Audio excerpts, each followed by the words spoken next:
So guys, we are 17 hours, 57 minutes and 40 seconds to go in this 24-hour chat. I'm just sat here with Harry and he's... Can you say hi? Yeah, you've got the keyboard, haven't you? Keyboard. Yeah, keyboard.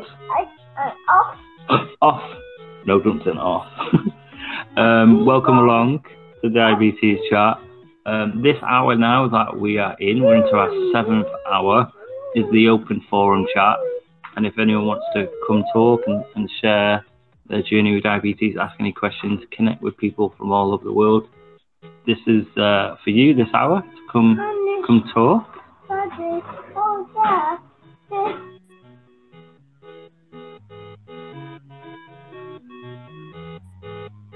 If you check out the Diabetes Chat page, you can check out our profile. And on the profile, there's lots of information on there of how you can join in. You can see us on the live stream as well on YouTube. And you can hashtag Diabetes Chat. And we can read some of your messages through. That'd be great. Also, we are fundraising today for JDRF. There are many amazing charities out there that we could have gone with, but we've gone for JDRF for this event. And hopefully in the future we'll do other fundraising opportunities for other charities. But if you wish to donate, then we do appreciate that, or JDRF will appreciate that. I'm sure every penny will help them. And obviously we know in these difficult times it's hard. But if there's any way you can help with a donation, if it's £1, great. Or if there's ways you can get involved by just tweeting about it, resharing the link and get it out there, please do. That would be great, and it'd be nice for us to raise some money. I've put a total of £500 for us to hopefully get to, and I think we last I looked were how much? £120. Amazing so far, guys. So 24% through our total. And if you want to get involved, you can donate or share and spread the word. That would be fantastic. But yeah, welcome along to this open forum bit. We've got a few guys on the panel. If you want to come join me and the gang, you can request to speak. And let's talk. We do have Sarah, and we also have Atul. Is that how you pronounce it? Welcome along. Hi.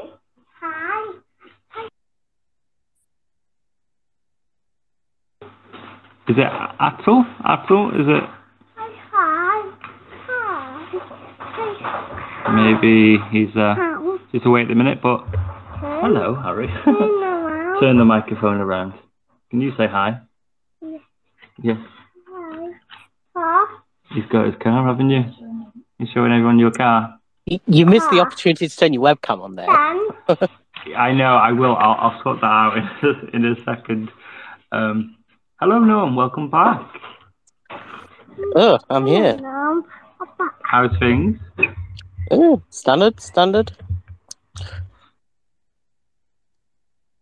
Not much has changed, I'm afraid. Just sitting here wallowing in self-pity because I'm probably going to be here for most of the 24 hours. So. In great company, my friend. Live stream on YouTube, that's going absolutely flawlessly, though. I know, yeah. My wife has been watching it in the front room. No echo or anything. Told you that I'd fix it. Yeah. Even with Harry's loud noises in the background.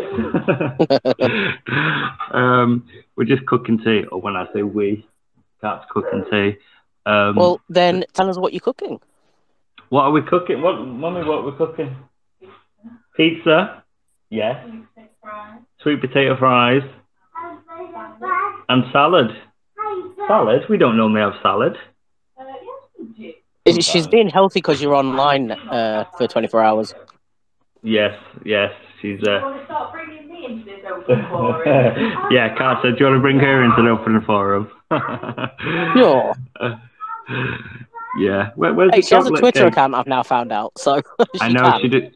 She does have a Twitter account, yeah. So she's. She doesn't follow me though, so slightly disappointed. You don't follow Norman, he says.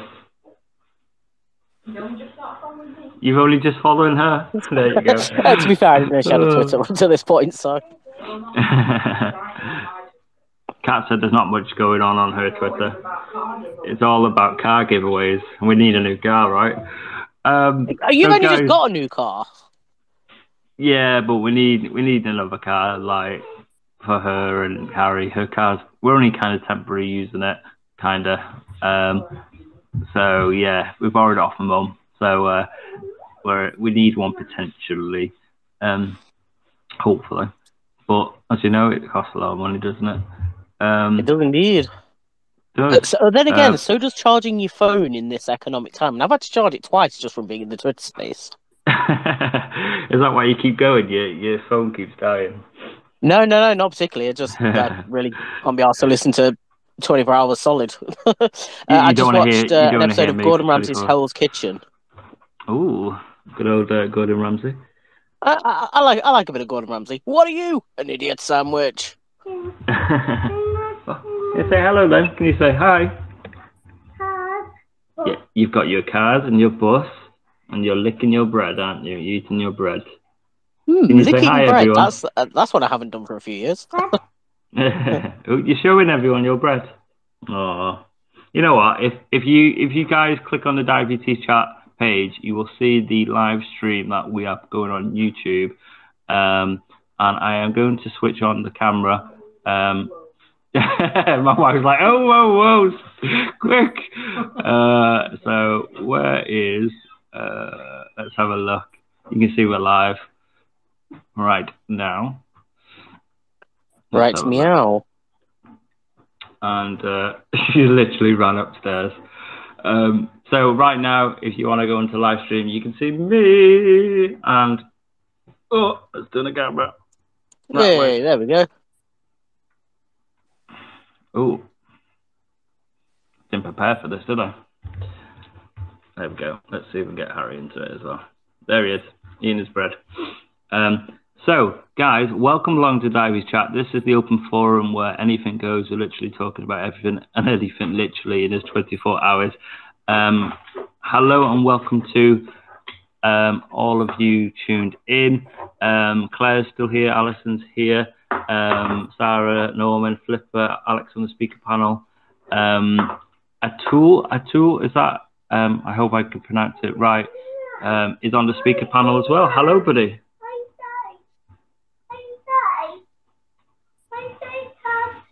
Daddy will open the gate.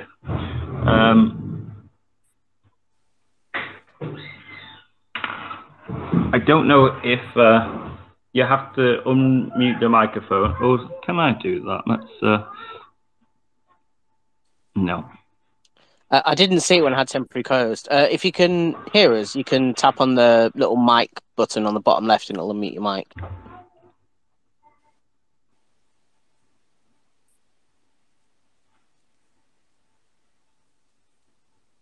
Hopefully, I just don't know if I'm pronouncing it right. Atil, is it? Atil? Hello. Can you hear us?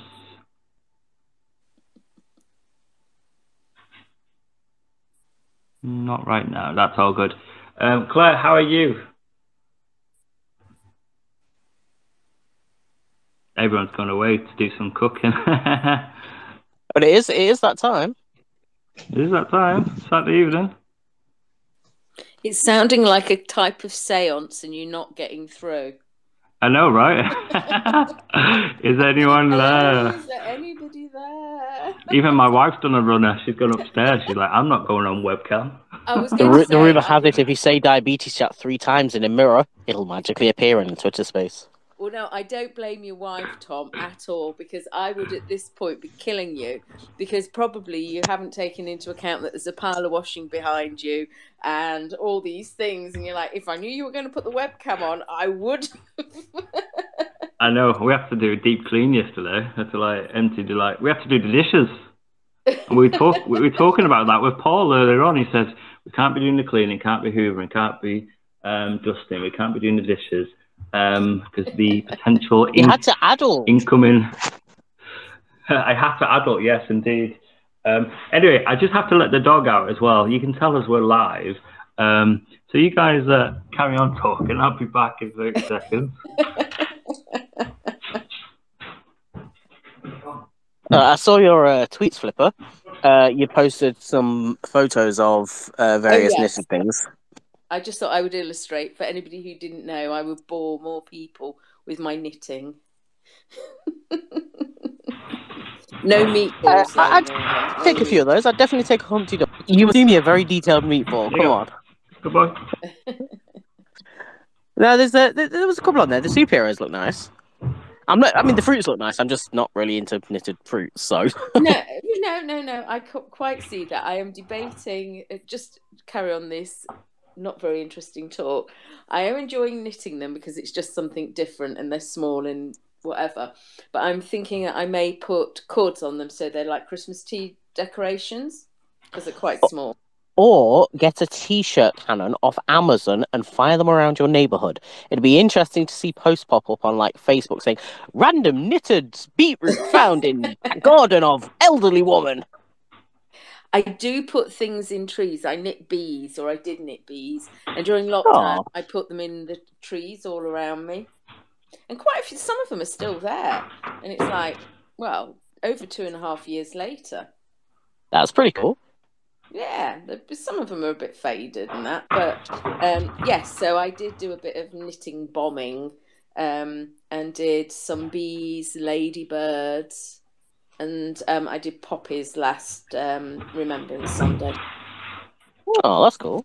Yeah, as I say, it keeps me amused.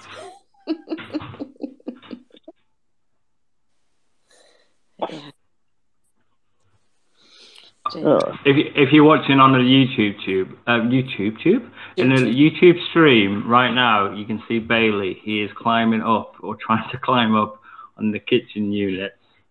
Oh, Bailey, come here. Bailey heard the name. Come here. Poor Bailey. So, Claire, are you still with us? I am. How's it going with you today? It's not too bad. Finished off my night shift by having a hypo this morning, so. But that's part and parcel of a diabetic. Yeah. How do you find that you have many hypos in work, and how does it impact your work? And like, do you have to go off and spend some time to recover from that hypo? And how do you find that for like in the work moments? Is it difficult, or is it manageable with your teams and stuff? Well, all the team know that I'm diabetic, so 9 times out of 10 they actually tell me I'm going low before my labourer alarms, which was what happened this morning. So that's not bad. I've always got glucose tablets on me, or chocolate, or... Oh no, another moist sugar chalk person. Yeah, Tom really has a pet hate against that. So I've just picked up some blueberry ones, and I'm yet to taste whether they're any good. Oh well, let me know, because I've got the orange ones at the moment. I hate them really, but you know Haribo, the Coca-Cola bottles. Yeah. If you get the Coke Dextro tablets, it's like a really strong, like artificial cola flavor, like the same as the bottles. Oh right, okay. I'll have They're to look okay. out for them. I'll have to look out for them. So, but yeah, I'm feeling okay. I've been come home and I've slept. So tell Kat I waved to her. By the way, Tom. Well, I'm gonna have to shoot off in a bit, but I will be back later. Hey, I'm gonna wave back. I just saw that. Yes, she's waving along. It's all right, Claire. No worries. So let's just have a look at what's coming up in the next 6 hours. So right now we've got the open forum chat. and then at 5 to 6 p.m. we've got Daniel Newman coming on from the Talking Type 1 podcast, and he will be interviewing me. When I sent down a message to see if he'd be happy to come on the diabetes chat, he's very excited, and I said it's for you to take over and you can host whoever you want to talk to. And then he went away, and when I caught up with him a couple of weeks ago, yeah, he's talking, yeah. He said that he wanted to chat with me, so I said, are you sure? Would you rather not talk to someone else? But he said, tomatoes, yeah, give me some tomatoes. So I said, yeah. You're doing, you invited him on video for the YouTube stream? I haven't sent it through to him, no. No, we haven't done that, unfortunately.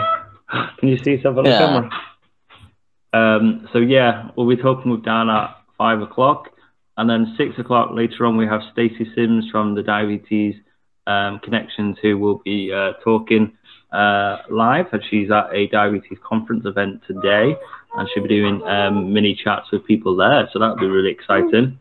And then we'll have a bit more of an open forum, and then we're going to do some dancing. Well, you'll be watching dancing. Strictly's on tonight, isn't it? Yeah, you like Strictly, don't you? Yeah. And then we will have Alex, who will be doing some live singing, and Norman and myself did the test run last night, didn't we, Norman?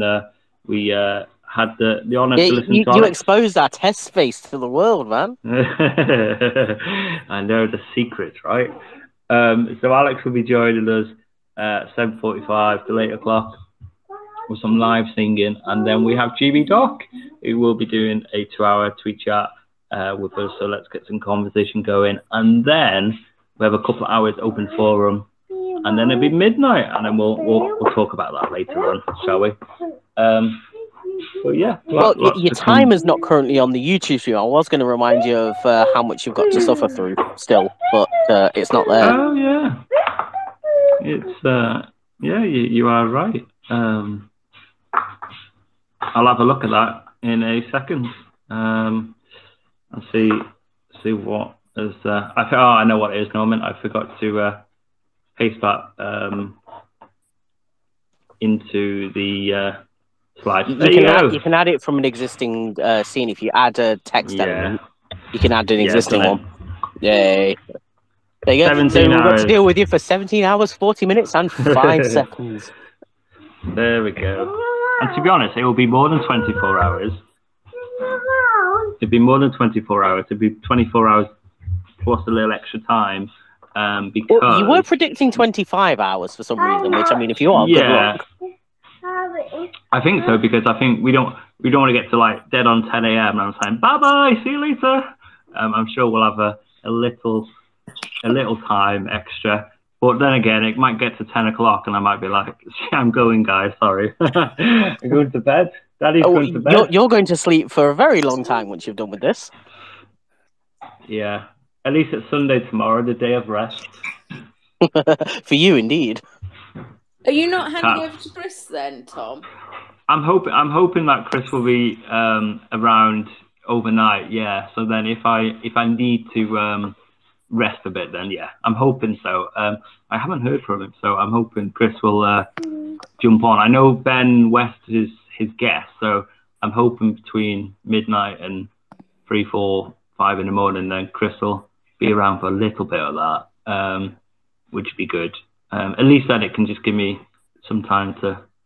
I didn't realise that. I thought you were sharing it out more. Yeah, no. I haven't quite heard yet, so I'm hoping so. I'm hoping so. Hello. Hello. Hello, Tom. Howdy. Hello. Hi. Hello. Oh, hello, Mother. Is that you? Hello, everyone. You can Oh, Mother's on the line. I just thought I'd say hello to everyone. Well done. Say hi to Nanny. Nanny's on now. 1 minute. Let me just put you on loudspeaker on the computer. Oh my gosh, as if you're on live here, Mother. What are you doing to me? I just thought I'd say hello. Someone needs to tweet Mama, this is your picture. I don't think Nanny's got her picture. Nanny. It's the sunflower picture. It is a sunflower picture. I That was just a bit wanted of to say hello. That was a bit of a surprise, wasn't it? And Well, just hello and welcome to the chat. thank you. And just to say that I've just donated some money. Thank you, Mother. So Thank you so much. you're welcome. Have you been listening along? No, I've only just this minute come on. It's all right. You having a nice day? Yeah, the kids have been to see me. That's nice. Can you say that? Can you say hello to Nanny? Hello. Bit one. Nanny. Bit one. She's coming through the computer. This one. There you go, guys. We're live right now. We're talking to my mother. No, bit one. Big one, yeah. This one. Well, while you're on there, Mum, while you've completely just thrown me off, Yeah. I don't know what to say. Why don't you tell everyone a little story about my diabetes, my diagnostic, and how I was diagnosed and how you spotted the symptoms and what happened in them early weeks. My dad was a type 1 diabetic, so I grew up recognising all the signs and helping when he used to go into a coma. And when Tom was 17, I suddenly noticed within 2 weeks he'd lost a lot of weight, was constantly going to the toilet, and was drinking gallons of milk. And then one morning I opened his bedroom door and it absolutely stunk of pear drops, which immediately took me back to my dad. So I got him to do a sample, took it straight to the doctors, and within an hour they rang to say there was a bed on the acute medicine ward ready for him. And when they got there, he tested at 29 and they said he could have died. And within like half an hour he was on an insulin drip. And he's managed it ever since. But when he was first diagnosed, he hated it. He was angry, ashamed, didn't want anybody to know. And that's why I'm so proud of him with the diabetes chat, because I think over the years he's realised that he's had to open up and talk to people. And I'm sure by what he's doing now, it's helping other people. So I just couldn't be prouder of him. And I love him to bits. And he doesn't like me coming onto things like this and talking about him. But I just felt today I had to. So I hope you don't mind, Tom. Keep it up, Tom's mum. What did you say, Norman? I said keep it up, Tom's mum. Keep it up, Tom's mum. Keep it up, Tom's mum. Well, thank you, Mum, for coming on and sharing that and embarrassing me. Thank you. But no, yeah, it's important to talk, isn't it? And last week, I don't know if you follow, but we had a parents' night and we spoke to 10 amazing parents and carers who look after their people with diabetes. And you know what I mean? It's not only the people with diabetes living through this, it's people around them. And as I said on then, and I do say, but I don't say much, is that I do appreciate the help and support that you've given me over the years. And you know what I mean? I think I couldn't have done it in them early days, coming away from hospital. And I think there were years when I went to uni and things got a bit wild and stuff and things got tough. But I think only recently it's got better, and with technology now, it's helped. And since having Harry, it's brought it into a different perspective. But I do remember when I was on the ward, in the diabetes ward, and I do remember sitting up there and trying to get to terms with it all, and then feeling, okay, I can do this. And then I do remember that night they said you can go home, and then I always remember coming back home that night, literally screaming the house down, and I just wanted to go back, didn't I? Yeah. Because I think it got real then. I think I didn't really know what was happening, really, truth be told, in the hospital. And then, yeah, it was kind of like you bringing it back to your life at home. But the hospitals, unless they've got better in recent years, are kind of bad at sort of telling you what to do. I think I was very scared when Tom was first diagnosed because my dad lost a leg, an eye, and a foot because of diabetes. And I remember my aunt lost a leg. I can relate there. Yeah, and I can remember saying to the doctors, I'm so frightened that it will happen to Tom. And they said we would never let that happen because obviously 50 years ago, technology isn't what it is today. But I can remember my dad very, very often going into comas.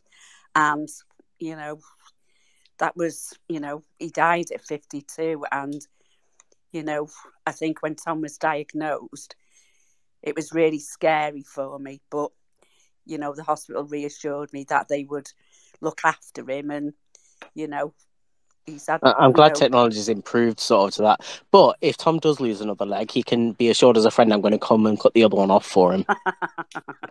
Oh, very good. Oh, right. So I'm going to go now, Tom. Let you get on with it. Thank you for coming on. Yeah, take care, everybody. Bye-bye. Bye-bye. Thanks, Mum. Bye-bye. Thank you for coming on and sharing a bit. Wow. I think I need to go lie down. She done something. Yeah. More cars. There you go. Wow, that was a bit of a surprise, wasn't it? I honestly did not recognise that was her. I know she doesn't have her full name on Twitter. And then when we welcomed the person up to speak, and then they said hello, and then she spoke, and I thought, that really sounds like my mother. I was like, surely not. That was a good, cool experience. It was, like, honestly, I didn't expect that. Did you know she's going to do that, Kat? No? Wow. Well, yeah, you know what I mean? It's forever grateful for how she's supported me over the years and still does. And well, I'm 33 now, and she still like treats me like a baby. Yeah. You know what I mean? Like looks after you, and I guess you'll always have that. That's the job of a parent, isn't it? You're always your mum's baby, Tom, regardless of your age. Absolutely. But yeah, I love the Dexcom app. That allows me to watch my son's blood sugar even when he's not with me, and I feel like I don't care how old he gets, I'm always going to be following his blood sugar. Yeah. How old is your son, Sarah? He turned 9 in January, and he was diagnosed December, right after Christmas. He was DKA. Wow. And how did he, what symptoms did he have? Did you notice anything that was? Yeah, a few months before he was diagnosed, I noticed he was drinking a lot of water. He did lose some weight, but that was normal. He was in baseball too. And I thought and I asked him why he was drinking so much water. And he said he wanted to lose more weight. And I didn't think nothing of the frequent urination until he started wetting the bed. And now it's all coming to me now that I know what the signs were. And then it just got progressively worse. He started wetting the bed, and then he started throwing, and we were giving him, Gatorades. We had no idea. Oh, he also had an infected ingrown toe that wouldn't heal up. He had to go to the doctor for and get I've antibiotics. had one of those. They are absolutely horrendous. I do not recommend them. Yeah. Well, that was a sign because it wasn't healing. It wasn't until I had to call 911 or, emergency. when he passed out and became unconscious. They took him in and they're like, it's type 1. I was like, oh, I mean, but the signs and symptoms, I didn't know what they were months before, or I would have had him tested, and it doesn't run in my family, and we're not educated about diabetes or to know what the signs and symptoms are. So pretty scary. He did have a little bit of kidney damage. His blood sugar was like over 700 when he got there. So he was there for a few days, but yeah, it was the scariest moment of my life.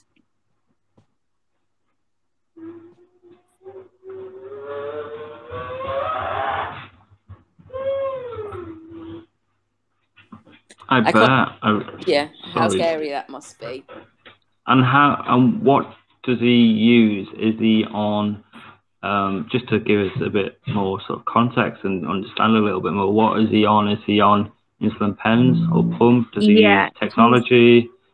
Yeah, we have the Dexcom, which is a lifesaver. He's over at his grandparents' house who are trained to treat, but he's on the quick pen, basal, and Novolog. I'm still very new to diabetes, but he takes fast acting, about 4 or 5 shots a day, and then about 22 units of long lasting every night.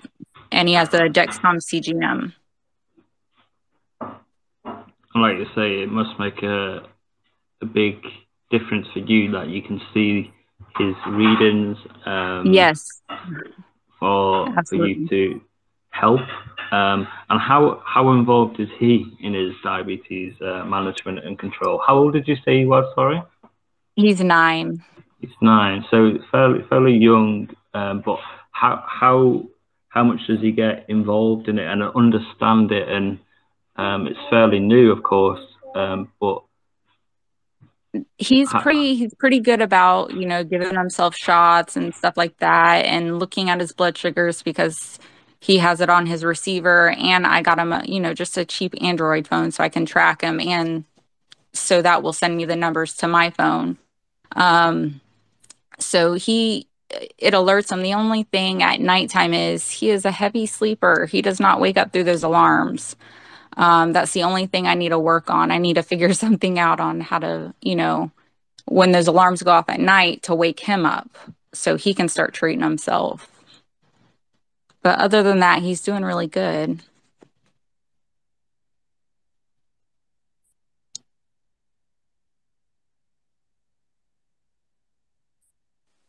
Sounds like he's doing fantastically for saying he's only 9. You must be really proud of him. Yeah, I don't think I could honestly do it. It's a lot, but he's accepted it. He's okay with it. He knows he's not going to die. That was, we did warn him, he's got to watch his diet a little bit more. We have to count carbs. So we, for technology, because we have the Dexcom, and then we have resources like Google or apps to look up carbs when we're eating out. And he has all that with him all the time. The T1D1 app, which you put in your blood sugar, how many carbs you're going to eat, and it logs it for you and tells you what your correction is, or Yeah. Thank God for technology. It's made it easier for me and him. Yeah, and it is, I imagine, I mean, obviously I'm an adult, but it must be a sort of like security blanket for both of you, that he knows you're looking and you can look at what's happening for him. Oh, absolutely. He knows. Like I called him yesterday. He went to his grandparents' house, and I'm like, your blood sugar's low. He's like, I know, I'm treating it. I'm drinking a juice. So I'm constantly bugging him. Or if I see it go up, I'm like, what did you eat? Or wait till he's a bit older, you'll be blocked. Nope, I'll figure out a way to outsmart him somehow. I'm always going to be following his blood sugar. Well, my mum said you have children and you bring them up to be independent, so you can't complain when they are. I know. Right now I'm just super worried, but I do have to let loose because he does need to manage it a lot more on his own, because when he gets to middle school, they don't have nurses on campus at middle schools. And what age is But middle school in the States? I'm assuming that's where you are. 6th grade, yes. 6th grade. What age is that? 11. Okay, yeah, so it's like our secondary. Yeah, and we're taking a pump class January 11th, so he should be getting, he said he wants the T-Slim, which I'm happy about, so we should be getting the T-Slim after we take the pump class on January 11th. Oh, that would be great. But I know. he is only 9 though, so he's got a long way to go, and at the moment you're sharing a lot of it. I know you will be, as all parents do, because you do an amazing job.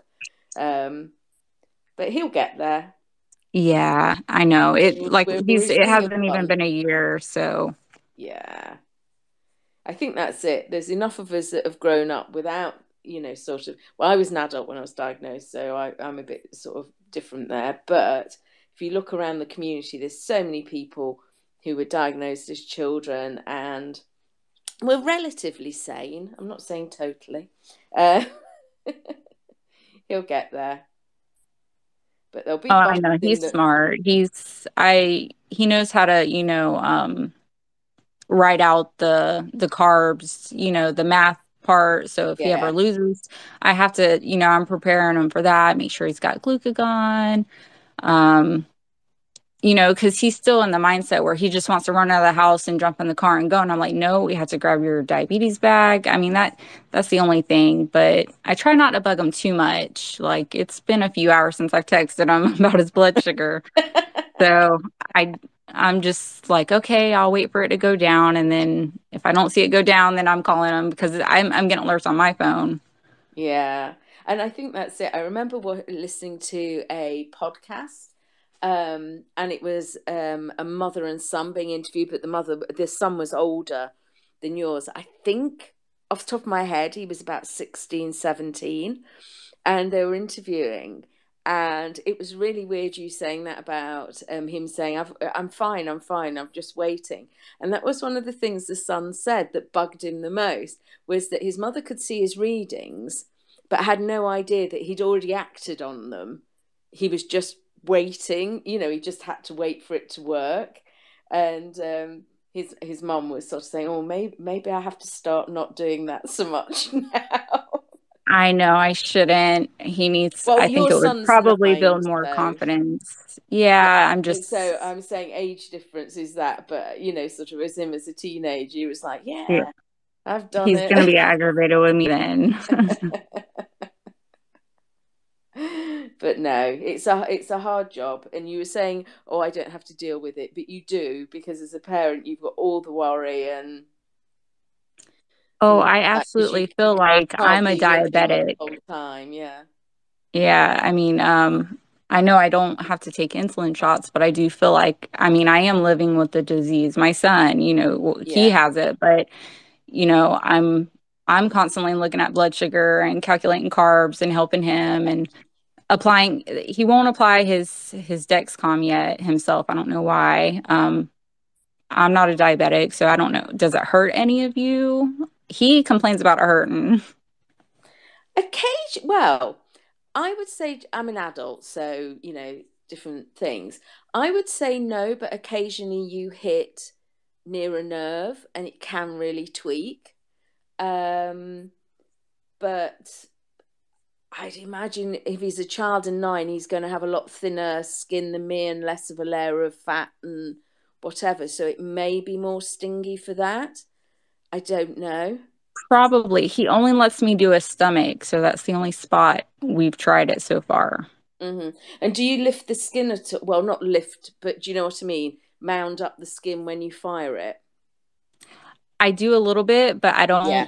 I have punched it too hard to where it's bled, and then it wasn't reading or picking up, and I learned my lesson quickly. You don't. Yeah, you don't pinch it. Do you know what I mean? Really pinch it, but just lift it a bit. I sort of do that just because I think it keeps it in the skin. Although, to be honest, between you and me and nobody else is listening at this point, I probably have a big enough layer of fat it could get nowhere near through my skin. But anyway, but sometimes you do just hit a blood vessel and they do bleed. That's just, they usually, well, most of the times they're fine after that. In fact, sometimes they're the best sensors reading wise. That's what I've heard. I want him to try his arm because we have to start switching up his belly. His two favorite, he takes a shot in his belly and he CGM's on his belly. Yeah. We used to do it in the back of the arm. Now he doesn't like that anymore. But for the most part, I'm a professional at putting on a CGM, but he won't do it. He's too scared. Yeah, but like you're saying, it's all new and he'll get there. You just, give him time. Oh, yeah, I know. Soon he'll be like, Mum, what you doing? Get away from me. And you'll be missing the times when I used to apply his Dexcom. I know. But it's great, having this chat. And I'm in other, groups on Facebook too. If I got questions like about cereal, oh my goodness, that does something so crazy. You calculate enough carbs and skyrockets, just little things. I think the morning breakfast is just always a pain because your insulin resistance, you're so resistant to insulin at that time. And yeah, and then like you say, majority of sugar cereals are just such fast-acting carbs. It's nightmarish. But do you know what? Over the scheme of things, if you're doing well elsewhere, you can pre-bolus a bit and whatever. But I was saying the other day on the chat that perfection and diabetes shouldn't be in the same sentence. So good enough is more and more than okay. Do you know what I mean? You're never going to get 100%. Absolutely. So you've just got to take the wins where you can and live with the rest. I agree. Which is the right attitude. Oh, I'm glad your son's doing so well, though. He sounds a real trooper. He is. Thank you. I'm proud of him. I don't know how I would be handling it if I were him at that age. Yeah, because and I suppose at that age, you never want to be different from your friends and things like that. So having the exactly, yeah, his school friends are like, "You have diabetes," and they kind of think the same way I used to think was you just ate too much sugar. Nobody's educated. And he was the only diabetic at his school up until last year. So I thought it was really great that I'm like, oh, there's another kid at your school that's a diabetic. So maybe other kids will catch on like, hey, this isn't, they're not different, because he has said, kids will stand up and scream, he has diabetes. And I'm like, that might be embarrassing, but they just don't know any better. Yeah, I think that's it. Well, even as adults, we wouldn't like it, but as children, you're mortified if you're highlighted and things like that. But he's taken it well, though. Yeah, and I think if I'm sure he's got a good set of friends around him that will. Do you know what I mean? As long as you're fine with it, then I think most things when you're a kid, if you've got your mates around you and they're being supportive, you can brush off the other bits a bit more easily. Yeah, and I think as he gets older, he'll start really caring less what people think, because he'll have more, I don't know, understanding that he's not different. It's just something that happens, which is what I learned. Yeah. And I still, there's a big difference between type 1 and type 2 to me. But he does understand. I've explained to him both. He's like, why didn't I just get type 2? And I'm like, I don't know, buddy. It doesn't run in our family.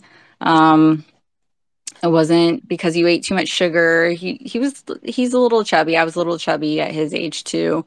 But he played sports and he's overall doing well with it. I haven't put him back in sports yet. I guess I'm being overprotective because I'm worried about lows and running and everything like that, especially baseball because he was playing 2 games a night. Yeah, so now I'm like, oh, let's wait till we get that pump, and then I'm gonna put him back in baseball. But other than that, he's done really well this year.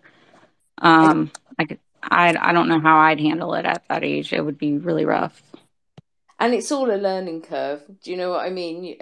I've had it, oh God, nearly 28 years, and I still learn new things all the time.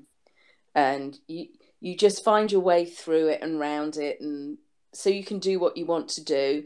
You'll find a way. Do you know what I mean? If he wants to play baseball the whole day, you'll find a way to get around it, with how many snacks he has to have or changing his insulin a bit.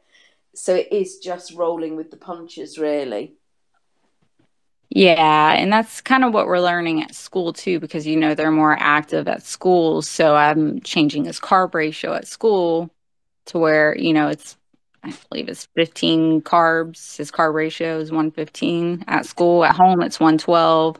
So I'm guessing baseball, it's going to be trial and error, but we'll eventually get back to it because I know it's really important for him, especially now with diabetes, to have exercise. So he needs to be back in it.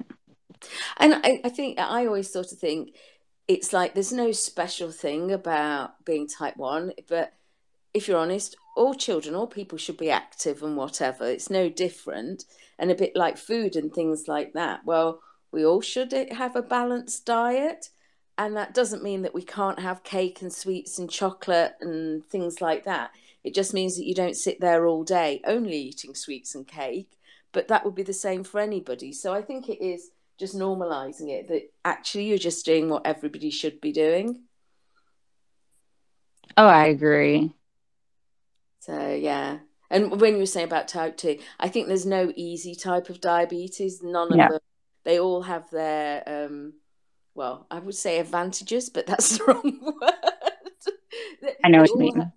Yeah, there are ups and downs, but I think none of them are good or easy, or there's no bad or good type. There's just, they're all difficult in their own ways. Yeah,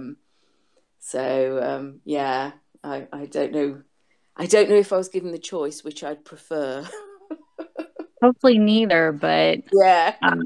I've seen some people, that have kind of reversed their type 2. I mean, I did know a little bit more about type 2 than type 1 and I've overweight people in America is a problem, and a lot of them get type 2, and if they have a healthy diet and exercise and lose the weight, sometimes it can be reversed. Their pancreas still works.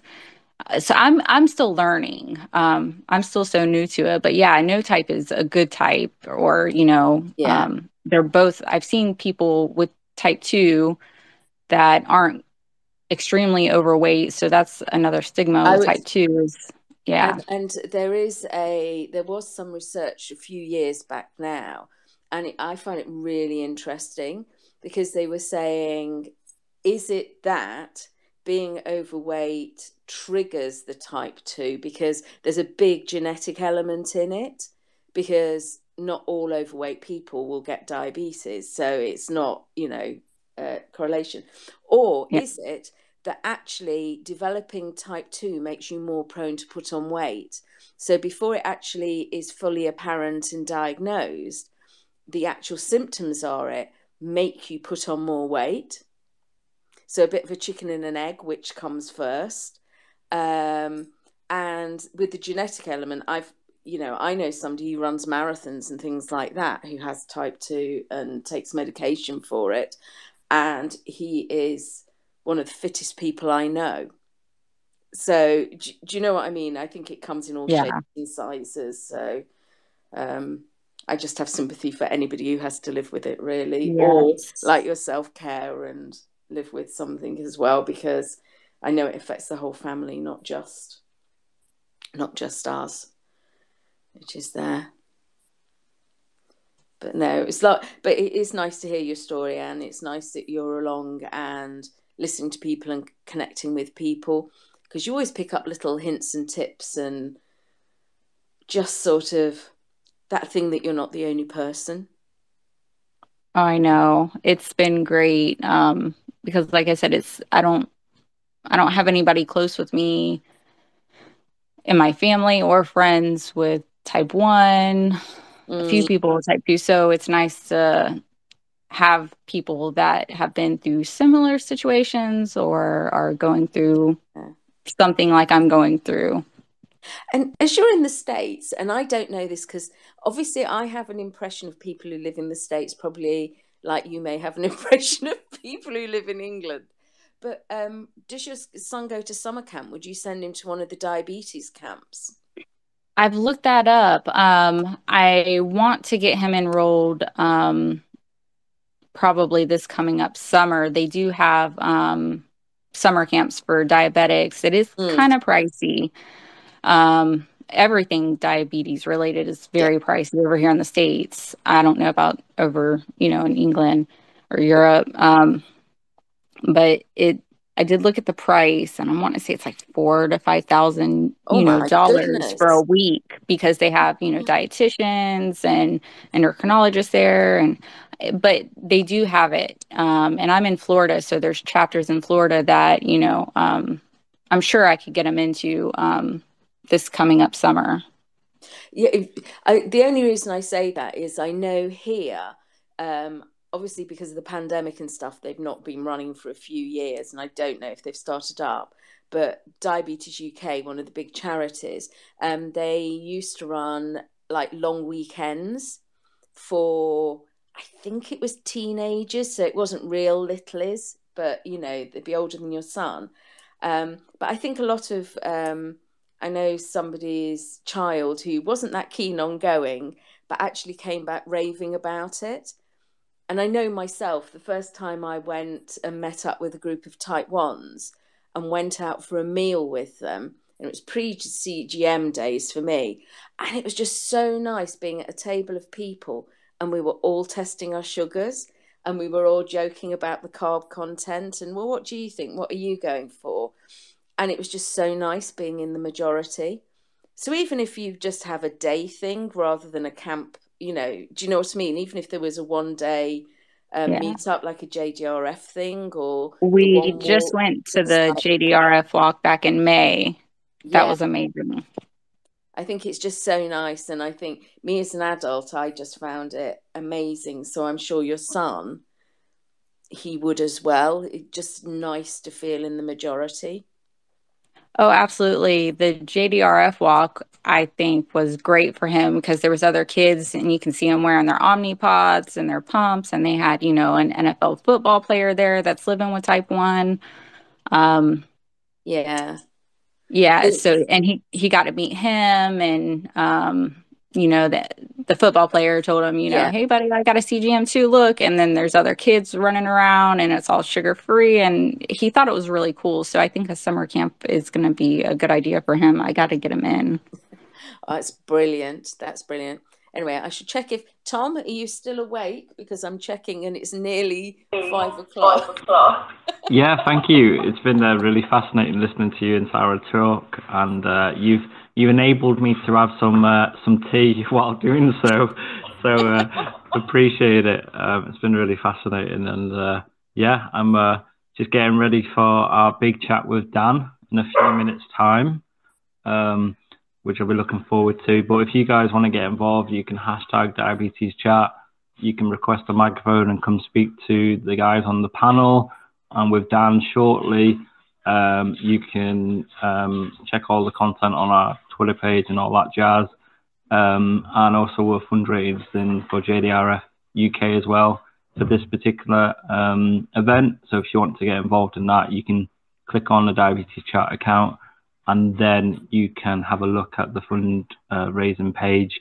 Obviously, we know it's hard with things at the minute, but if there's any way you can help, then a small donation, or in other ways of sending it out, tweeting it out, or whatever, that would be great. But if not, just talking here and just listening, it's great. It's about raising awareness of diabetes. So yeah. But Philippa, thank you so much for chatting away with Tara. We're just finishing off tea, and we will be catching up with Dan any minute, really, which would be good.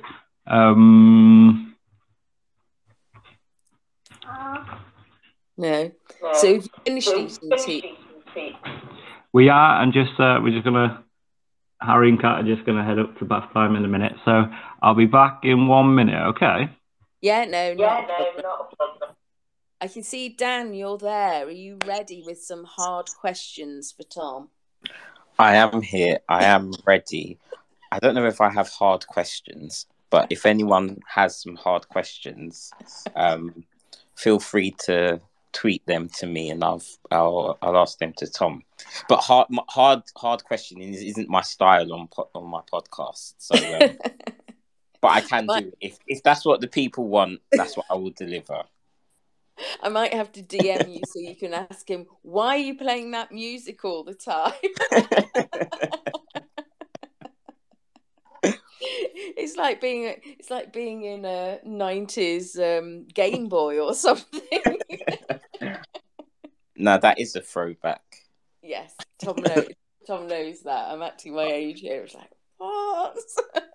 No, all love a 90s throwback. It's crazy how the original Game Boy, how like massive that was, and it was the thing at the time, wasn't it? And then you look where we are. Yeah, I've wasted more hours on a Game Boy than I care to admit.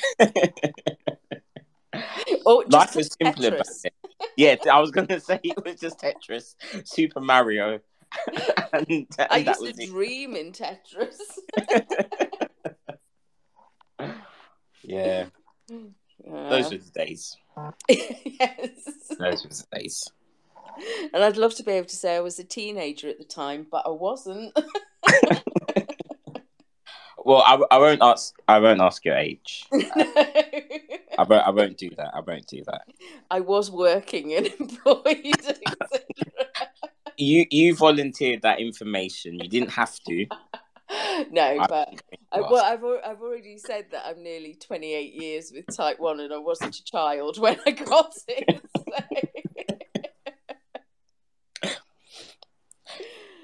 So. What would be your biggest kind of takeaway from over those 28 years, or what have you learned one piece of advice you would share with people? Oh, I don't know about advice, because I think I do give advice. I'll be honest, I can't shut up. But I think the longer I've had it, the more I realise it's a mental game, not a physical one. Yeah. Because whatever happens physically, you've got to learn to roll with it mentally. Yes. Yeah. And you've got to forgive yourself sometimes, even though it's not technically your fault. Yeah. But I think that, there's a lot that comes with it psychologically. And, you carry the baggage of everything that's happened to you around diabetes and stuff. So, that would be my thing, yes. What about yourself? Because you've had it a while, haven't you? Not... Yeah, so I've had it 26 years, and this sounds like a real cop-out, but I would say the mental side too. So I'm not sure how much people know who listen, but I live with complications. And I think when you are diagnosed with complications, it's that mental side of, I know, I felt like, and I've mentioned this previously, that I felt like I'd failed the test. And then it was almost like having to forgive yourself for living with complications.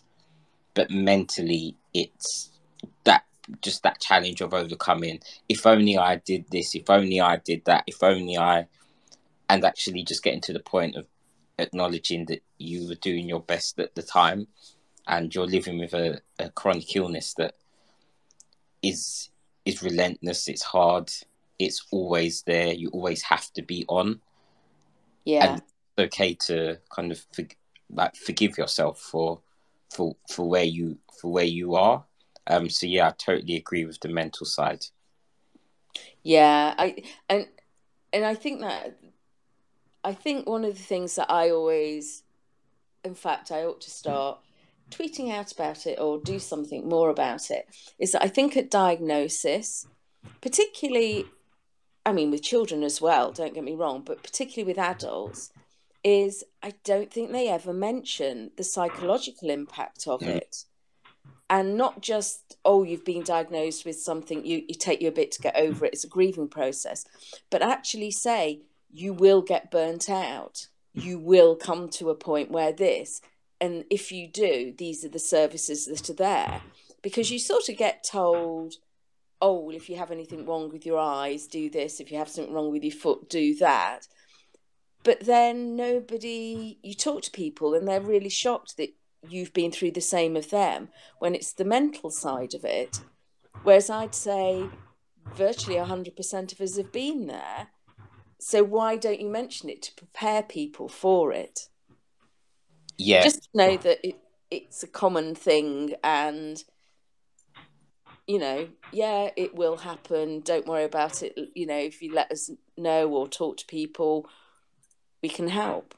Yeah. It's almost just, it's that feeling of just for people to know it's okay to feel burnt out. And whether you are living with type 1 or whether you're a carer to a person living with type 1 or diabetes, whichever you want, that it's okay. It's almost coined the phrase, it's okay not to be okay. Like, yeah, having burnout, it is okay.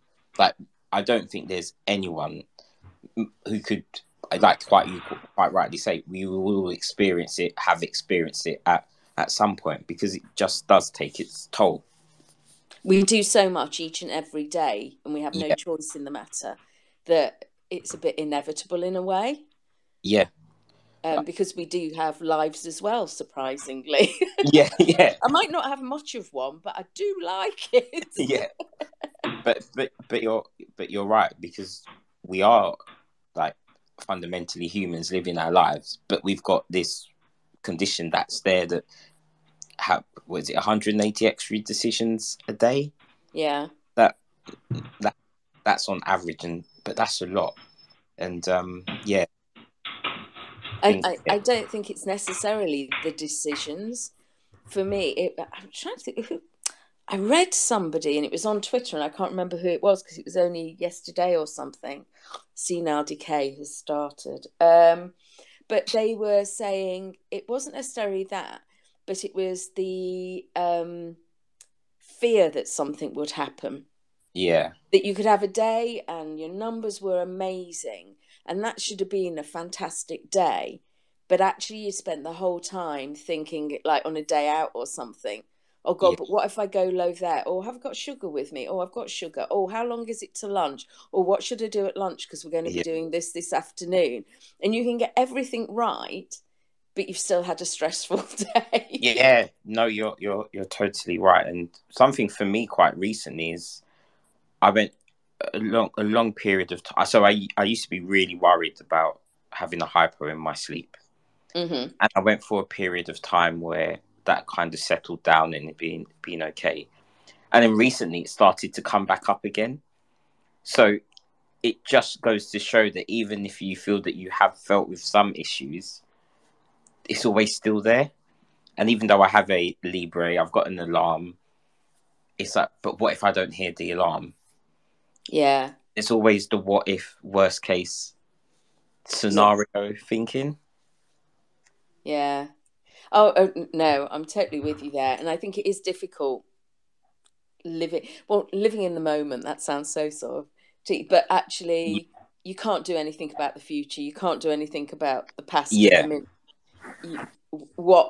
that, and sort of like the scenario, which I do anyway. I'm very like, what's the worst that could happen? And if it did, what would I do? Yeah. And I've never had the absolute worst thing happen, but to have a plan for me makes me feel safer. Yes.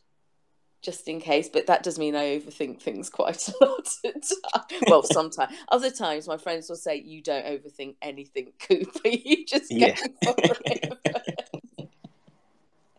There are other things that I have scenarios for. If it's worrying me, I have Yeah. various scenarios and stuff like that. But no, it is a tricky one. It is a tricky one. We old timers. Yes. And I mean that in diabetes times, Dan, because Oh I know no, you're younger than me. I knew what you meant. I was thinking he's going to be cheeky, so and so. I didn't say. I didn't say. I knew what you meant. So we're all good. We're all good. Oh no, I'm sure we would be. I'm sure we would be. Has Tom reappeared yet? Your interview. I am.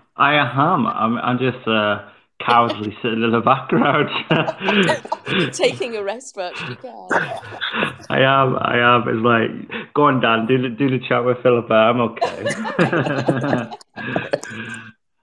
Well, as Brilliant much as stuff. it is a podcast with you, Tom, I would do welcome crowd participation and Please, yeah, people just jump in,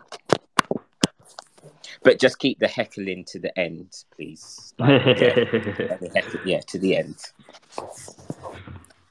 How are you, Tom? I'm not bad, mate. Yeah, we're 7 hours into this diabetes chat. Is it 1, 2, 3, 4, 5, 6, 8 hours? Yeah, 8 hours into the marathon of 24 hours. We're over a quarter way through. So yeah, I'm really enjoying it, and it's been really, really good connecting with loads of people already today. I'm full of I'm ready to go, and I look forward to us having a chat today. But it's all about raising awareness, isn't it? And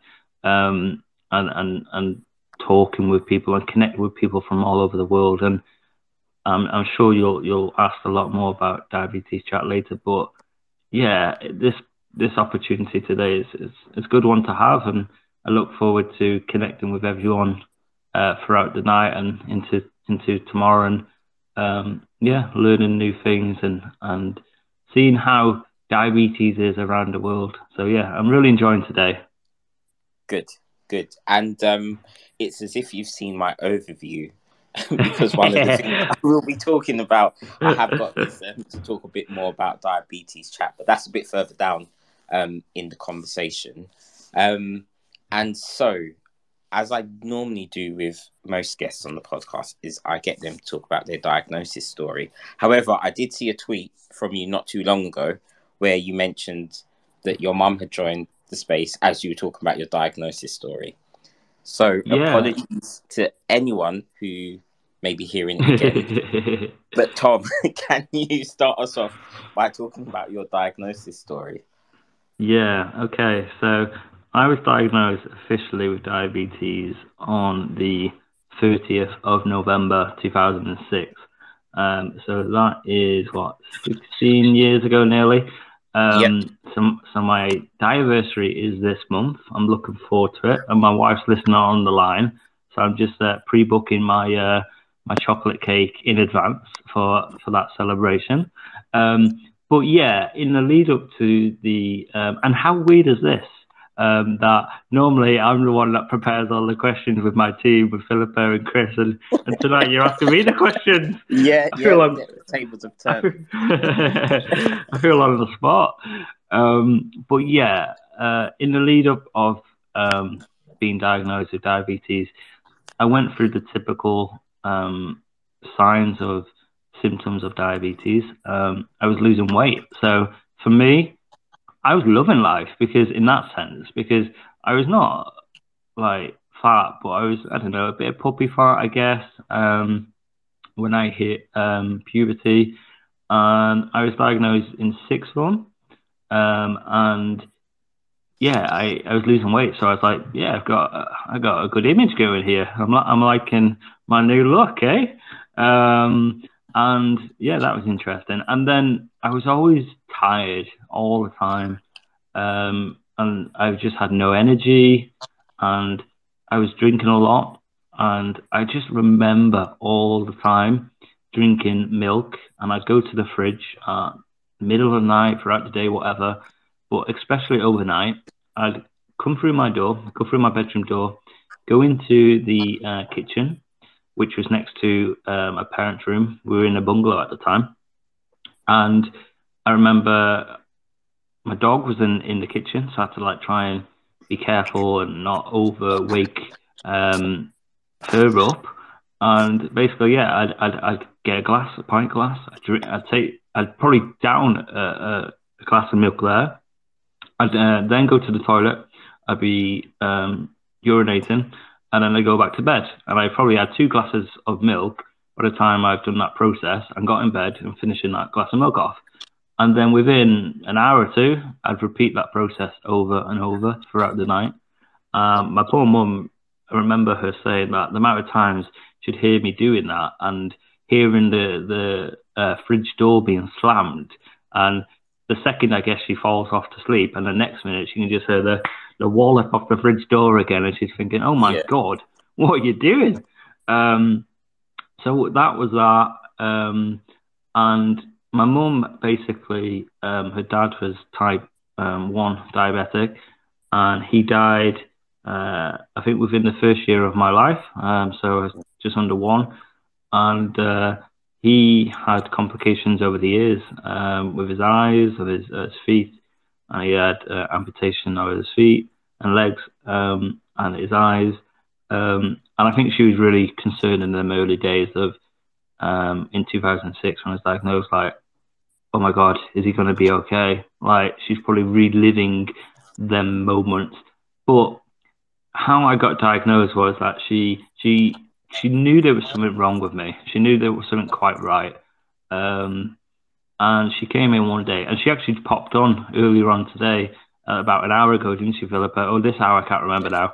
And she surprised me, and she talked a little bit about it, and she remembers more than me, I guess. But she said that she came in one day and she opened my bedroom door, and she could just smell like the pear drops, because obviously I was that high going into DKA.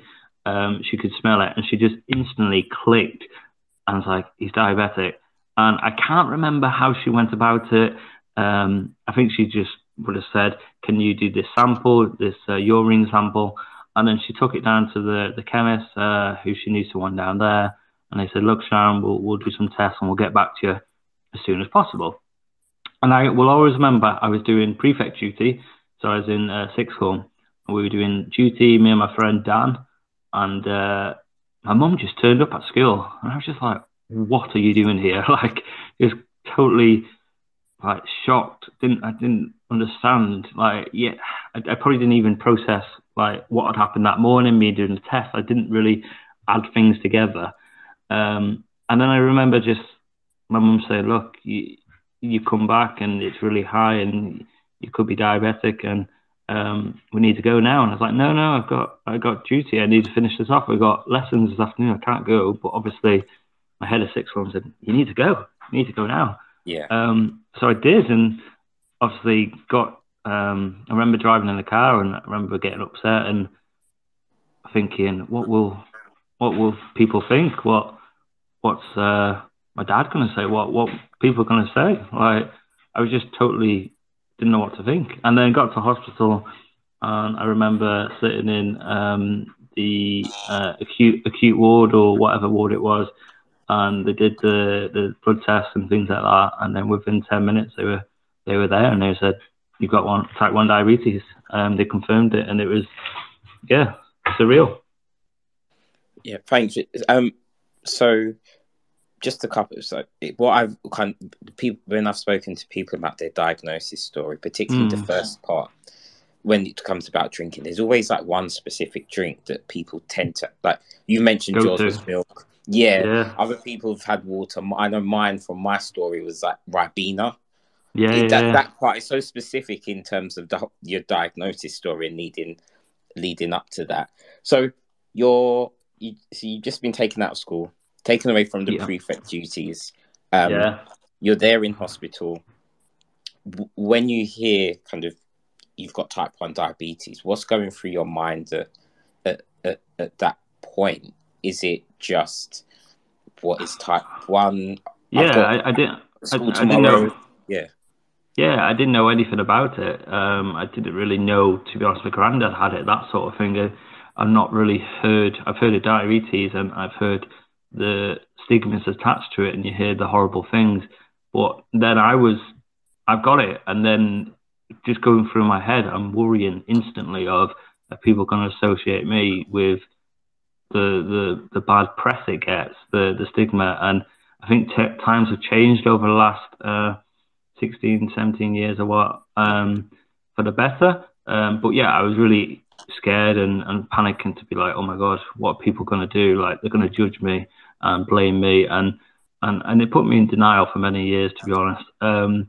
But yeah, it was scary, and I didn't know what to do, and I felt ashamed and worried, and I was on my own, and my mum, dad, and brother came to visit, but then they had to go, and then I was there, and it was just a hard time. And I remember going up to the actual diabetes ward once I got transferred over, and there was a diabetes nurse who actually had diabetes herself, and that started to reassure me. And I was in hospital for a while, I think a week or two, I think it was, and I was starting to come round to it a little bit, because I could relate. She was a nurse who was looking after me, but because she had it, I kind of, it gave me a bit of confidence, because I'm looking at this person as a role model who's looking after me, but she's got diabetes, so it must be okay, you know, like it can't be that bad. And I remember the day that I was coming home, and I did mention it briefly before. I remember coming home, and as soon as I got home, I hated it. I was screaming like mad. I wanted to go back, and I remember my mum ringing the hospital and saying, what do I do? What do I do? And do I bring him back? And they were like, no, you just obviously need to support him through this. And he's obviously just very worried and scared. But as time went by, I grew in confidence, I guess, trying to learn how to do things. But it was my mum who was there, who supported me for sure. And I know my wife is listening on here, and I don't know if Kat messages my mum, she might jump on as well. But yeah, it's the people around you who support you through this, and it's a horrible condition. But I'm so appreciative for my mum spotting them symptoms, for helping me basically every day. And even now, I'm 33, and she's always still there, and like seeing if I'm okay. And she doesn't check on me, like, but she's there. She knows, or I know, that if I need help, she'll be there, 100%. Yeah, no, definitely. You're so right there about that family support, or just a support network or support system around you, particularly in those early days of being diagnosed. And you mentioned that when you got home, you said you wanted to go back, and the hospital said to your mum that, oh, he's just scared. Were you actually scared? What was going through at that point? Because I think that's really kind of interesting that you wanted to go back to hospital rather than being happy, in your safe. Do you know what I mean? That you're not actually in that environment anymore, and you're back home. It probably seems quite surreal, and I don't know if anyone's had that experience, but I guess when I was in hospital, and once I was there for that period of time, I was growing in more confidence in that sort of bubble. I was there. I was like able to ask for help. I was able to ask questions or talk to that nurse. Like I remember talking on her night shifts and that, and it just gave me that sort of lift I needed. But as soon as I went home, as much as I knew my family would be supportive, I felt I was all on my own, sort of thing, and I couldn't sort of have that help, even though my mum could ring and ask and whatever. But also I felt, like I said, I was in that bubble in the hospital, whereas as soon as I got home, I was back in my world. And then that's where things started to, like, my anxiety and worry, like I used to panic and like, what are people going to think? And then I think, oh, I won't tell them, and them sort of things. So whereas I felt in that world I was in that hospital, I was happy, if you get me. But as soon as I got home, I was like, no. Because I was trying to then get back to, say, normal life as best as you can, but with this condition. And it was difficult. And I think it's only really recently, in the last year, I've actually in the best place I've ever been with my diabetes. Yeah. In term and of the mental point of it, yeah.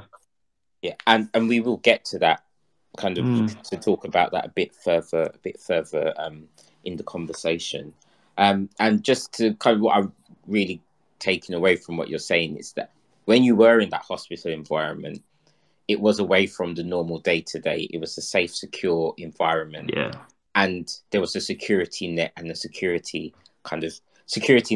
blanket around you. And then going back home, as you said, that it's the reality of, okay, this is the reality. My life. Yeah, and this is life of it now. Yeah, and I was worrying about that, and you know what I mean. Football starts soon, or I'm going back to school, or you know what I mean. Where I honestly don't know what I was going through in that point, but it was difficult, and I knew I couldn't be in hospital for longer and forever, but it was. Yeah, it was challenging. And can you just talk a bit more about that? Where you mentioned about football and kind of going back to school, and what was that like going back? Because you're at an age where you've almost built up an identity as who you are for many years, and your friends and your peer group know you as a certain type of Tom. Now you're coming back as Tom who's got a chronic illness, and you've got all of this other stuff going on, and you're back in the reality of life. And what was that like for you that maybe the first day at school or football? Is there anything that really sticks out? I remember I had a close group of friends. I had 2 or 3 who were really close. Obviously, they knew straight away, and I remember going back and we basically were hanging out in the school canteen and and kind of talking about things. But I was very, very private, and I always have. And I think the school knew, obviously the teachers knew, and I think my year group knew. But like you said, Dan, I was 17, so I was 16, 17, so I was a young adult. I was in 6th form, and it was like I was nearly going to university, and it like literally. I remember my mum saying to me when I was applying for university and things like that, and she said, "Why don't you just take some time to just like try and focus on you and where you want to go?" And I wasn't always the academic type; I was more practical, and it really actually helped me actually. And then I went a few years later. I think looking back now, had I would have went to uni then, I would have found it really tough to try and. I've just been diagnosed, and a year or so later, I'm off to university. I don't think I would have coped. But yeah, I had a group of friends who would be supportive. But I was, like I said, I was very private, mate. I'd go to the bathroom and I would basically inject, and I would kind of not tell people where I'm going, sort of thing. I'll just go to the toilet or whatever. Even my closest friends, it was still private around them because I still felt I wanted to be one of the lads. I wanted to do things, and I think I did do most things, if you know what I mean. But it was always that mental thing inside me. But I do remember one particular episode which was challenging. It was period 5. I mean, we had RE, and basically. I had a hypo. I was going through a hypo, a really bad one, and I was finger pricking at the time. I remember finger pricking. I was, I think it was about 2.3-ish, 2.5, and I was already late to the RE lesson, and I think there was about 30 minutes left. And at that point, I was kind of scavenging around for hypo things, and I'd run out, basically. There was nothing there. There was nothing I could get, and basically... the canteen was closed, and I just thought, you know what, it's half an hour to go or 20 minutes, whatever. We can get through this. It's fine. And then it took me 5 minutes to walk home, and what we're saying, 3:45, I'll be home. I can get all my stuff I need straight away, and I'll be fine, you know. And I remember going into that lesson, and it was very stupid of me now, and I look back at it and think it was a mistake, but it's a lesson learned, I guess, and I've not done it since. But I remember going in, and the teacher, when I spoke to him afterwards, was saying I was just very aggressive and short-tempered and very pale and sweating. And I think he, within seconds, sort of clicked to go, he's having a hypo, because obviously the staff are trained. And yeah, I basically was escorted away to get the hypo treatments and had 2 full fat cokes. And I came round, and they obviously rang my mum, and then my mum came. She was a teacher at the time, and came and got me that evening. And I do remember, because it was a very memorable day, because I was there having probably the worst hypo I've had within the first 6 months or whatever, diagnosed with diabetes. I think it was in May time, and my brother was and my dad were in abroad at the football, because they went to watch the Champions League final. Well, my dad did, because they were on separate planes, and my brother's plane didn't get to go in the end because it got cancelled, and they waited all day. And it's like, yeah, it's going soon. And they only had one ticket, actually. I know this is not about diabetes, but to give it context, they had one ticket, and my brother had the ticket, who were like big Liverpool fans, and he had the ticket, and my dad didn't. So my dad ended up being over there ready to like watch the game outside the ground, and my brother was waiting to get his flight. In the end, he didn't get his flight. It got cancelled. He missed the game, had to return back.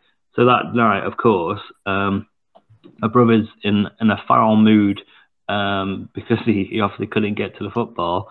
And there's me, who's had like the toughest hypo I've ever had, and going through that surreal moment. And I guess it's like the younger sibling always wanting the attention, because I was like crying out more. It's like, no, give me more sympathy, please, Mum, because I've actually had this awful hypo. And then there's my brother at the other side of the room, like, no, I'm in a mood because I didn't get to go to the football. But yeah, it was a very memorable moment, and I don't really talk much about it, but it's just like thinking about it now, it's reliving that, and it's yeah, and like I say, I've learned from that that I've need to act when I'm having hypos, and not do anything like that, because it could have been worse. Yeah, you know, a lot of what you said I can relate to, particularly going through school and the education. It just, and even just although this might sound a bit weird, but I'm a private person, and I wouldn't speak to anyone about type 1, and like you, I'd go to the toilets and do injections, or I wouldn't want to draw any attention to myself. No, and not at all. And there would be times where I would run out of hypo treatments, but also I look back, and I don't know what it was like at school you went to, but the school I went to, and it's really, I can't believe we did this back in the day, but my hypo treatment would be at the in the nurse's office at times, so I could be on the other side of the school having a hypo, and then I'd have to walk 3-4 minutes to the other side of the school just to get the hypo treatment. And you look back, it's bonkers, wasn't it? Yeah, bonkers. And also, I feel like how private I am and how private I think you are, because I think when I listened to you at TAD Talks and we had a chat afterwards, and I know you've been on the diabetes chat, I think there's quite a lot of similarities. Yeah. And yeah, I think I'm very private. I don't like, I guess I was worried of what people think. I was very embarrassed, and I don't want people to like, oh, here he goes, he's having a moment, sort of thing. Or I don't think they would ever be feeling this, but it was in my head. And yes, in my school, my hypo treatments were in my head of six's room. I also had a locker, but I didn't have any that day or in my bag.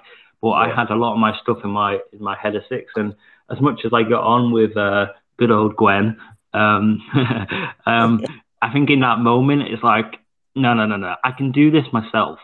And that was a wrong judgment on my call, and I learned from that. But yeah, But yeah, I know what you mean with the whole privacy of it. Yeah, and so what's life, or what was life like that after you with type 1? And in particular, I know we've spoken about kind of the diabetes wilderness and kind of what that is,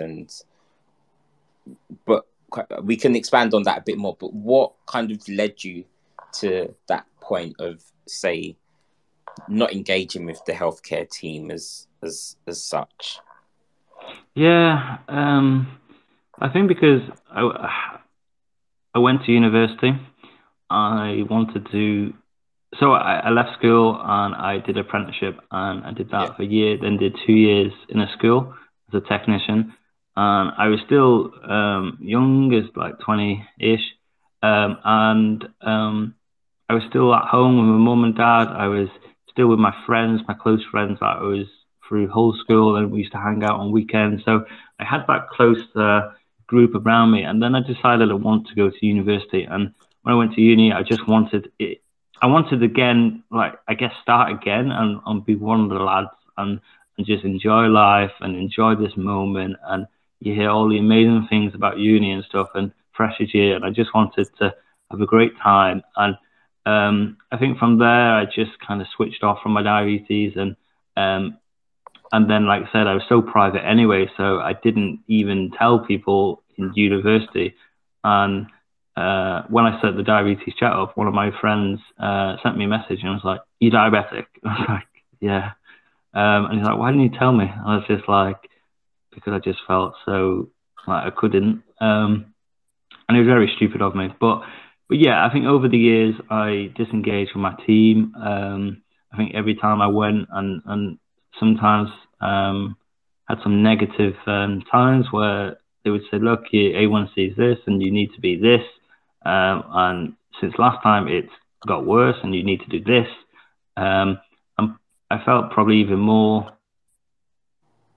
away from my diabetes and disconnected, and it stressed me out. And basically, the targets I felt were too much for me.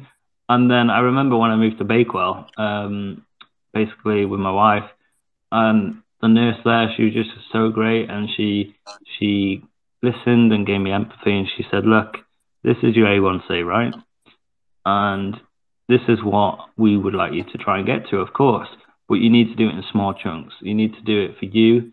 It's your diabetes at the end of the day. We're your team, and you need to do it for you and your life and your family." And I think that it finally clicked in with me. And I think through her support for a couple of years, it really got me on track again after a couple of years in the wilderness. And it just, I think a few negative, bad experiences just put me off. But I know there's a lot of amazing nurses and diabetes teams out there. And but I think maybe it probably was. It was just more me and my attitude, and I wasn't accepting my diabetes. I was in denial. I didn't want to embrace that I had it. It was controlling me, and I wasn't controlling it. And I've only recently, in the last year, felt like I'm in more control of it with technology and things like that, and amazing peer support. But yeah, I was in denial for a long time, and maybe sometimes, it wasn't actually the team. It was me and my attitude towards it. Yeah, and just so that I just threw out the term diabetes wilderness, and just so that people kind of have an idea of what I'm going to talk about. It's like a prolonged period of time where you're not in contact with your healthcare team, but it's also a conscious decision on your part for a number of reasons. So it could be that you've lost faith in the healthcare system, you feel like you haven't had support, or build up of frustration. And Tom, I know you kind of share these thoughts as well. And the reason why this is so damaging, and I use the example, it's like running on the treadmill. So you're running on the treadmill, but as much as you're counting up the miles, physically you aren't actually going anywhere. And it's the same as the wilderness, is that you're probably still using your old old, maybe outdated ratios, and there's so much changing in the world of course, managing yeah. diabetes, but you're in a position where you don't know everything that's going on because Course, you're stuck and in this one place. Yeah, go on. yeah, absolutely. And for many, many, many years, I was just told to take this amount of insulin for your meals and this for your evening, and that was it.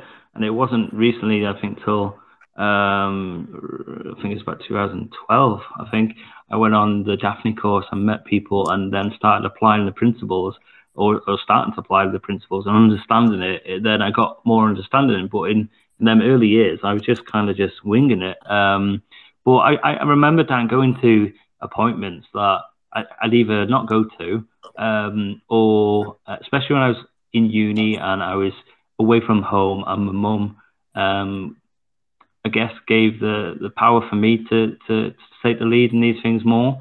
I think in them days, if I wouldn't go to appointments, or because I'd be scared, because I knew I wasn't in a good place, and I'd panic. I'd basically just take my insulin. I'd find it difficult to be finger pricking, and I'm probably not setting the example here for Mr. Diabetes Chat founder here, but I guess it shows that we are all human, and it's tough, isn't it? It's rubbish. And I remember when I did go to appointments, I used to make things up. I used to write things like in the car park before, or the night before. No, it wouldn't even be the night before, because I wouldn't be bothered. I'd go on the day and I'd write just random numbers, and then when you get talking and they ask questions, and then they show you the results and stuff, then the bigger picture comes present, and I'd be the one kind of like, nah, you're wrong. But it's only recently I've engaged with it better. And now with technology, it's all there, isn't it? The data's all there, so there's no hiding away from it. But seeing the data in easier format, so whether it's Flash, you can scan it, it's there, or CGM, it's massively life changing. But can I just I just wanted to share one story, if I can. It's your podcast. I'm just facilitating the conversation. It's you. You share the stories. Yeah, and this just shows how in denial I was with things, and in the wilderness with everything, I guess, is when I met my wife in uni, and she's listening here, and she's upstairs sorting Harry out for bath time.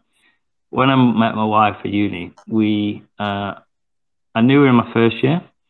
I went to America, and I came back from America, and I met her on first night out. I was in one of the pubs, and we got talking, and led from there, and we started seeing each other and stuff.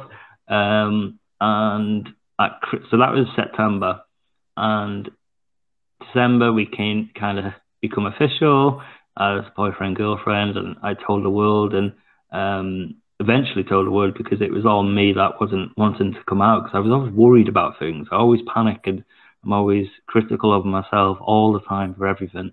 I remember talking to Kat, and I didn't get to talk about this when I went to Stockholm, and we spoke about it, and I wish I did, but now I've got a good opportunity to do so. I remember when we were seeing each other in them early weeks, that I didn't even tell my now wife I had diabetes. And I look back at that now, and I'm just like, why didn't I? But I know it's hard, because I've been in that position, I guess. And like, I didn't tell her, and I remember talking to her about her dad. Her dad has type 2 diabetes. I'm sure you won't mind me mentioning. And we were talking about it, and every time I kind of bring it up, or it's brought up, I was like, should I just say it? Should I just, you know what I mean? But I didn't. And like, I remember having hypos in the middle of the night. I remember I was lying in bed, and I'd be at the bottom of the bed trying to find bloody something to eat or whatever, and I can't find it, or I can't find my meter, because I was finger pricking at that time, and I was trying to, where the hell's that meter? Because I'm not in a good place with my diabetes, so I don't know where my meter is. It's somewhere in this room, this uni room somewhere. And like, and it wasn't for a couple of weeks. Then I mentioned it, and I can't remember the ins and outs of it, but I remember that. And I also remember a previous girlfriend I was dating when I was in America, and then she came over she was from New Zealand, and we were seeing each other for a bit.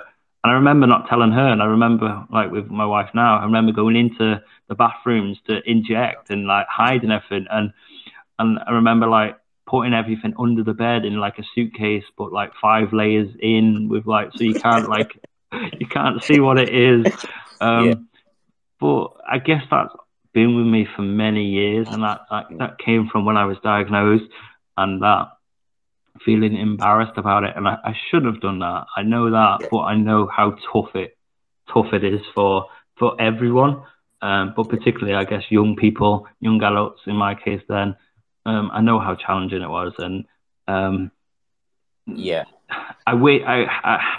you sometimes wish like you could turn back the time, and you could change things, but it's just life, isn't it? It's how you move forward. It's how you look at the next day forward, the next chapter in life, and make them decisions. And like I say, right now, I'm in the best place I've ever been. Yes, there are challenging bits, and I am finding a few things a bit stressful and overloading sometimes, but mentally, I'm more acceptant to my diabetes. I can now say, my name's Tom and I have diabetes, you know what I mean? Whereas before, I wouldn't come close to anyone. Yeah. Do you know, I really appreciate you just being really open and honest with us. And one thing that I wanted to say is that you said, perhaps it's not a good example as Mr. Diabetes Chat, but I feel that, and I'm sure many people would agree, it's not about being necessarily a good example. It's just about being real, because we all have these challenges. We all face these challenges. We're all on our own journey living with type 1, and no one's perfect. Perfection just doesn't exist. And what's really interesting is, you touched on it just then, is that when you're talking about how things were and how you were still trying to hide your diabetes when you were with your wife, you said this has come from the diagnosis. And what I'd written down is, when you spoke about your diagnosis, one of the questions that you had was, what will people think? So that's one of the things that you said, and it just kind of shows how that question has stayed with you throughout these different situations and scenarios. And I think, go on. even to this day, you know what I mean? I definitely feel I embrace things more than I ever have. But I've always had that in my head, to be worrying about what other people think. But when it goes back to that nurse that said to me, look, you're the one in control of this. You're the one living with diabetes, and you need to be the one that controls it and not allow it to control you. And but I know how tough it is for that. Yeah. And we will move on to talk about the diabetes chat and just how it's come full circle for you, because I think that's really, really, really interesting. But one thing that I do want to talk about is, I like to guess, my guess is about kind of a bit about you. So in your professional life, you're an SEN teacher. So can you just talk about kind of what life is like as a teacher for you, and just with the type 1, and obviously So I'm trained as an early years teacher. So I went to Aberystwyth University, did a childhood studies degree there. I went to Camp America, did a few years in Camp America at summer camp, and went then to do my PGCE in Liverpool, Edge Hill, in early years. So I'm a trained early years teacher. And when we were looking of where I get a job, I started applying for some in Wales. Me and Kat were like, is our relationship real now? We're like, are we growing up now? We need to look at, are we going to be together? Do we want to be together? Like, sort of thing. And we were going to make this real. We did. And we talked about where we want to go. And Kat had a great job in Derbyshire as a nanny, and applied for a few jobs. And there was a special needs school. And my wife said, why don't you apply for that? We've got a cousin who's got Downs, and you're really good with him. You're good with children.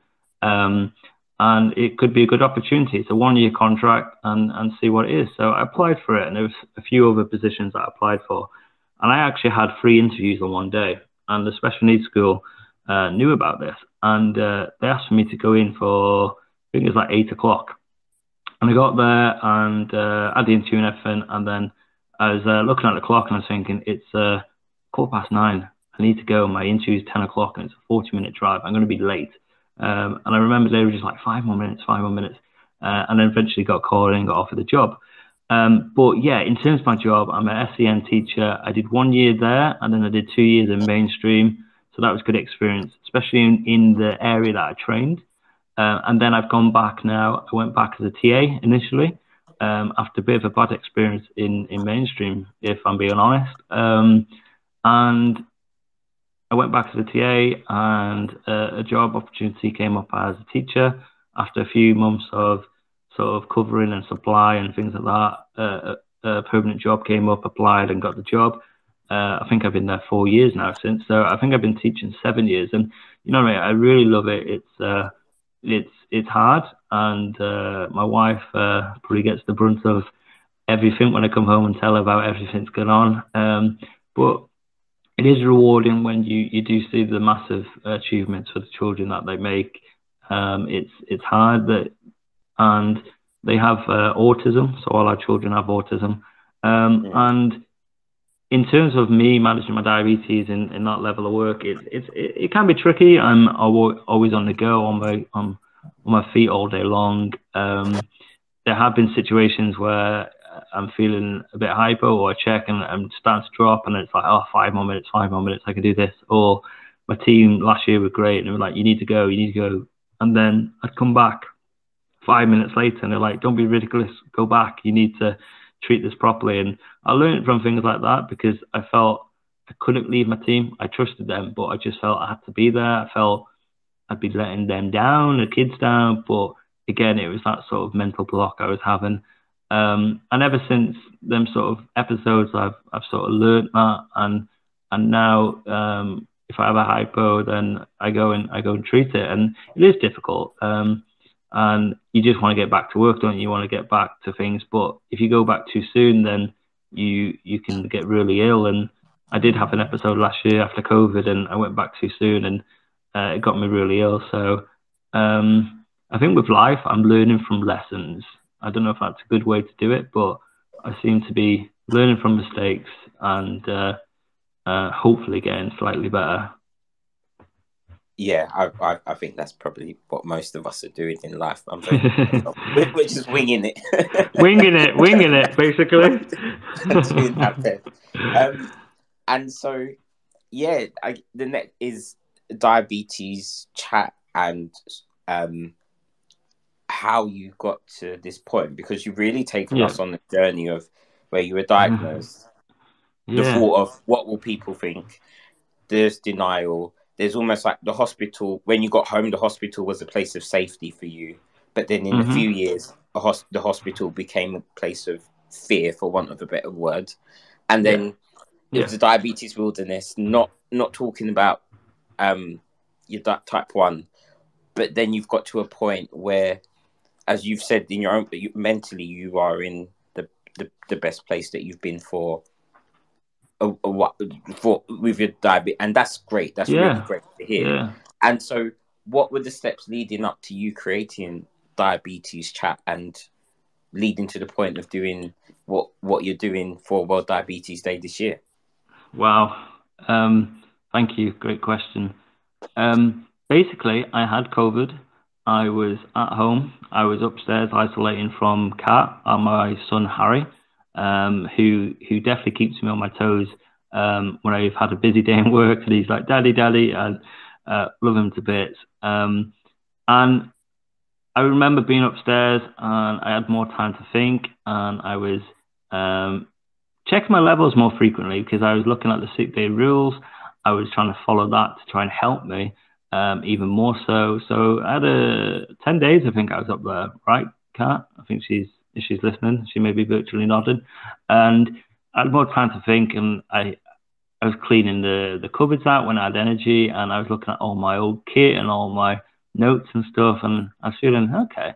And then one day, I had a letter under the bedroom door. So I was like, Kat posted it like in Harry Potter, I guess, when the mail comes through under the doors and everything. And it came under the door, and I opened it. And it was a letter from Sheffield to say, we'd like to invite you to come to have the Libra as a trial. And I was like, what? I've been asking for this for years. It's going to help so much. I've recently got back into finger pricking and all that jazz, and this is just going to help me feel so much better. So in the cupboard, I actually had a sample pod, which I had a couple of years ago, but never applied it. And because back then they were the readers rather than the phone. So I applied it, and then a couple of weeks later, once I recovered from COVID, I went on a course, and that was just amazing. And then one night I just sat at home, and I was in a good phase. I was feeling really good, and I was following people on Twitter, and I was seeing more, and I was tweeting the odd thing and stuff. And I did it because I follow football. I'm a Liverpool fan, and I go on spaces on Liverpool chats. Not so much now. And basically, I just thought, how can I connect with people and talk? And I just sat there one night, and it was a Sunday evening, and I thought to myself, why don't I do a Twitter space and basically see if anyone comes and talks. Like, we might get one person, it doesn't matter. And literally that night, I thought, okay, I'm going to do it, but I'll do it tomorrow. So I held back one night, and then the Monday night, I think I told Kat about it that day, and then she was like, wow, great. And I remember just like we sat in the conservatory, we had a cup of tea, it was our night routine, and then they went off to bed, and I was basically getting set to go. And then Philippa, who's on the line right now, she came, she spoke to me, and then a few others came, and I think at the end of the night we had like over 100 people over 4 hours, and I was like, wow.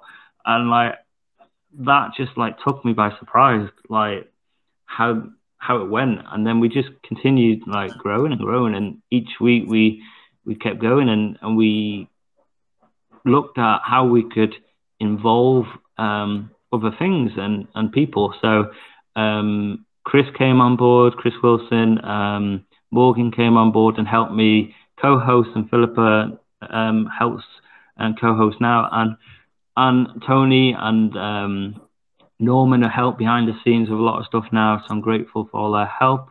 1 second, just sort the dog out, he's just scratching. It's all right. Typical dog.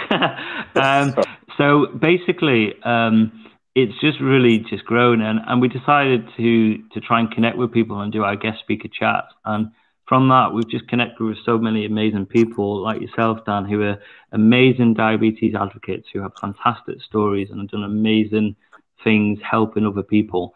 And then we've connected with healthcare professionals, sports athletes, and I was amazed to get the invitation to go over to Stockholm and talk about diabetes chat, and I hope I did everyone justice in that. But yeah, it's really blown my mind. And one of the other things about the diabetes chat is that the open forum section is where people can just come talk and share things and normalize things and ask questions. And that's why diabetes chat was set up, to connect and not feel, or hopefully to help people not feel alone in this, because I felt alone for so many years. And since embracing this, it's just really helped me with my confidence. And now I talk to people and work about it. I never used to do that. And if someone says sort of a thing that, should you be eating that or whatever, then I've got more confidence to actually speak back. Whereas before, I probably wouldn't have ate it. I probably would have just sat back, and then as soon as I got home, I would have gone to shops and got loads of it because I was told not to before. So yeah, it's really, really helped my confidence, and I hope that I look out and hope that it's helping other people with their diabetes, like confidence, or just to connect with people. And the idea is that we can just connect with everyone, like people who are newly diagnosed, people who've had diabetes X amount of years, all ages, everyone. And last week we did a parent and carer evening that was spectacular, speaking to 10 parents. We've had researchers come on and share their amazing research of how people can get involved. And then doing this now, it was just a mad idea that I had one evening. And I just had this mad idea one evening, and then as soon as I kind of was talking to a few people behind the scenes, and then it got real, and then I sent a tweet out about it. As soon as I sent it, I was like, why did I just do that? I was like, oh my God, what have I set myself in for? And it's been hard work the last couple of weeks and months, setting this up and doing it. But what are we in, like 9 hours into this already? It's been spectacular. We're raising awareness, we're talking, we're connecting. We've set up a little funding page for, we've chosen JDRF UK for this event. So if anyone wants to get involved in that, please do whatever way you can. But you know what I mean? It's all about raising awareness. And I'm just looking at the clock and realizing we're due to finish. But the community is just amazing. I love it. And they've helped me so much. And I hope it helps them in whatever way they need it to. Thank you, Tom. And yes, I am I am conscious of the time. But what I would say to what you've said as well is it also illustrates the power of community and the need to have community, and what you've created with Diabetes Chat. Yes, it's a space for people to connect, but it's also you're educating people as well. So where you talk about the connections with researchers, etc., coming along and sharing that information, which may not have been accessible to people otherwise, but it's good for people to know this information. And so one final question before we wrap up. What advice would you give to anyone who's living with diabetes? Could you ask that question again? Sorry, mate, I lost you slightly. Yes. So my question, what advice to anyone listening who's living with diabetes? What advice would I give to someone listening with diabetes? I think talking and reaching out to people is so important, and it takes time. I get that, and it has massively helped me so much, and I hear and I see it. So I think finding the people that you feel comfortable to talk to and sharing your experiences is important. Whatever way you do that, whether it's online, offline, on Twitter, on different networks, it doesn't matter. There is room for everyone to go find what they need. And for me, that is so important. That talking is just vital, and connecting with people. And I wish I did it sooner, but I'm glad I've done it now. It's better to be late to the party and not be there at all. So that's my advice, is talk to people, but I know it takes time. And I remember when you came on, Dan, just to finish, is that you said that even if you set up a private social media account and you ask questions or whatever, there are ways around that you can do this, to find the way that you need to connect to people, because it definitely does help. Definitely. And thank you, Tom. And thank you very much. And the 6 o'clock on the dot. Oh, mate, thank you so much. I hope that was okay. I've never really talked about it in that much length before, and I've been honoured to be able to talk to you about it on our diabetes chat as well. And I couldn't think of anyone better to do it with, because, like I said, I feel we've got so many similarities with our stories and journeys. And when you asked me to do it, I was gobsmacked, because I thought you were going to ask someone else. So yeah. But honestly, thank you, Dan, for your time today and coming on and talking to me. A great host. And guys, go check out all the amazing podcast stuff Dan's doing, because it's great. And this is what we need to do, is talk about it and learn from things. And appreciate your time today, mate. No, thank you. Really appreciate you inviting me on. Good luck with the rest of it. Thank you. Cheers, buddy. Thank you so much.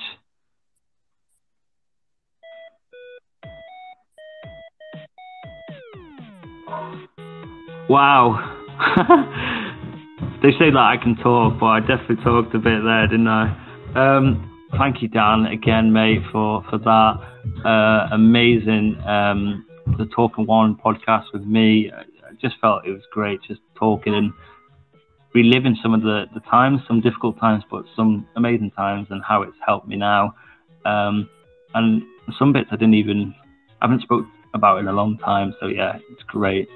Now we are going to, we have, what time is it? It is 6 o'clock UK time, and we are going to connect with the amazing Stacey Sims from Diabetes Connections, and she will explain what we're going to do for the next hour. I think I'm going to have a glass of something or a cup of tea and just sit back and enjoy. But it's amazing, Stacey, to have you here today. And guys, we have 16 more hours to go, and I'm looking forward to the next hour, Stacey. Over to you, Stacey. Oh my gosh, thank you so much.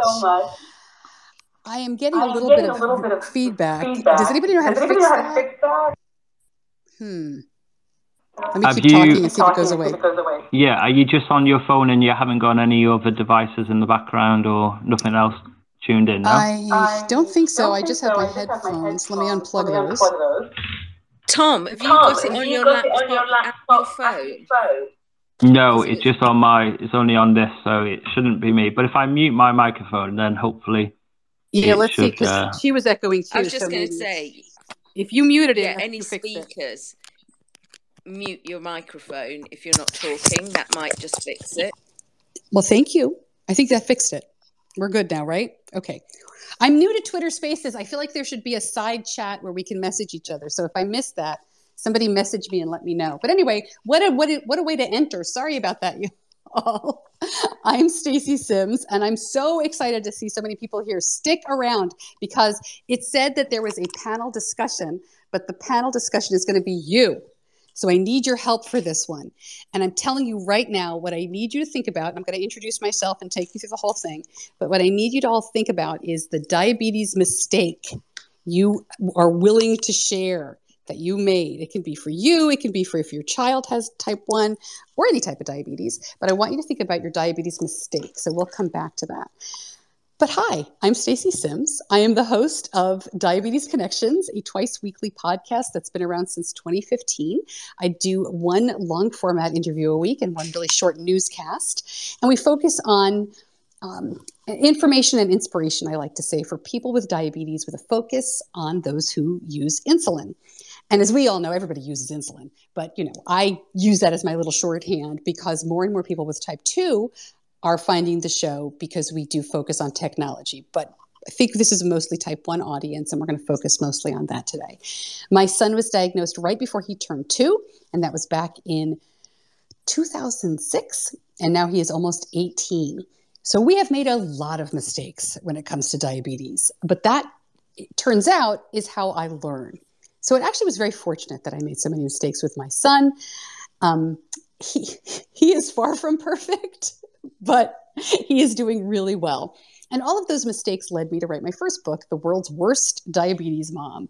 Because if you thought it was you, no, it is probably me. And I just have a new book that's out called Still the World's Worst Diabetes Mom, where I show how making those mistakes and the funny stories that I shared in the first book actually pay off as my son gets older and is much more independent. We've always stressed independence for him. And he is, like I said, he's going to be 18 soon. My biggest flex as a diabetes parent is that I sent him to Israel. We live in Charlotte, North Carolina in the US. So I sent him to Israel last summer for a month with a non-diabetes group. And then he went away this summer for 8 weeks as a counselor in training at a non-diabetes camp where he's gone for several years with no Dexcom sharing from me. I guess sharing from him and following from me. So those are my two big accomplishments that I talk about when it comes to independence. Hang on, I'm going to take a sip. I've been talking a mile a minute already. So the exercise I want to do with you all today, and I'm happy to do it by myself. I understand if people can be a little shy about sharing mistakes, but I hope you won't be when I kind of take you through this. I wanted to kind of give you something to really think about that can help you. My past life is in broadcasting. I was a TV reporter for many years and a radio reporter. I like headlines. So what I decided to do a while back was try to reframe in headline form some of the stuff that was going on with our diabetes nonsense. And it turned into a presentation that I now do called Reframe Your Diabetes Parent Brain. So let me start out by asking you all, when was the last time you felt like you had a fail? Like you might share a post on social media where you would be like, #momfail, right? We went out to the restaurant and we walked in and we realized his insulin pump was empty. Things like that, right? Mom fail. But the problem is that doing that kind of stuff over and over again, and not the mistakes, the sharing of the mom fail framing, really makes you feel bad about stuff. And it really makes you think, maybe I am getting this wrong. When in fact, you're doing great. Diabetes is not something that we can get perfect on. So I'd like to talk about reframing. So let me give you an example of kind of what you can do. All right, so this is an example of a story that I've shared many times, and I shared in the first book. So we did not realize, maybe like many of you, that a tubed pump infusion set, so, Medtronic in the United States, Tandem, I know you've got a few more options, I think, in Europe, but a tubed pump, we didn't realize that infusion set can fill with sand if you don't put a little cap on it. And, like many of you, we always threw away the caps because we didn't know what the heck they were for. If you're not familiar, they look like little pitchforks, and they come in the box with the infusion sets. So I've actually interviewed the people who make these things on the show. The company's called Convatec, and they confirm you do not need to cap the sets for anything else. The clips are just there to keep large debris like sand out. You don't have to worry germs, water, stuff like that getting in. That's not how it works. An infusion set for a tubed pump is like, and for Omnipod too, it's like the top of an insulin cap with that little rubber thing. So you need a needle to poke through it. But the problem is if sand gets in, it's not getting under your skin. It's just keeping you from reattaching the pump. So we were at the beach on vacation one year when Benny was, young, 6 years old maybe. And we went straight to dinner from the beach. And it was one of these places where you don't have to get redressed. You just, you go in your bathing suit or, throw a cover up on or something. And we ordered the food, and then we took out all the diabetes stuff to reconnect him and to give him a bolus for dinner. And then we realized the tubing would not go back into the infusion set. It was just full of sand. So we had a water bottle. We tried flushing it. We're like outside at the restaurant, jumping around, trying to flush the water through the site. And it didn't work. So we had to change the site, and it was stressful. He didn't like doing that, certainly in public. He was 6 at the time. It wasn't like now where he does it all himself. It was kind of upsetting. And I really felt it was our first day of vacation, and I felt like I had ruined our dinner. So let's take that through the reframing process. Okay, so here's the headline. What would the headline be? #momfail. Parents do not properly research or prepare for beach trip. Dinner is delayed. Vacation is ruined. And that is one way to frame it, right? That's a headline that you could write for that story. But here's another one. And that is, parents troubleshoot unexpected setback. Happy kids eat dinner. Beach trip is a fun vacation.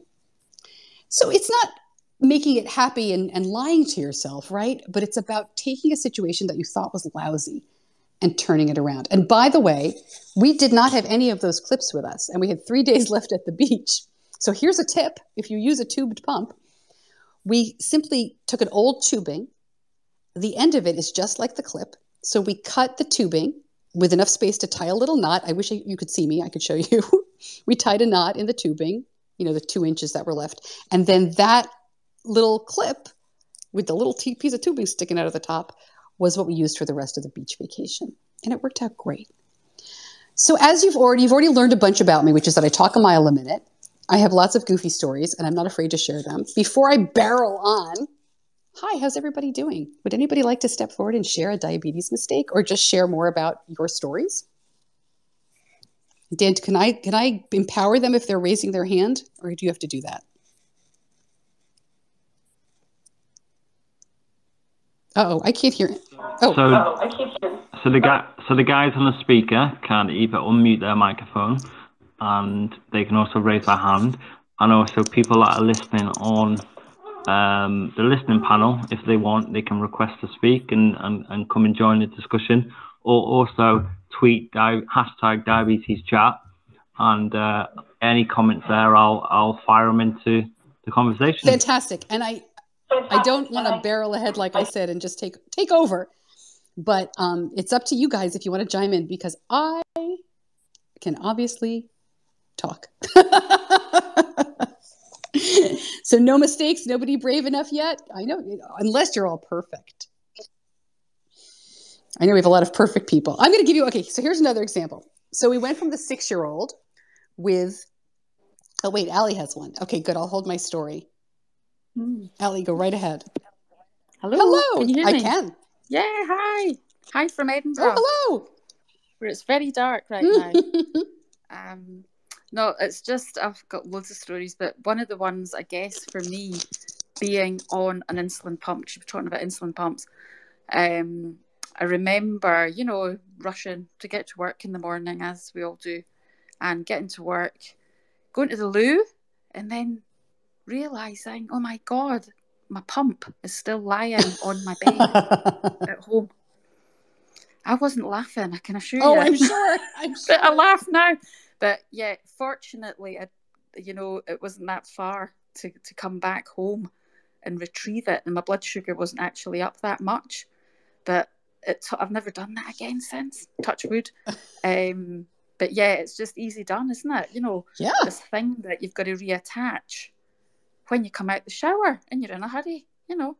So we're going to reframe that, but I have to just tell you real quick. When my son was little, he went to school one day and he'd forgotten his meter. And then he went to school the next day and he did exactly what you did. He'd left his insulin pump at home and we had to, he'd taken a shower or something and he had to run it to him. And the nurse called me the third day and she said, I was just checking to see if he had pants on this morning. She wanted to see what else he would forget. So your headline is irresponsible adult with type 1 forgets life-saving medical device. Oh, right? That's the headline. But the reframe Horrific. is how would you reframe that, right? It's busy person has more on her plate than diabetes, right? You've gotten to the point where diabetes is not completely consuming your life. So busy person has more on her plate, is a human being, not a robot, and forgets her pump. Troubleshoots and figures out how to fix it, right? Goes home, figures out, do what you need to do. So, if you needed forgiveness for that. I would have had my plan B in my Oh, yes, bag, so what would your plan B be? I should have asked about that. Well, I would have had my emergency bag, full of all my, injection kit, pens and all that. Oh, but, which I could have used, but obviously just being a 5-minute drive, which I did have to get someone, very kind who did drive me. Unfortunately, managed to rehook the pump. But it's just one of these situations. I think you don't realise it, and maybe that's when people are wearing they've got all sorts of different pumps now, because back then there was no choice, Yeah. And that was it. You either hooked it on or you didn't. But now there are safer pumps. Well, not safer, but you maybe wouldn't have that worry. Well, I would say, as much as I love all the different types of pumps, the problem with the ones that you don't have a tube is you still need a controller. Yeah. So as they're going to phone, that's getting easier and easier. Right. Forget that. Yeah. Yeah. But to add to the reframe is here's your real reframe. Responsible adult is human and forgets her pump, but has a backup plan that would have helped her troubleshoot regardless. The only thing is, you'd never get all that in a headline, would you? They'd cut that, wouldn't they? Right. That's very funny. Talk fast, type small. Yeah. I love it. It is good. I'm sure everybody's got lots of stories like that. So, but it keeps it human, doesn't it? Because we've got a hell of a lot of stuff to remember. And you try and remember everything, but the reason that we have the plan B and the plan C and the plan D is that, hopefully one of these things will back you up at some point, Without a doubt. And it's so easy. I've got your headline for you, by the way. Yes. Not responsible adult almost has a bad time.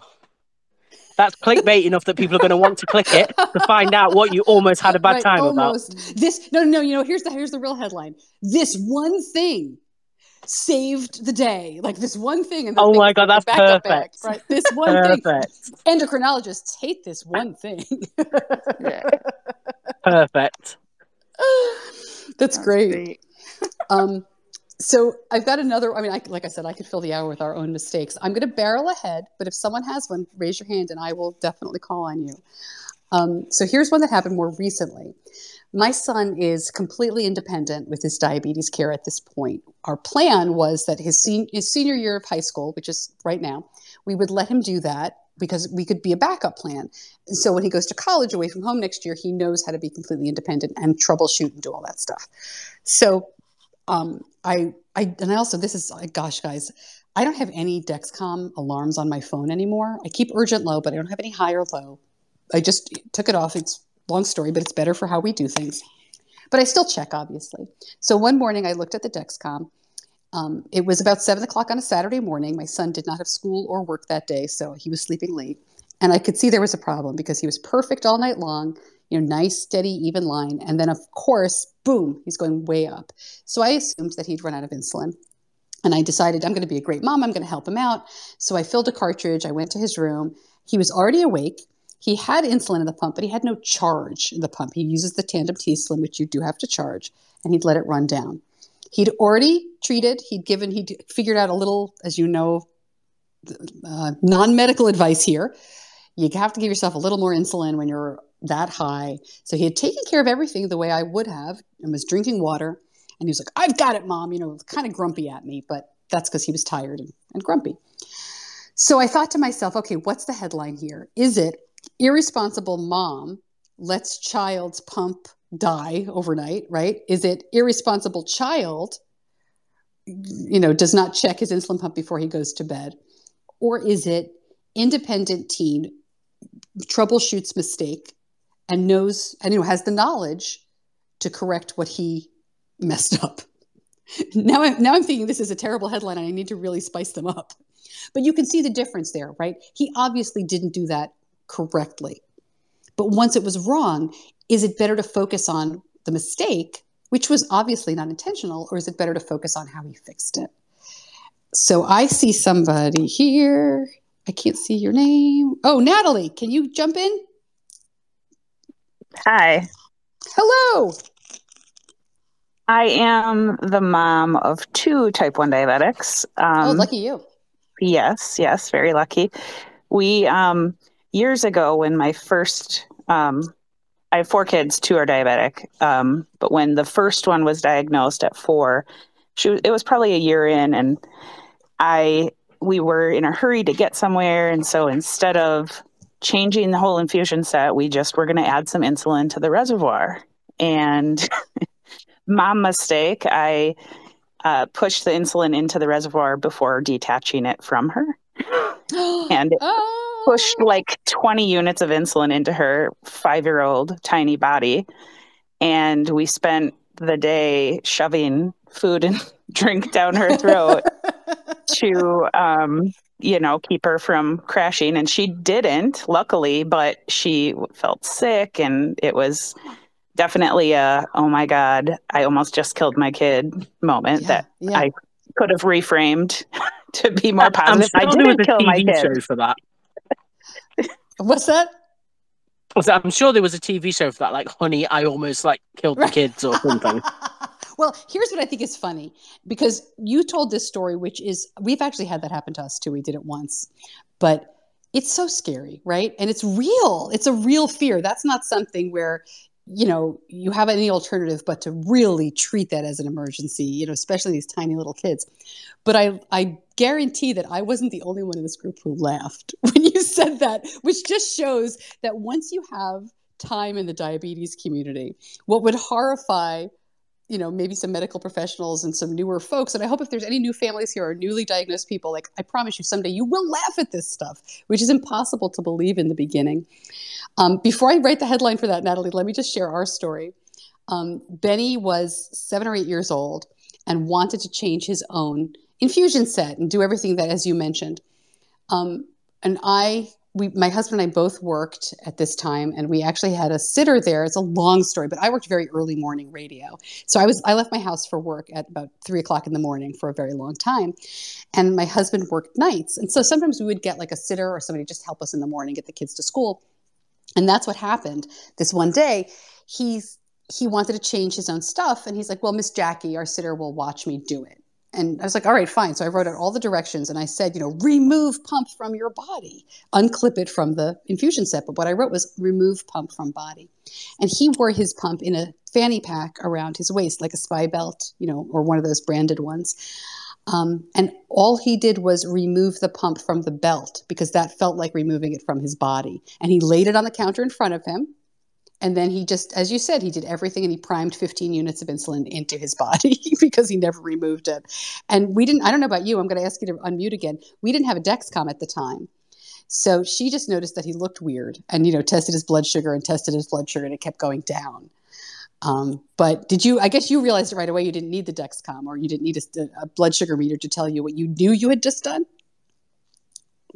Yeah, I knew what I did like a second after I did it. And we did, my kids used, they're both on the Medtronic 770G and they've been on so they've had the Medtronic CGM from the start. Right. So I watched it, but the delay, I'm watching it going, oh, it's already going that low. I need to shove some more food in there. So it goes from, right, what's the real headline is, mom fail, irresponsible, in a hurry, not paying attention, doesn't follow correct directions to fill insulin pump. And as you said, almost hurt your kid. But then the reframing is really, it's just one word and it's hashtag ice cream party. That's the reframe. That's all you need to do on that one. Yeah, she'd like that. At first it was fun. At first she liked eating all the candy and whatever, but then a couple hours in she was like, I don't want to do this anymore. Oh, it's so gross. I can't even imagine, right? That as a parent of a child with diabetes, I don't know what it's like, but I can only imagine eating when you're full. And having to drink. Gross. Yeah. But thank you for sharing that. Oh my God. How old I've got you off mute. How old are your kids now? So the younger one is 10. She was diagnosed at 4. And the older one is 14 and he was diagnosed at 11. Okay. And you have 4 kids total though? Yes. My kids are 8, 10, 13, and 14. So every other one is diabetic. So far. I hate to say that, but I feel like, oh my gosh, if another one does, it's just going to be a free for all. Yeah. And you can mute or not, but I'm kind of going off on a tangent here, but I think one of the things that I certainly don't have an answer for that I think is very tricky as a parent of a child with diabetes and children without diabetes is that balance with siblings. And I know that's not the topic of what we're talking about today, but I don't really have a lot of answers. I have a child who is older. She's 3 years older than my son, so she's now 21 and he's almost 18. And so she was 5 when he was diagnosed. And I think we did as good a job as you can, but I wouldn't call it a mistake. So I'm not really going to talk about it too much here. But I do think that it's so difficult to teach the kids who don't have diabetes that, why we're giving them much more attention and making them things.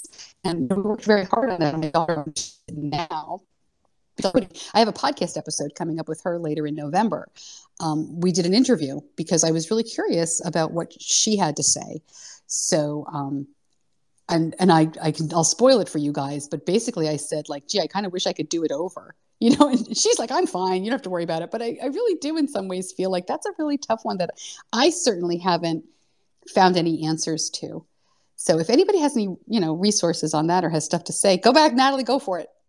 I don't have any resources or anything, but having 2 with diabetes and 2 without, it's always at the back of my mind. Like, are the other 2 going to grow up feeling like they didn't get as much because I had so much of my life is on checking their blood sugars and watching where they're at and changing infusion sets and sensors and all of that. But I don't know. I can't, as of now, I don't feel like the other 2 feel that way. And I've asked them and they're like, well, I'm just glad I don't have diabetes. So hopefully they'll end up saying it's fine. We get it, but I guess we won't know until the time comes. Right. I think the only advice I have, which my daughter said was very helpful, is that we were always really honest about it. We were never trying to convince her that she was imagining things, right? We weren't trying like, oh no, he's not getting more attention. We would say, yeah, this stinks. Nobody likes this, but this is the way it's got to be. You know, we tried to do some things just with her and for her. With 4 kids, I don't know how you do that. I don't know how you sleep. I mean, oh my gosh. I don't. But, I don't. yeah, I bet with or without diabetes, you're always running someplace. You're always making lunch for somebody. But you just have to be honest about it. And that really helped us talk about it. And I think in some ways it's hard for them because they think the parents are going to have all the answers. You know, like my daughter said, I was kind of disappointed when I said, this bothers me. And you were like, yeah, it should bother you. And that's life, which is not how I said it, trust me. But, you know, but that was kind of how we addressed it was, it's really healthy to be bothered by this. Tell us more about it. You know, how can we help you within reason? You're not imagining it. And that really, she said, helped a lot. So I don't know. But there's no finish line to parenting. I'm waiting for someone to give me my medal for crossing the finish line. So far, it doesn't happen. I agree that honesty is super important in with all of my kids with diabetes and not, because we are very honest. Probably some people, like my brother also has type 1, and I think he often, you know, he's 41 years old and was diagnosed at 15. So, you know, he's been around the block with diabetes. And I think often he thinks that I'm too honest, that I talk about it too much, that, you know, he was one to hide his diabetes, you know, when he was a teenager and in his 20s. And so he doesn't necessarily like our take on diabetes. And to my husband and I, it's like, why not be honest? Our kids are going to grow up knowing what to do, why they're doing it, why it's important, how to advocate for themselves instead of feeling like they have to hide it like my brother did. So I agree that honesty in all fronts, whether it's with the kids with diabetes or the kids without, is super important. Yeah. I think it's safer too, right? It's a lot safer to have your child communicate. And this has paid off for us many times. When you give a child as much freedom as we've given our son, he needs to be able to communicate to the people around him and be open. I think if my son did not disclose he had diabetes and wasn't comfortable with that, I would not be comfortable sending him as many places as I do. And I'm not knowing you at all. I would assume a lot of your brother's issues are generational too, right? There was a different time in many ways. Yep. Yeah. Yep. And when he was the first person diagnosed in our, like, we don't have any other relatives. Like my brother was the first one. And so, and back then it was sort of like, you know, it was in the early 90s and there wasn't the awareness that there is now. And I think my parents didn't try to hide it. You know, it wasn't a secret or anything, but they also didn't. There was a lot of things I learned to deal with my kids with diabetes because I saw that my parents didn't, just because they didn't know. Yeah. Yeah. Without a doubt. All right. Just looking around. This is so fun for me to be on a Twitter Spaces. I mean, we'll see how. I hope Twitter lasts a long time so we can have more spaces like this, but who knows what's going on with it. I know, right? If anybody, again, you can share mistakes. We've actually gotten off topic, which is awesome. I love to do that. But I have lots and lots of mistakes always to share. I wrote a whole book about it. So one of the things that I do like to talk about are, I'm stuttering because I'm trying to figure out the age group, right? But one of the, actually, I'm gonna kind of pivot a little bit from let me see. I'm sorry, guys. I'm trying to figure out if I want to share another mistake, which I have, like I said, I have a billion of, or just more of a story of Betty and independence. But I think, you know what? Actually, one thing I will talk about that helped us a lot is conversations about CGM, which I think is really important. And I'm obviously flipping through the book right now because I want to make sure I get this right and I want to remember. Okay, so one of the things that happened to us, and I don't know, again, everybody's on a different timeline and there's different technology here, is we didn't have a continuous glucose monitor for the first 7 years that Benny was diagnosed. He was diagnosed at 2. He got our CGM. We've only used Dexcom. Oh, that's not true. He's used a Libre here and there. But we've only used, for remote monitoring, right, we've only used Dexcom. And he got that when he was 9. And then we went 2 more years because there was no share or follow when Dexcom first came out. And so we started using share and follow at a time when my son had already had diabetes for a long time and was very independent. So I like to say that because I think it sets you up better for what I'm about to say. One of the things that I feel really strongly about is that CGM, whatever brand, is an absolutely incredible tool, but it's only as good as the person wielding that tool, right? I mean, what's the point if you don't have a plan? What's the point if you don't have a conversation? There's a great saying by Stephen Covey, who is an educator. He did like the 7 Habits of Highly Effective People, which is a popular book over here, or at least it was a while ago. And he said, technology and tools are useful and powerful when they are your servant and not your master. And to me, a CGM is a tool. It's a perfect example of that, right? It's up to us to figure out how to use it in a way to improve our experience with diabetes and not become a slave to it where it dictates how we decide to manage diabetes. What I mean by that is whenever we enter like a new era of diabetes management, whether it's middle school, high school, driving, or going away on a big trip, my son and I have a conversation about how we're going to share and follow, and then what I'm going to do with the information. Because to me, just looking at the numbers, it just didn't work. And some of that came from mistakes. What I mean is, do I call him for every high blood sugar? Do I call him for every low blood sugar? Do I yank him out of class? Do I share with the school staff? And these were all things that by the time we got CGM, my son was old enough to participate in the conversation. So and I think kids can do this. Obviously you're the parent, you make the decisions, but I think you can have these conversations with little kids as well. Like, even kindergartners, that you can talk to them about how they imagine things are going. What are they thinking? And you get some great insight into what's up. So a good example of this is when Benny started middle school, I think we'd just gotten share when he was in 6th grade. So when he started middle school, we agreed that I would only text, and he was lucky he had his phone in middle school. They let him use it. We would only text him if his blood sugar was over a certain number for a certain period of time and only under a certain period and number. And then we would escalate, right? If I couldn't reach him in a certain amount of time that we agreed on, I would call the nurse. If I couldn't reach her, I would do this. If I couldn't reach him, I would drive to the school and run around screaming, help, help, my baby, or something really embarrassing. So that kind of thing. And it really worked well. So every year we kind of revisited that. And I like to talk about conversations around continuous glucose monitoring because it gives you a lot of insight into how your child feels about you seeing the numbers. And it gives you a plan. So when something happens, you're not panicking. You're like, okay, I know I can reach this person. When he went to Israel, he wanted me to remote monitor, which I thought was the dumbest thing I'd ever heard. First of all, they're 7 hours ahead. And what am I supposed to do? Who am I supposed to call?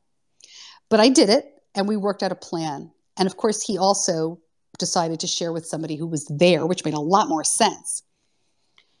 What I found really interesting was I talked about this with a couple of adults at the time, and they said one of them didn't share with anybody because they didn't even want to share with their spouse, whatever. But the other person said that they had had conversations about sharing with their spouse, with a friend, and just talking about that, because this happens to everybody, right? And this is what I mean by mistakes and things.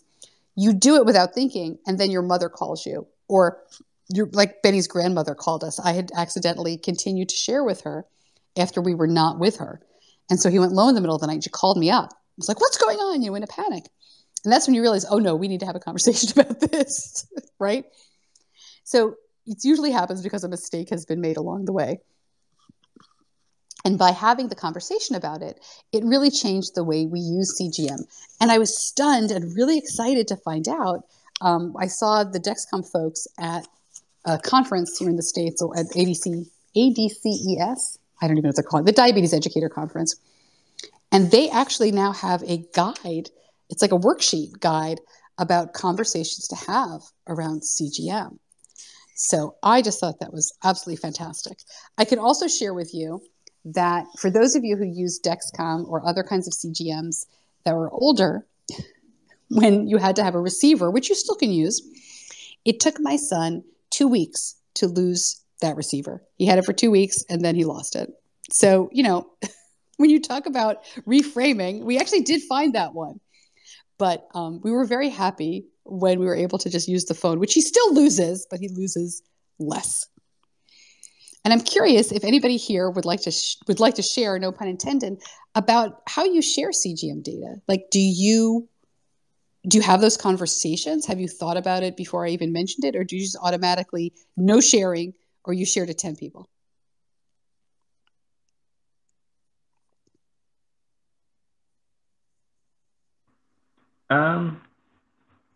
So for me, I've recently gone on. Well, I started in February on the Libra, and then I had a trial on the G7, and now I'm on a Dexcom One, and the Dexcom One doesn't enable you to share it. Right. But when so that is it's not good for one. But when I was on the Libra, I did share my data with my wife. And yeah, it was good for her to see, and she didn't really keep track of me or anything, but occasionally I guess it was just good for her. And then she would get the alarms, notifications. So I guess it's that reassurance that if I was having a hypo and my phone is playing up, or it dies, or I sleep through it, that hopefully there's someone else who could potentially help if need be. And now I'm on the Dexcom One. It doesn't have the functionality of sharing, which I think is an absolute mistrick.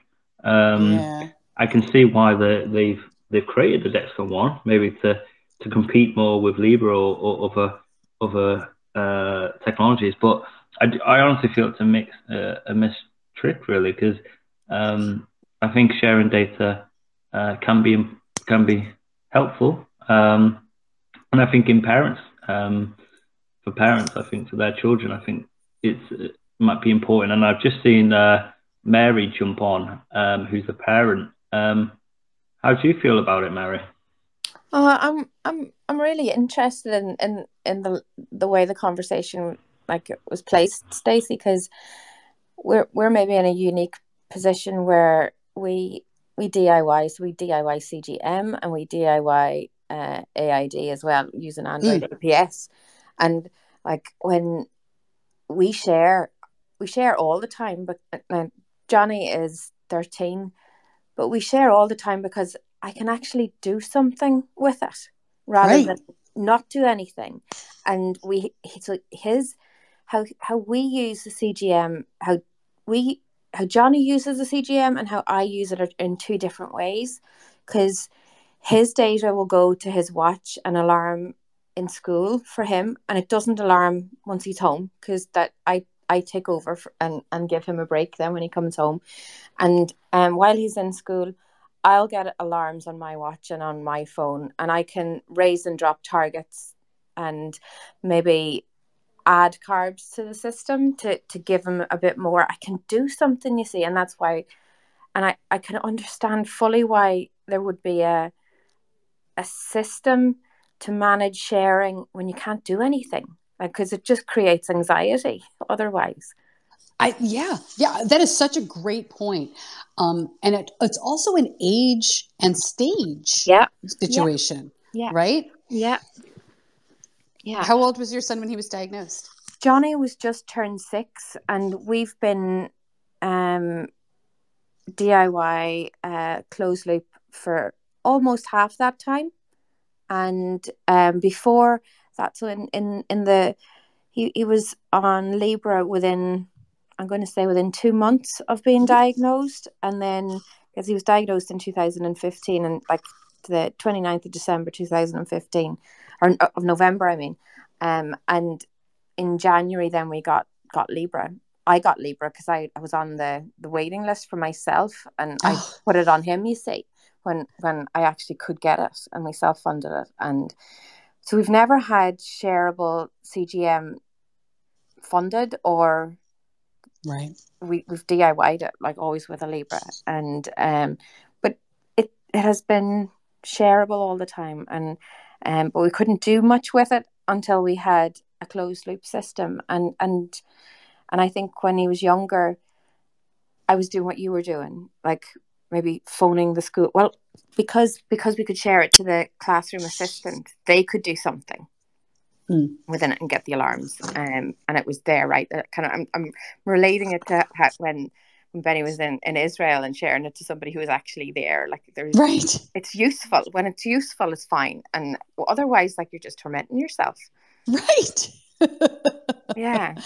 Right. It really is something to just take a few minutes to think about, which is amazing to me, because like when your son was diagnosed, everybody didn't have CGM, and it wasn't, in the United States, it's a little different in terms of how we fund it, but it wasn't as common at all either. And so now I think a lot of people just put it on their kid and don't really think about how they're going to use it, whether they're able to make changes or not. And so the only thing I would say is, I was just thinking about when my son was 13 and how different it is now that he's almost 18. It's like, it really is amazing how much their bodies change, how much their attitudes change. He's the same great kid, but he's a different person at the same time. Yeah. And so it'll be interesting for you guys to see as he gets older and everybody's on their own path for this, when he starts doing it all himself. Right. I'm scared. Don't be. You know what? And we're all terrified. So I'm lying. We're all, like, I always worry. I'm always scared. But truly, they step up. And when we let them, right? That's so hard, though. I know. And I'm thinking as well, like with that usable information, like with CGM, it's getting the alarm notifications right when you actually do something, rather than when it says like you're 3.9, you're not going to do something because you might just come up. So right. You need to do something a bit lower. So set your alarm lower so you're not just tortured. Like the person who has the alarm is tortured. I love the way you describe it as being tortured. That is perfect. Mm-hmm. Yeah, because you're just lying there. And you're lying in bed looking at the number, aren't you? And you're going, right, should I do anything now? I'm not going to do anything now. If it goes down, the arrow changes, I'm going to get up and I'm going to get a juice. And then it drops by one. Do I go now? Or do I wait another bet? It's going to come up. He's got no insulin on board. Right. Yeah. It's interesting. It's a tough age you're in, because you're straddling two worlds. You've done such an amazing job of taking care of him and probably doing a lot for him over these past several years. And he's not ready to take the reins. I don't know him, right? But I'm assuming at 13, he's not ready to take the reins 100%. But he's probably in that world where he wants to start. So I got to tell you, my hat's off to you. The next couple of years are very difficult, because they're also, I'm sure all your children are geniuses, but they're also brainless when they're like 12 to 15. Yeah. So you'll get through it. And I think with DIY as well, Stacey, that if we get to a point where he doesn't need to bolus, because I remember hearing you saying about like them being like cotton wool heads at this age. Yeah. And they are like, it's like, even when you remind them to bolus, they forget. Yes. Like literally like 5 minutes ago, and like they just get distracted by shiny things. Yes. But the AID systems, it was described to me. It's like, I don't know if this metaphor will hold. At a bowling alley, we have the gutters, right? And then they put up the bumpers on either side, so you can't hit the gutters. So you can still bounce around. You're may not knock down all the pins and be perfect, but you're safe. Yeah. And that's what is so amazing for this generation of kids. Yeah.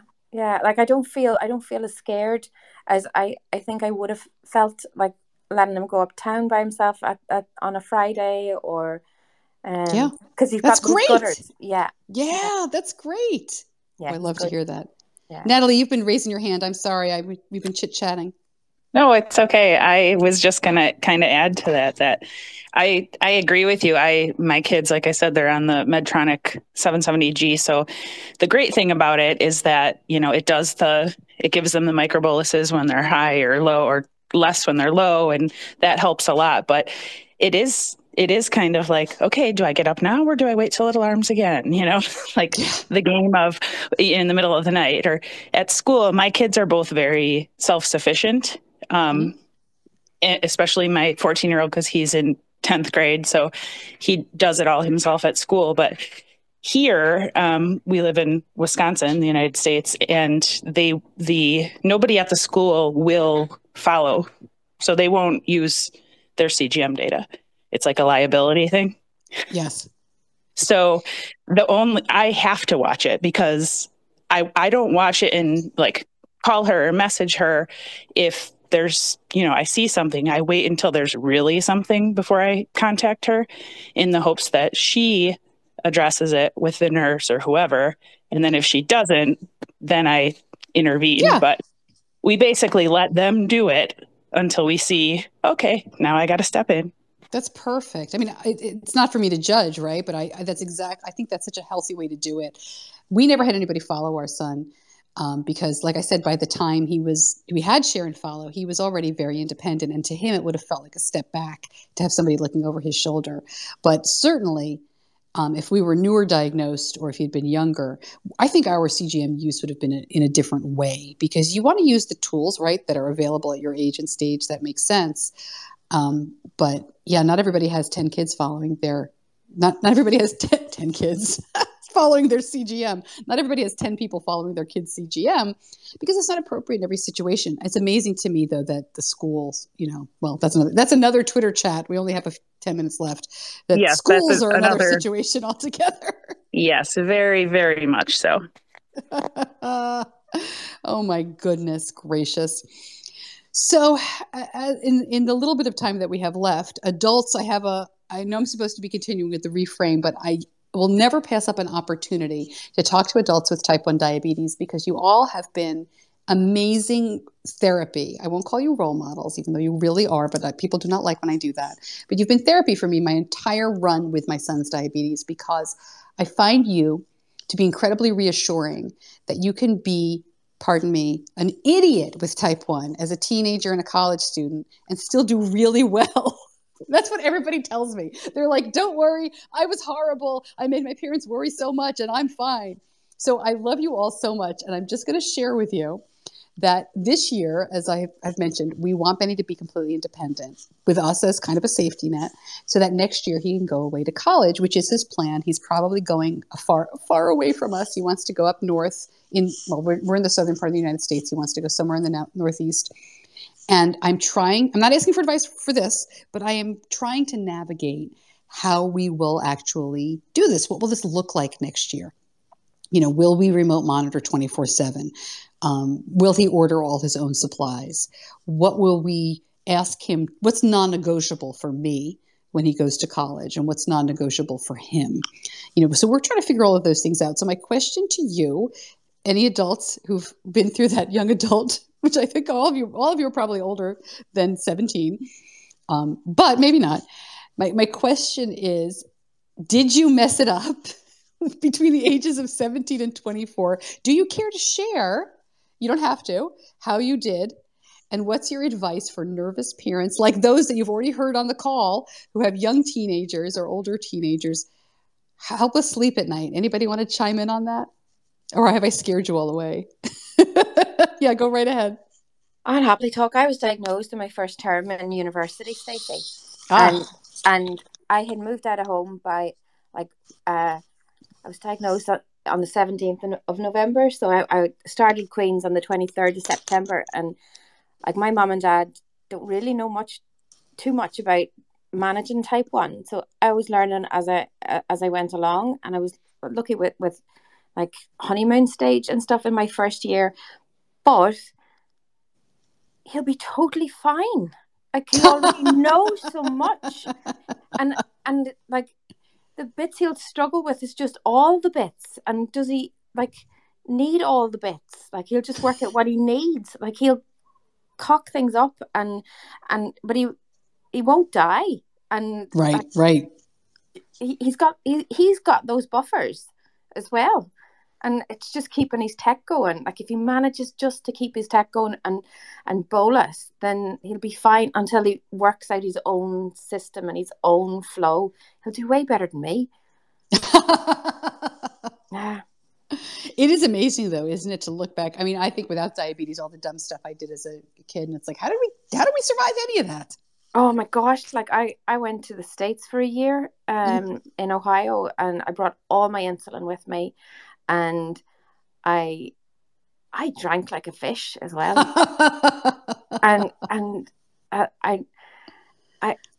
There are things I did that I really don't want Johnny to learn by mistake. But I think that's how you learn.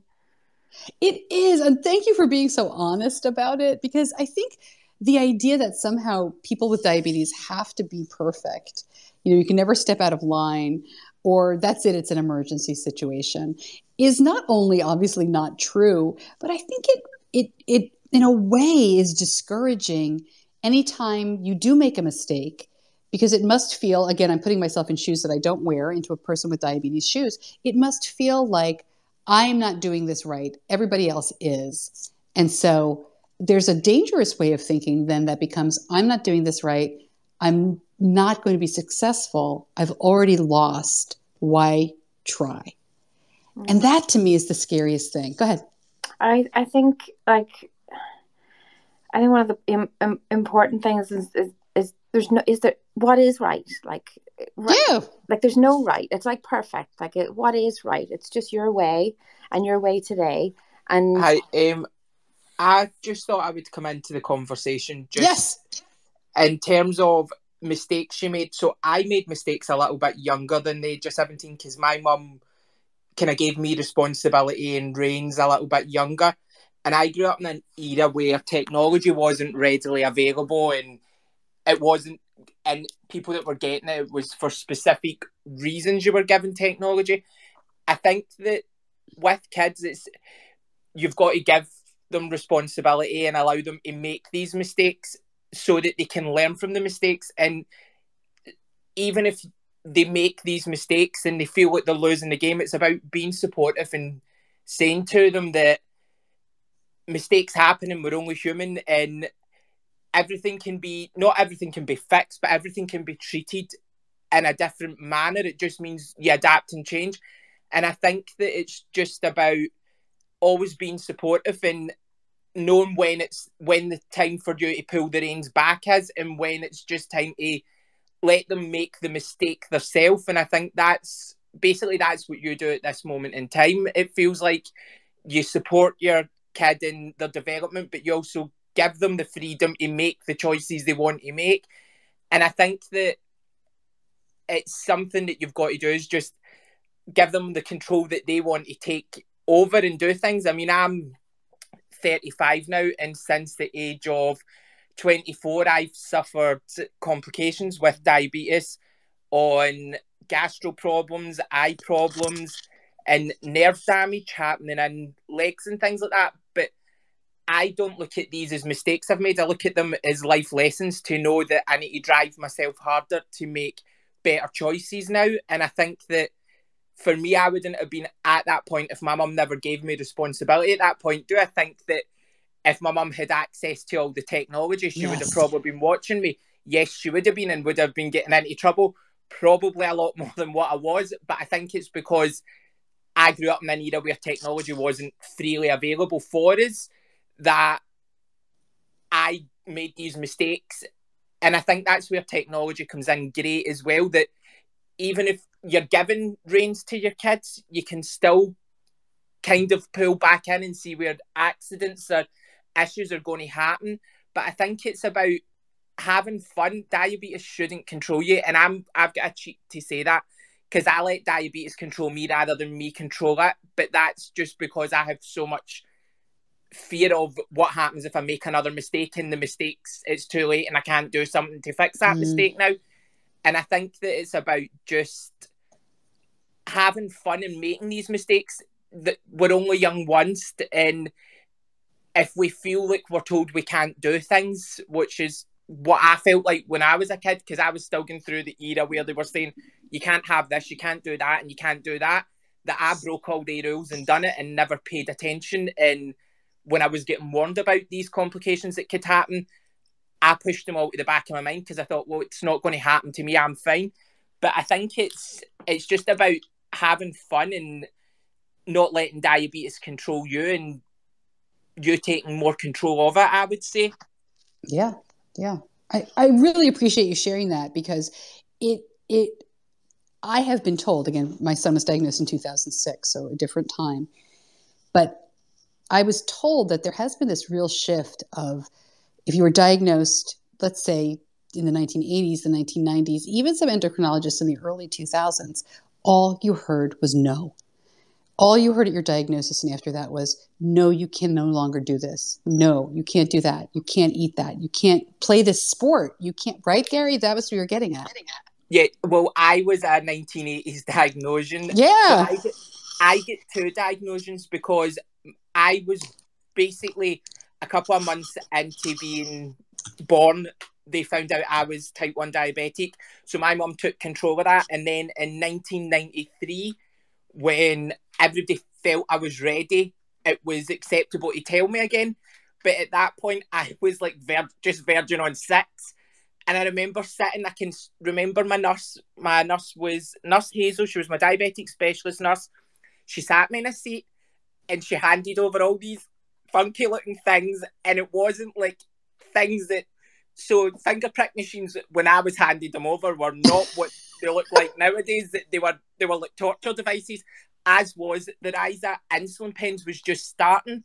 So I was still in an original syringe with a stainless steel needle that you used and kept reusing until it got to the point where you were in pain putting the needle in. And I think that it's like when I grew up in that point, I was always told no. In the early 90s, I felt like when I sat down, it was a book was handed over to me that told me how much I could eat. And then I was told I had to eat this much to cover the insulin that I was given. There was no flexibility. There was nothing now. And I will say diabetes since 1993 or thereabouts, up until I would probably say from about 2012, 2013, there's been a major, huge development in terms of technology being more available, in terms of freedom of how you do things. Because I do think still in 2006, and I don't know if this is just because the health board I'm in and the location I live in, I was still told no at points, like, oh, you can't have that chocolate, or you can't eat that cake, or you can't do that. And when people were saying no to me, I was pushing back and saying, well, if you're telling me no, I'm telling myself yes. So I went through a period where I stopped taking insulin because I just felt like diabetes was a burden in me, and it was not the condition. I didn't want the condition anymore. I wanted to live a normal life, albeit what is normal, but I wanted to live like everybody else that wasn't having to take injections and look and think about what they were going to eat and things like that. I just wanted a normal life. And I think that's where developments came, where doctors and nurses have sat down and realised together, if we keep telling them no, we're going to have a big wave of problems later on in life with these people that are going to come back to us and say, you should have warned me better than that. And I kind of stand on that. I blame myself for my complications, but I do kind of stand on, I feel like there was more responsibility should have been had by doctors to try and help support me, because you could tell I was going through a phase of rebellion and nobody really stopped to ask anything or find out how I was coping. And I think recently there's been a big change in that as well just now. Yeah, I would agree with all of what you said. I think the change, like you said, and we're going to run out of time, but I'll make it quick here at the end. The change is technology. It does make it easier. Obviously, not everybody has access, and it doesn't make diabetes easy.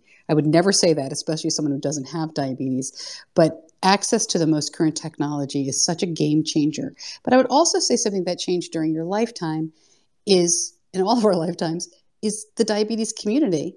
And it's kind of a nice note to end on, because it's stuff like this. Just knowing that there are other people dealing with all of the same things. I mean, you guys, we could talk all day and night. Oh, wait a minute. We're already doing that, right? We have a diabetes chat that is going on for 24 hours, which I'm sure some of your friends are like, well, what can people talk about for 24 hours? Just being here on the same page with so many people who get it, I think, is really the key to success with diabetes, whatever that means to you. It doesn't mean perfect numbers, right? It just means, I don't know, making it through another day, knowing that either your child's going to be okay, and there are moms who are, looking at their Dexcom at 2:00 in the morning, whether it's a person with diabetes who's not the only one who left their insulin pump next to the shower at their house, right? But has prepared for years for this moment, and so has, insulin pens with them, or a friend who can give them a ride. It's knowing that all of our stories resonate with the people who are listening. So I just wanted to say, thank you so much for being here. I don't know how many of you listen to the podcast. It's Diabetes Connections. I'd love to have you follow me on Twitter. I'll follow you back as long as if Twitter I don't know what's happening with Twitter, but we're all here. We'll all keep finding each other. We'll find new ways to connect. I'm going to jump off of the chat in just a minute or two, but I will try to join later. It's afternoon here in the States and on the East Coast, but I will jump in and out for as long as I can. And I just really appreciate you letting me have this platform to share some silly stories, to get my therapy. Thanks, guys. As always, you adults with type 1 coming through, and to just really enjoy. I can never imagine a day where I'm tired of being I'd rather not be part of the diabetes community, to be honest with you all, because, circumstances, but I can't imagine a day where I'll ever be tired of listening to your stories and sharing my own. So thanks for the opportunity.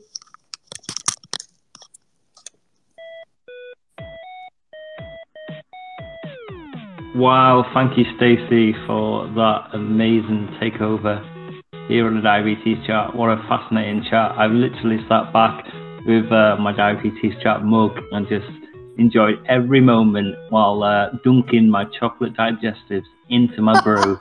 Just loving life.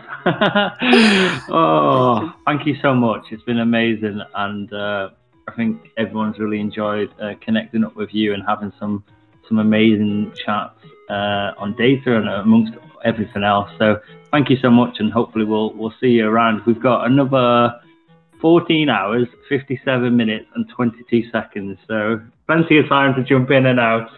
All right. Thanks, guys. I'll see you soon. See you later. Oh, guys, we are 1, 2, 3, 4, 5, 6, 7, 8, 9, 10 hours in to our incredible chat here on Diabetes Chat, raising awareness for diabetes, World Diabetes Day, which is November the 14th, which is Monday. Hope everyone is okay and dipping in and out and enjoying your evening wherever you're up to. I can see Belinda there, which is early hours of Australia over there.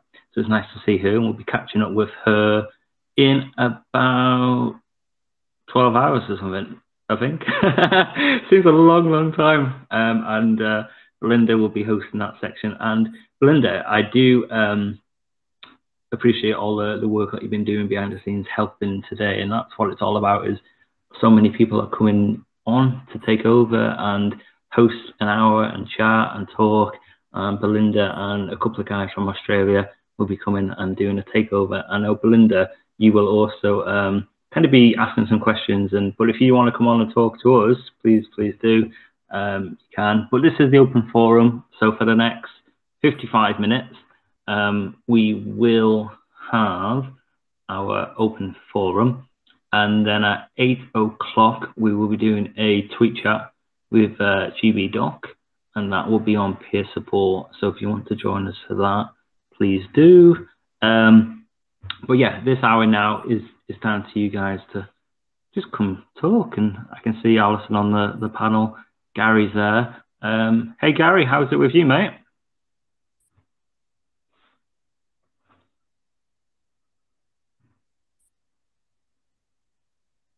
I say hi and then people run off. But if you want to come and join, anyone wants to come say hi, please don't be shy. You can come request the mic or tweet along, and we can say hi. Whoever wants to come say hi. I seen Flipper jump back on. Super Flipper. Hey Flipper. Hiya, I'm dipping in and out, as Hiya. you will tell. In and out, indeed. Have you had your tea? No, not yet. Something to eat? No. 7 o'clock, Flipper. What time do you have your tea? Are you more late evening person for tea? Are you? Yes. I keep looking at the Fair clock play thinking to you. it must be dinner time now, and it's not.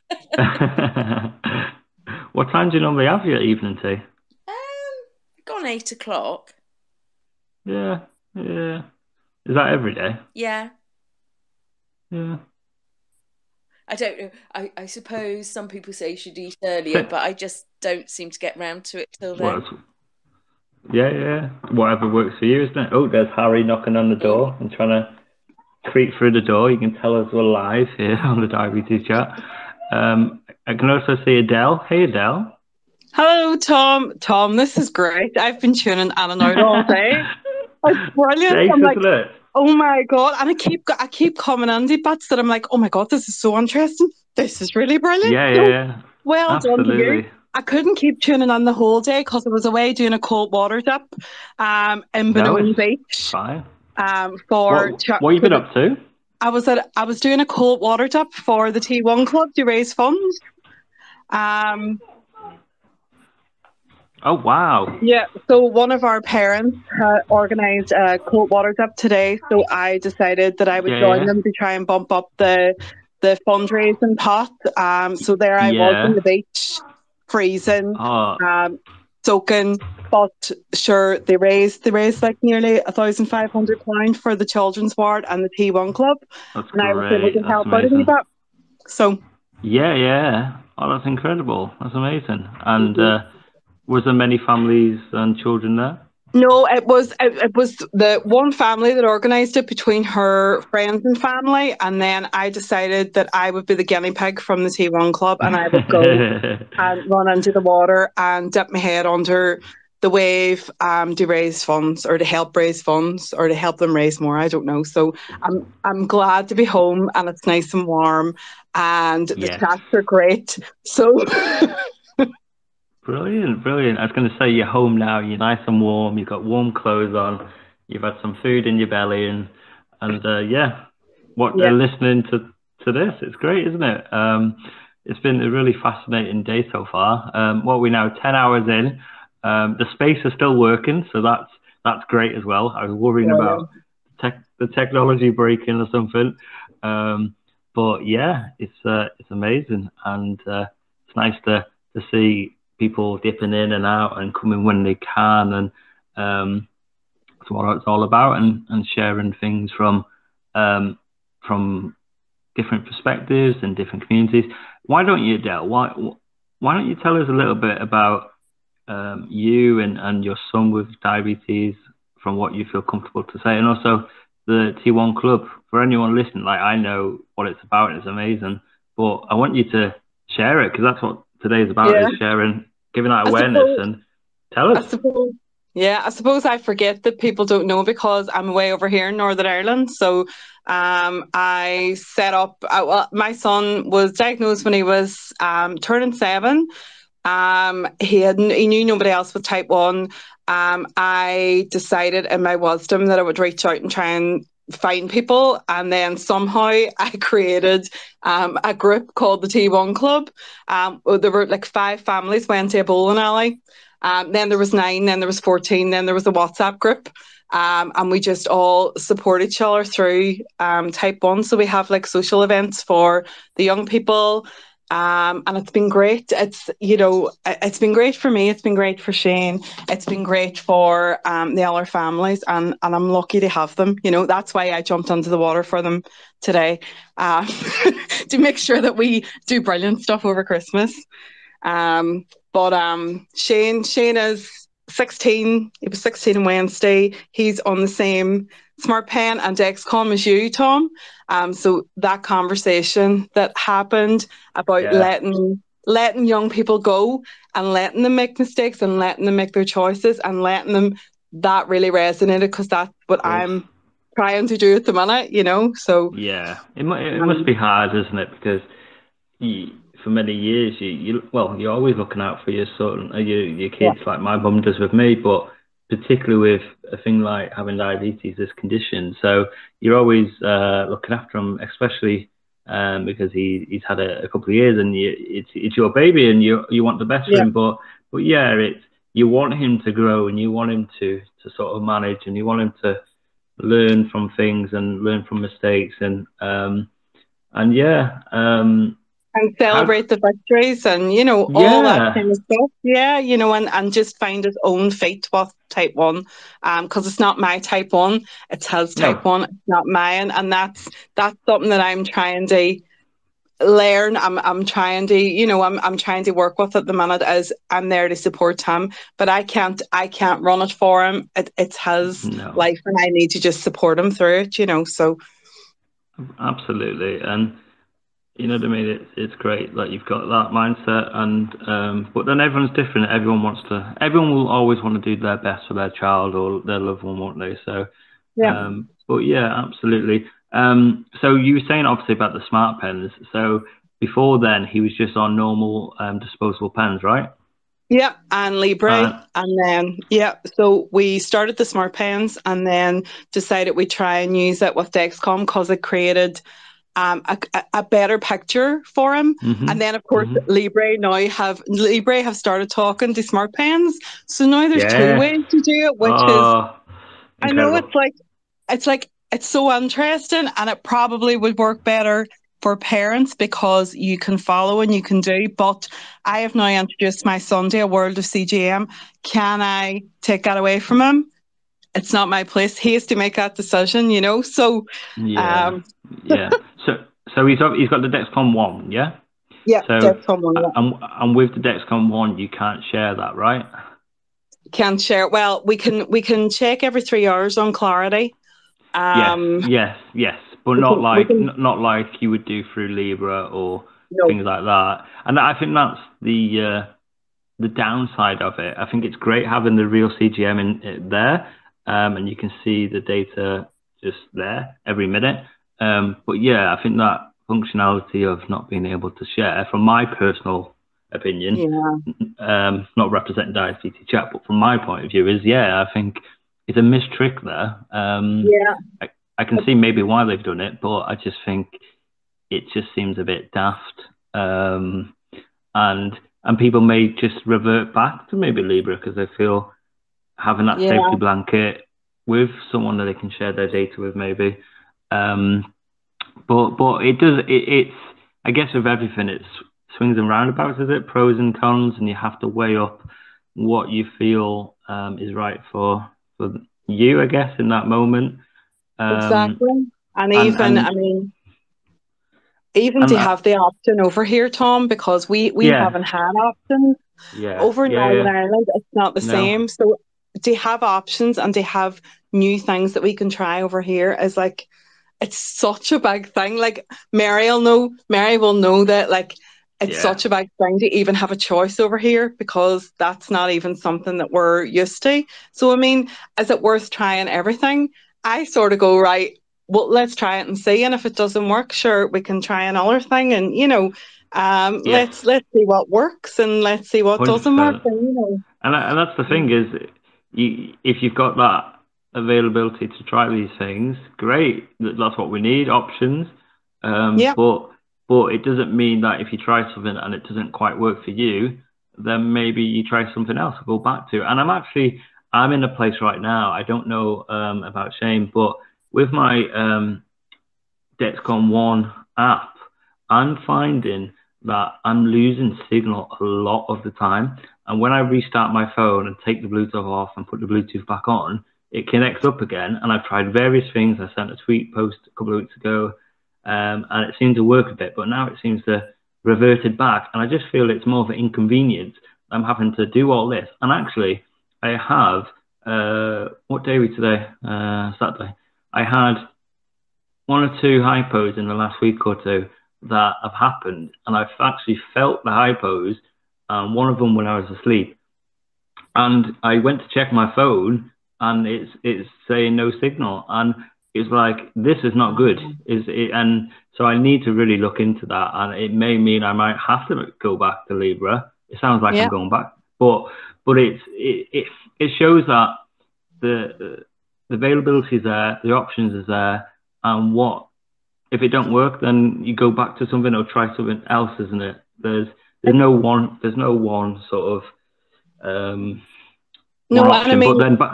But then by the sounds of it, that was in Ireland previously, there was only a certain option and that was it. And that's quite sad, isn't it? When there wasn't these amazing things like Dexcom One and the smart pens, and it is quite sad. Yeah, well, it's just, but I mean, at least now we can talk about new things, and people are actually asking questions. So I mean, the girl that was doing the cold water dip today, she was actually discussing pump options for her wee girl. Her wee girl's only 3. She was talking about options. She was actually, and there's actual conversations that we can have now about choices, or even you could try it now and try one option and see if it works and then change. And there's now conversations happening, it's brilliant. And I mean, it's not a one, everybody's life's different. I mean, a lot of people have asked me about how Shane getting on with Dexcom One and how smart, how smart pens are. And I said, well, look, I can tell you the information, but I can't guarantee that's the right option. But I mean, let's have a conversation around what you need, and between us all, we can come up with an option or something we can look into. So, and does Shane find that with his Dexcom One, his signal loses or not? Do you know the past couple of days he has been saying that his signal has been going as well? Yes, but I just I didn't, because it's only been a couple of days. I was going, right, it's probably just it's a kink, or maybe it's this transmitter or something. But he has mentioned it, so I must actually keep an eye on that. Of course. And let you know. Yeah. Mary, see your hand. Hey. Sorry, I was just coughing there too. Sorry, I was going to say that none of the technology is consistent or perfect. We kind of know what's. Yeah. We're used to Libre 2, but we at the start it had kinks that we had to work out, and Dexcom, like the G6 will have its things as well, like they all do, and the DIY has its kinks too, because you're just constantly looking for stuff. Whereas when you would have scanned with your Libre, you would have got a scan again in 10 minutes, and then you would have scanned again in 10 minutes, and then you would have maybe got a reading. But it's just tech, and we're still not there where things are perfect. And I think the perception is that all these technologies that we have, they're replacing the cure, and they're not at all. They don't take diabetes away. We have to manage the tech. The tech isn't perfect. It's not consistent. It's not always reliable, and we find ways to trust it when we can. And then there's gaps like you had at nighttime, Tom, where it didn't show because it had broke down. And I think that's why we're still always on our toes, even when we have all the tech. Yeah. At the end of the day, we're trying to recreate our pancreas, I guess, with all this technology. But there's nothing better than a pancreas, isn't there? So at this stage, so what we do have is remarkable in terms of how things have evolved. And I know Martin was jumping on and he's jumped back off. But when we spoke with Martin a couple of months ago in a diabetes chat, he was talking about how it's changed in 50 years. And it is remarkable, isn't it? And it's great that things are evolving, and hopefully that things do become more readily available for everyone around the world.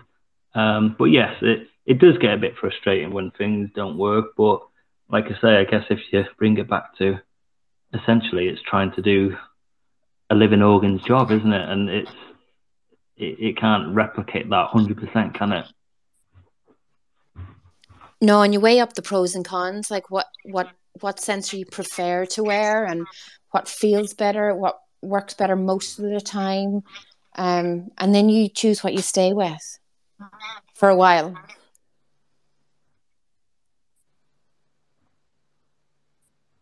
Exactly. I can see your hand, Gary. You all right? Do you want to come into this?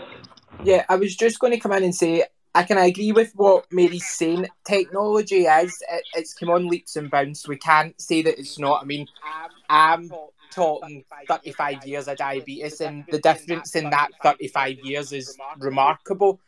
But I think, as Mary pointed out, technology's technology.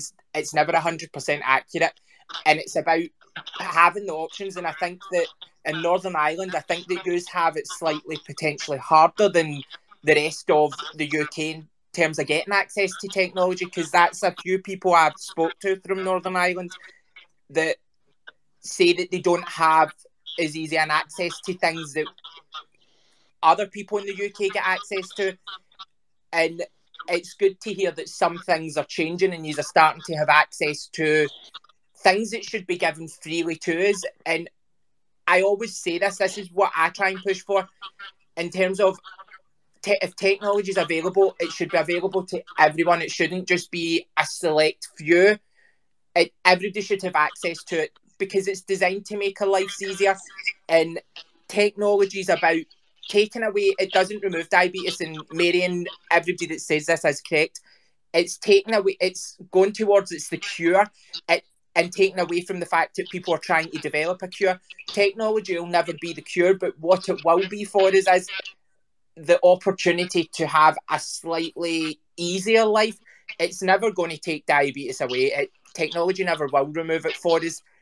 But having the option is, I believe earlier on today, somebody was talking about CGM and pumps and how, I think it was Diabetes 101 that we're talking about it, and how it does, they found research showed that it does 100 corrections or microdosing throughout a day. And that's where I think technology comes in terms of it makes life easier for us.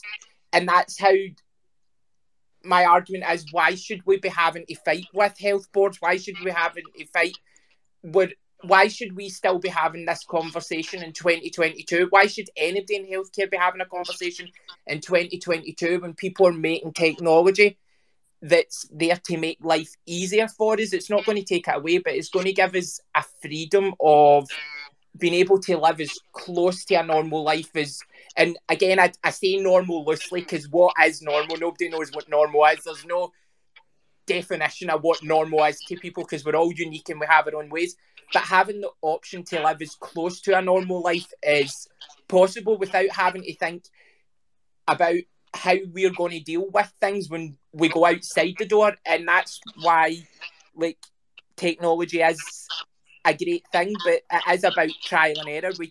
Some people love Libre 2. I'm a hater of it. I never get consistent readings, and I'm trying to fight just now to get a CGM that will be more beneficial for me. But I think it's all about, it's trial and error, and we all have to play with what works for us, and you find each thing individually that works for you, if you know what I mean.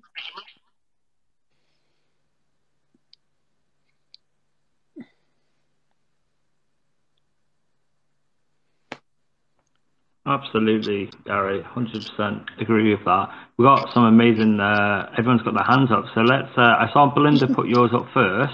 Hey, Belinda, do you want to follow on from Gary's amazing chat there? Yeah. Good morning from Australia. It's 6:30. Good morning.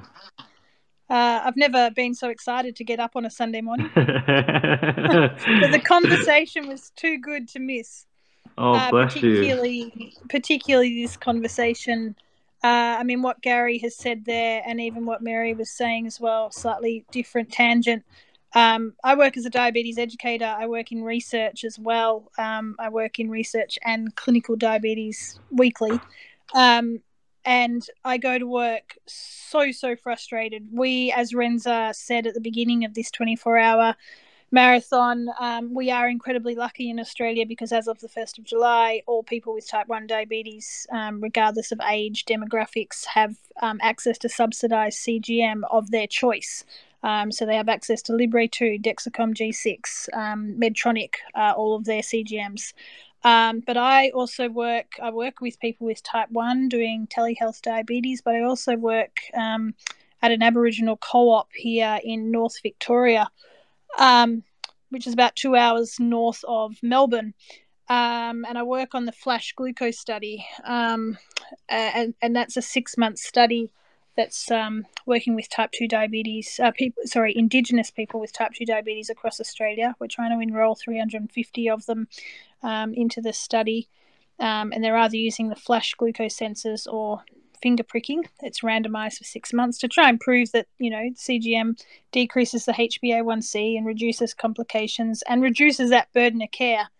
And although us academics and clinicians get so focused on the reducing of the HbA1c and the preventing of the complications, every single Indigenous person that sits in the chair in front of me said, these sensors just reduce the burden of care. If only the government could be right behind me listening to that. The emotional stories I hear on a day-to-day basis just makes me so mad. And as Gary said, I have to fight so hard to advocate for people with type 2 diabetes who have no choice. They absolutely have no choice. They have a glucometer, a meter.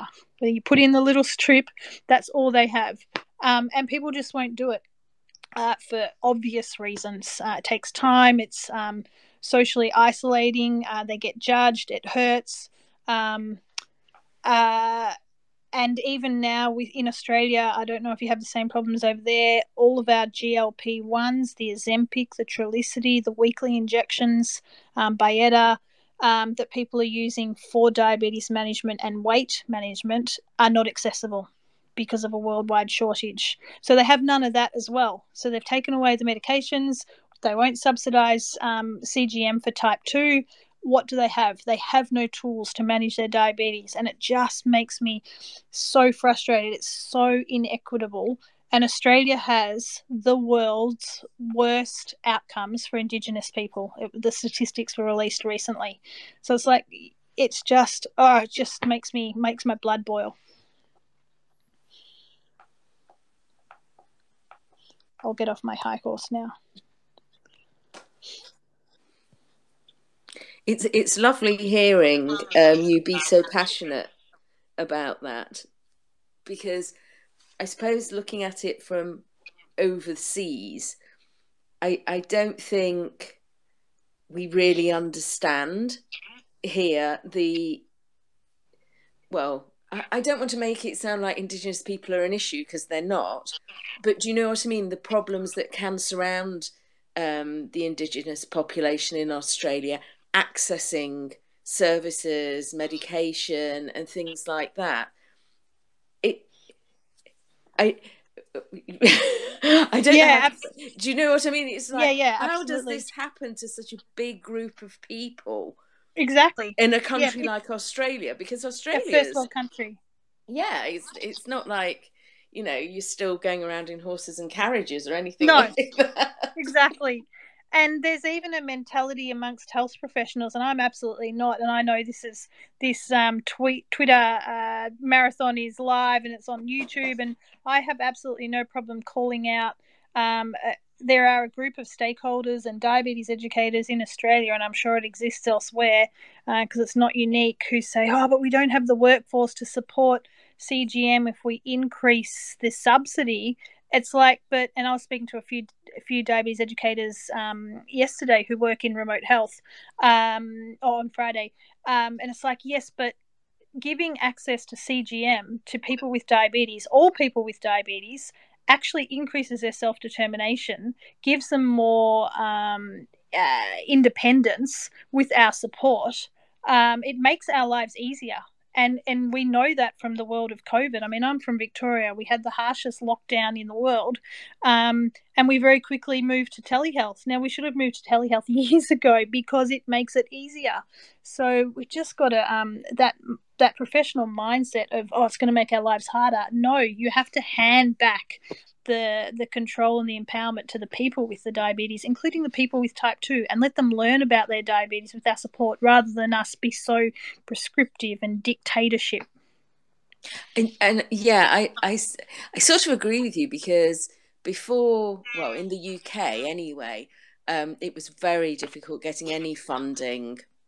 I'm trying to think when I started. Was it 2013, 2014? I think it was 2014 I started on the G4 Dexcom. But at that point, it was virtually impossible to get it funded. So you were self-funding. And basically, I put my first sensor on in a Costa coffee because I met up with a friend. We sat at a table and I put on my thing, and we had coffees whilst it did its 2 hours, warmed up and calibrated it, and that was it, and off I went. Exactly. And you just, I was lucky I knew some people who used CGM, so I'd already been warned to not panic when I saw the graphs. But actually, a vast majority of us do fine. We don't need that much education. Exactly. Because we're dealing with it anyway. It's just the shock when you first see all the lines. because you didn't realise what was happening in between the finger pricks, and I can testify I did not know what was happening. Yeah. But people who put it up there that, oh, it's the education, we haven't got this, we haven't got that, and I'm just like, I think a vast majority of people don't need that. You know, exactly right. Yeah. In the UK, we've got is it ABCD have put together some training videos you can watch. So if people are interested, they can do that. They've got some great tips and hints and things to look out for and stuff like that. And you sort of think, well, what more do people want? That's right. And that's why, you know, this platform that Tom has created, and there's a whole lot of other people like Stacey who was just talking about Diabetes Connections and all these podcasts. Like, there's just so many community-led initiatives that focus on peer support and community engagement led by people with diabetes for people with diabetes. They're absolutely brilliant, and they're game changers, and they're actually more than game changers. They're actually lifesavers, because there are so many people out there that do not have a healthcare team, can't get access to a healthcare team, don't want to have access to a healthcare team because they've been burnt by the way they've been treated in the past.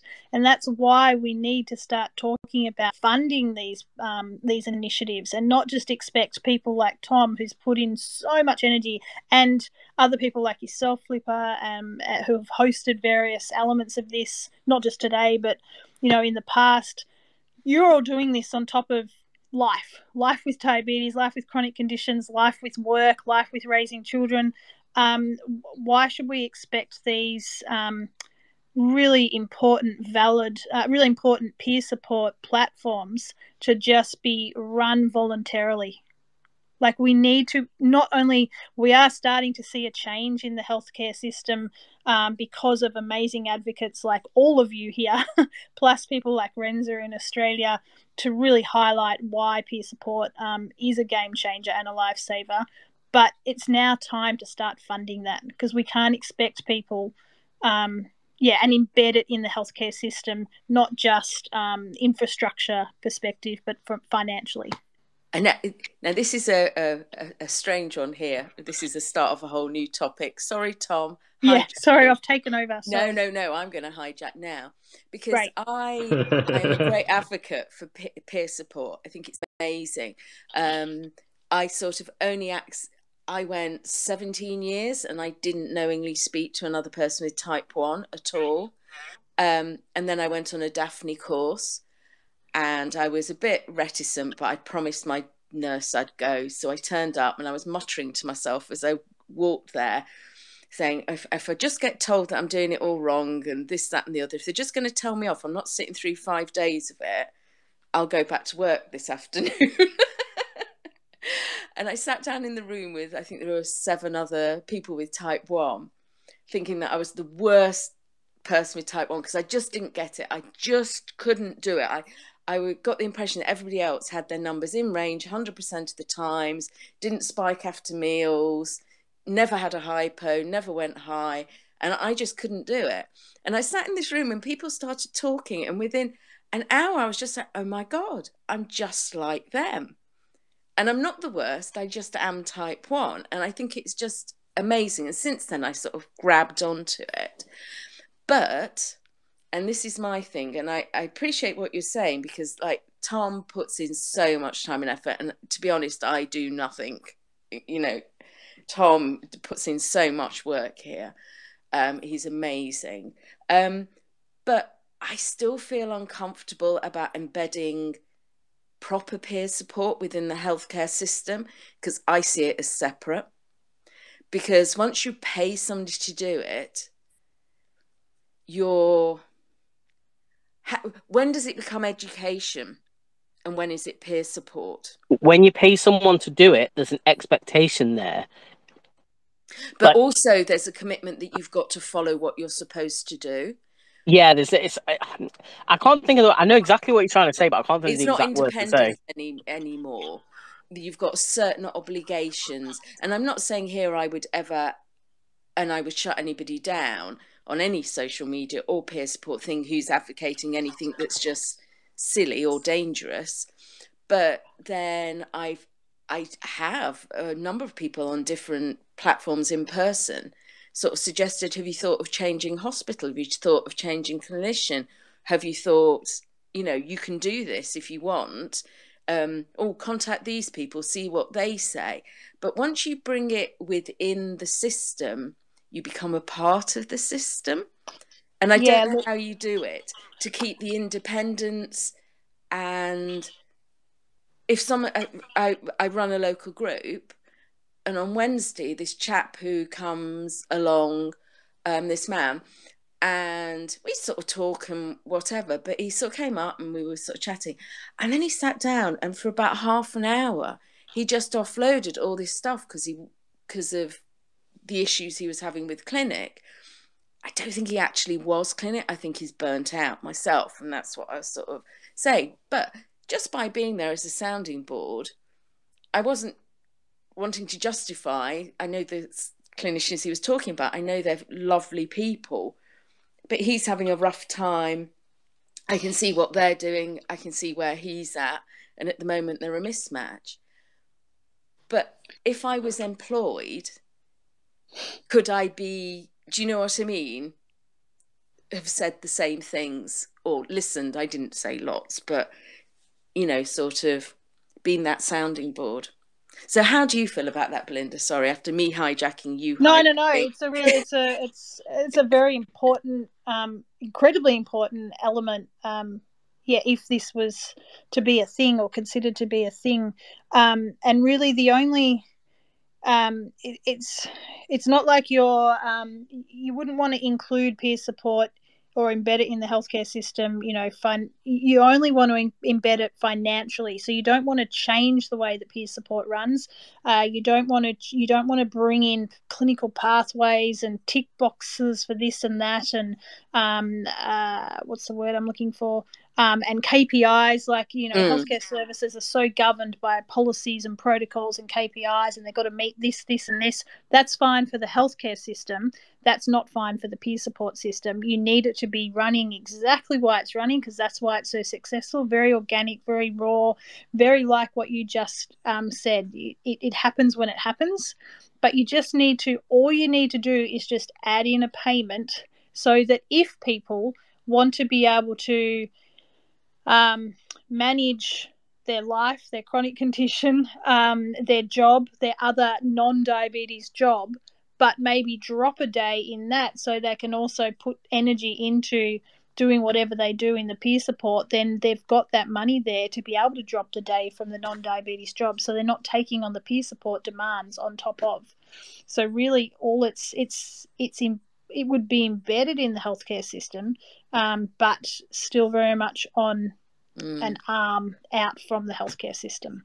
See, this is just my brain. Yeah, it might not be feasible at all. I appreciate what you're saying, and I think that would be fantastic. But I think when you bring payments in like that for something, it's not a one-off. I mean, I totally think that if somebody sits on a health board committee or something like that, I've sat in a room and I'm the only person not being paid. So I'm getting travelling expenses, but that's it. And the other people, it's part of their actual jobs. So even if it is in the evening and it's not technically in their working hours, actually that's part of their job. And like when I've had jobs, you have things that are outside working hours that you just have to attend. And I think in times like that, I think the people with diabetes should be paid for their time because we are experts and that's what we're sitting in that room for. I think with something like this, I just have this bad feeling, and maybe it's me who's just a skeptic, I'm sorry, that it makes me wonder who would put themselves forward for those payments, because I don't think there'd always be the people who deserved them for the work that they put in. Because I can see some of the people who are amazing in the advocacy, support, peer support that I know of, I will put money on the fact they would never put their name forward. And I can name other people who I think would put themselves forward, and I don't think that they should. That was effective. Yeah. No, very valid. Yeah. It's all, look, this is all just hypothetical. Yeah. I just always feel for people who are working in the peer support space, the diabetes advocacy space, as people with diabetes, or even health professionals on top of their jobs and just not being remunerated appropriately. But I don't want to take over this completely. Oh, no. It's an open chat. Let's take it over. No, I think that's the thing, that I agree with you, and I think there are people who put in so many hours, they deserve something in return for it. But I just think it just adds in that extra factor of people's I'm thinking that I'm saying intentions, but it's not intentions. Can't think of the word, brain gone. But why they're actually doing it. Is it's a sideline and I can get a bit of extra cash? Or is it they would put in 5 times the hours that anybody paid them for anyway, and it's just a bit of a thank you for doing that? I think it's really interesting. In the UK at the moment, they're doing a project on peer support and trying to get all hospitals to have it. And they're keeping very hush-hush about it. But Car's doing it, which is great, does great things, but he is one of these that keeps things very hush-hush and then announces them. And I'm so intrigued to see what comes out, because I do have a slight thing about how do you embed something but it being dependent. I understand what you're saying, Flipper, and I think in the environment we're in right now that it would be totally like that, like what you're describing. But I'm imagining with peer support, when things aren't such a big fight, that you don't need such passion, and like when those that are volunteering on top of their day job and doing things in excess of what they're doing, and Belinda's only trying to recognise that everybody's working full-time jobs, has family, has all these things, and still doing more, and it's a hard course and should get something for it. Like that's true too. But I'm just wondering, in a different environment where when we have access to technology and it is easier, we still need peer support, and then it's slightly different, and it's such a fight and needs extra passion, and needs people who are like would give their last breath to just get something over the line. I think, and I so agree, that there are some amazing people out here doing amazing things, and I have no problem at all with them getting recompensed. But do you know what I mean? Yeah, I know. Yeah, I know what you're saying. I know what you're saying. It's not that I'm saying people don't deserve the cash, but it just makes me worry which people would get it. Yeah, and then how are they recruited? Like, they're recruited for it'll be a job they're being recruited for, rather and than who people says they're good at it or not? Yeah, but there's no what's the qualification? Like, how do you say that, like, I can do this job? Because like this whole thing is like, suck it and see, and trying your best, and learning, and you're not qualified, but you're passionate, and I know what both you guys are saying, and it's not perfect, and but in the meantime. Oh no, sorry, I interrupted you. I was just going to say, in the meantime, we are where we are, aren't we? Oh yeah, and I think it would be amazing for people to have that, and I think it's making it, and also setting an example, and I think clinics could do a lot, even if it was clinics, if there were funding, actually maybe funded a couple of days a year where they actually have an open door thing and have people coming in so you can actually meet other people with type 1. Because if you met people, you might find that you carry on seeing a couple of people, or you recognise them because, well, actually that person, I get the same tube as them each morning, and you start chatting. And then once there's 2 or 3 of you, it's like the local group. I set it up because of a conversation I had at a DUK meeting with somebody. And I already met up with a couple of other type 1s that I knew through other means. We used to meet for a pizza every month or 2. And so I had a word with them, and we decided, okay, we'll move it to a pub. And we'll put out messages and whatever. And if other people turn up, great. If they don't, we'll have a nice evening. And people have turned up every time we've done it. But it was because I knew those other people. I wouldn't have set it up and done it on my own and sat in a pub on my own in the hope somebody would turn up. So I think hospitals and clinics could do more to provide a space to enable peer support. That kind of was that is I'm not wearing my work hat here, but today in Leeds was a bit like that. Yes. And it was lovely. You can't make people talk together, but like when you have something similar for them to connect with, that you've just opened the space for, like you say. Yeah. That you stand back and they're talking over a cup of coffee. And I think that's why JDRF does some amazing things like that. With your discovery days and the technology ones.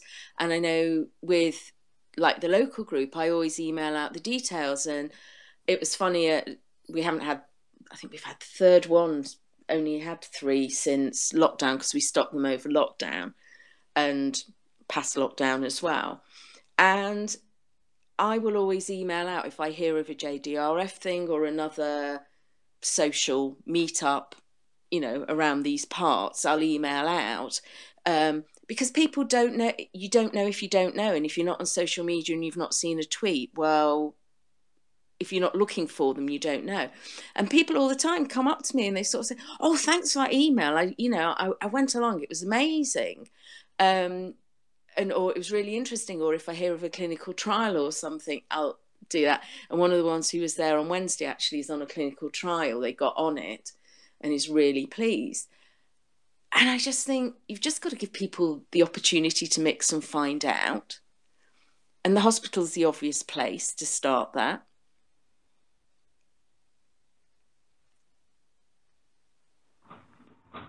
I just want to bring in Martin as well, guys.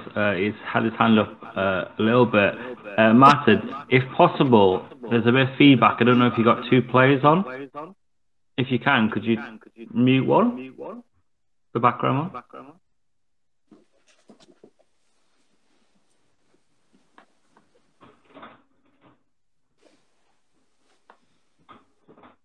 It's definitely commitment listening to 2 feeds of Diabetes Chat.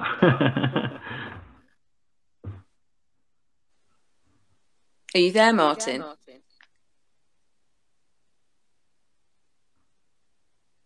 Hello. Hey, Martin, can you hear us?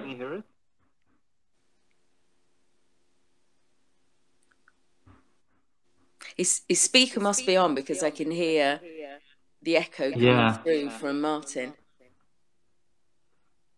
Oh, well. Can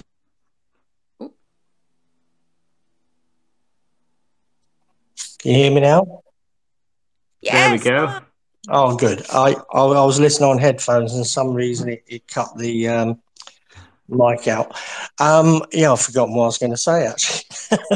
Welcome along. The peer support thing which Partha mentioned. There's something on the 24th of this month that's going to be announced by NHS Personalised Care. Yeah. But I haven't heard anything else about it. I know it's being announced. Have you heard anything else? I haven't, except what Partha's sort of hinted at. There are a few names I mentioned on it. Unfortunately, I've turned it off now, so I can't. One was is it Brighty? Who's on it? But apparently there's 100 people. And it says that on Partha Carr's thing, it actually said Diabetes UK and JDRF, which is interesting. I did see about, must have been March time, I believe. There was a tweet Partha put out about peer support and trying to engage peer support through hospitals and things like that. And they were asking for peer support communities to reach out to them, to inform them of what that particular community do, what they offer. So I did reach out to Partha, and I believe, from what I remembered, JDRF and Diabetes UK were part of it, if this is what I'm thinking you're talking about. And I know Dan from JDRF, Mary, I think he's in part of the team, if I remember rightly, or was. But I don't know what went about with that. I just had an email back just to say thank you for letting us know and we'll be in touch. So I don't know if that's part of the package, Matt, and I'm not sure. Yeah, it could be. I mean, the WhatsApp group that I do with Kate, we sort of offered our services, but we didn't even get a reply. So at least you got a reply there. The one thing I was mentioning, someone was saying earlier about using a Dexcom One, going back a bit, and that you can only follow on one device, which is true. But you can, if you don't use the official Dexcom app, but use Xtrip, you can actually have followers on that. Are you hearing me? Okay. Yeah. Okay. So if you actually download Xtrip, which you can easily get by Googling it, it's free to download. You can actually then scan your Dexcom One via it, and you can then have as many people as you like following. The only thing is the results then go into Night Scout, which you should really sign up, and then people can follow you via that, which I mean you can download information for the hospital via that. But the Dexcom app you can't use at all if you're using the Xtrip. That's one of the reasons that puts me off for Dexcom One, because at least with the situation I'm in at the moment using the Libre, an Xtrip, I can have followers if I want. Yeah, I feel with the Dexcom One, I've kind of gone one step forward but two steps back, because I can now have real CGM where I can see my data straight away. I don't have to scan. But then having them functionalities where people can't see it, or the low predicted alarm things. And also, like I say, I'm having quite a lot of issues with my Dexcom One at the minute. I've changed a couple of sensors that I'm losing signal a lot of the time, and I haven't been able to chase up with people because I've just been so busy the last week. So it is on my list to do next week, but I was having so many difficulties with getting a transmitter. I'm wondering potentially if I replace my transmitter, that could solve it, but I'm just fed up of that. I have to restart my phone, then restart my phone, and then put the Bluetooth off, put it back on, and then a minute or two later it comes on. And like I said earlier on, I've had a couple of hypos in the last couple of weeks that I've actually spotted myself, one overnight, and when I checked my phone, it's dead. There's no signal, and it's like I have to wait a couple of minutes for it to restart and then do it. And it's like I seem like I'm worse off than I was when I had my Libre, which I liked, where I could just scan it, whereas you can't scan it with the Dexcom. You have to wait for it to come back to you.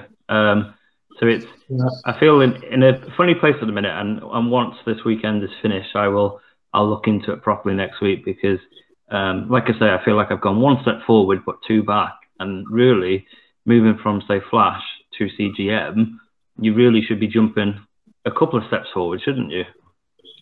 Tom, really. are you still using the same phone though? And I will put money on the fact it's your phone that's the problem. You reckon? Fine. If you've got somebody who's got an old iPhone that they don't use anymore, that's on the compatibility list, because you only use it for a week, a couple of weeks.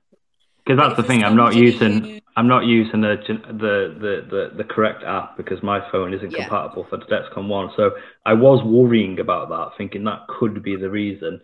So yeah, and I do have some old iPhones, but I've got but they're really rubbish and they don't really charge and they're really dead. But yeah, it's a good point. Maybe I could search around with friends or family to see if I can just borrow a phone for a week and just see if that works. Look on the compatibility list, and if there's somebody who's got, because I know the iPhones that are covered, for G6 go back quite a few models.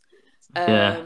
I don't know about the Android ones. Because I think I've got like another 6 to 8 months or a year or so until my contract runs out on my phone. So it's not anything I can instantly change. And I guess you can't go to your EE and say, "Hey, sorry, I need to change my phone because of this." No, but at least you know that it's your phone, not the Dexcom. So if you do like Dexcom, you know that your contract on your phone ends in 6 months, and then you take that into consideration when you get a new phone if you want to go to Dexcom. Yeah, 100%. Flagship phone from a massive company, and it's still not compatible with the official Dexcom app yet. No, that's fine, but if it's not compatible yet, they've not done it. But what I'm saying in Tom's case is that I think that is one of the issues. It's possible. There may be another setting I can change on his phone, because I used to have Tom's got an Oppo phone, and I used to have OnePlus, which is owned by Oppo, and they have like 2 or 3 different battery management systems, like all working together. There's like a default Android one, and there's like 2 different Oppo ones, and there might be another setting that I've just missed because it's been a while since I've had like a OnePlus or an Oppo phone. And if that's the case, that might fix it. It's on my list to do. But if you could have a compatible phone, at least you know it's not your transmitter. Yeah, absolutely, 100%. And then if you want you and Norman to play with it, then fine. But you can download apps which will search all of your Bluetooth signals and give you strengths of them, so you can actually check whether the Dexcom is transmitting as it should be. I don't think it's that. I think it's the battery optimization that's It could well be. I've got a OnePlus phone, and I have to turn everything off on that to get things to work right. You might have to drop me a DM with where the battery, because I know on OnePlus, because I had the OnePlus 9 Pro. There was 2 or 3 different ways of turning off battery optimization. There's like advanced ones, and then the normal one just for the app, and there was loads of them. Yeah. Tom, can I say I'm using the G7 Dexcom, and I'm on 2 weeks, and personally I want to go back to the G6. The range on the G7 is desperate, and also I'm using Dexcom compatible phone. I'm actually onto the Dexcom tech line today. I'm using version 12, Android version 12, and they recommend 10 and 11. But the guy on the Dexcom helpline today told me that using the 12 shouldn't make any difference. A bit like Flipper, I'm a huge Dexcom fan, but 13 days in, and I'm on my 3rd sensor. Again, I think I mentioned this on a call before. I think we're beta testers for it. I know we're not, but again, I may well go back. Given there's a chip shortage, that's totally possible, given that they might not be able to get hold of the phones for a cheap price. It's totally possible. I do want to ask you, though, the Dexcom G7, does that require a transmitter, or is it like the Libra where it's independent? Because I may be trying to get one. It's a complete unit. It's a complete unit. It's tiny. Okay, so it's like the Libra in that way, then. Yeah. It's really, really small. There's some huge advantages to it, which I'm loving. One of them is in the events, you can now put in a blood sugar reading if you want. You can also put in a note in the events and use 140 characters, which I think is fantastic. So for your hospital, if you were ever sick on any given day, and they may say, well, what's been happening here, you can put a note in there. There's lots of positives. I'm not on a downer with this. It's just the sensor is just stopping for no reason. Unfortunately, there's a million things that could cause that. I work in technology, and there's literally a million things that could cause that. I do want to ask, how's the accuracy, though? Because I'm trying to come in either for a G6 or a G7. I don't know which one I'll be able to get hold of yet, but I've got a call with my DSN later this month. Accuracy, I found on the G7, is far superior to the G6. Again, I was talking with the helpline about it today. I could do a finger prick and it would tell me, because I am finger pricking quite a lot because I've lost faith in it. But I could do a finger prick and it would tell me 5.6. My phone would tell me I'm 5.6 or 5.7. So it's very, very close. I've never experienced a CGM or Libra 1 when I was using it be as close as this is. So yes, it is really, really good. I've got pictures of my Libra 2 being that accurate, but only within the first day or two, which is the complete opposite of what some people say. Some people were saying that it's terrible the first couple of days. I've had it literally dead on match my sugar meter for the first 2 days, as long as it's stable, as long as I've got a line going straight.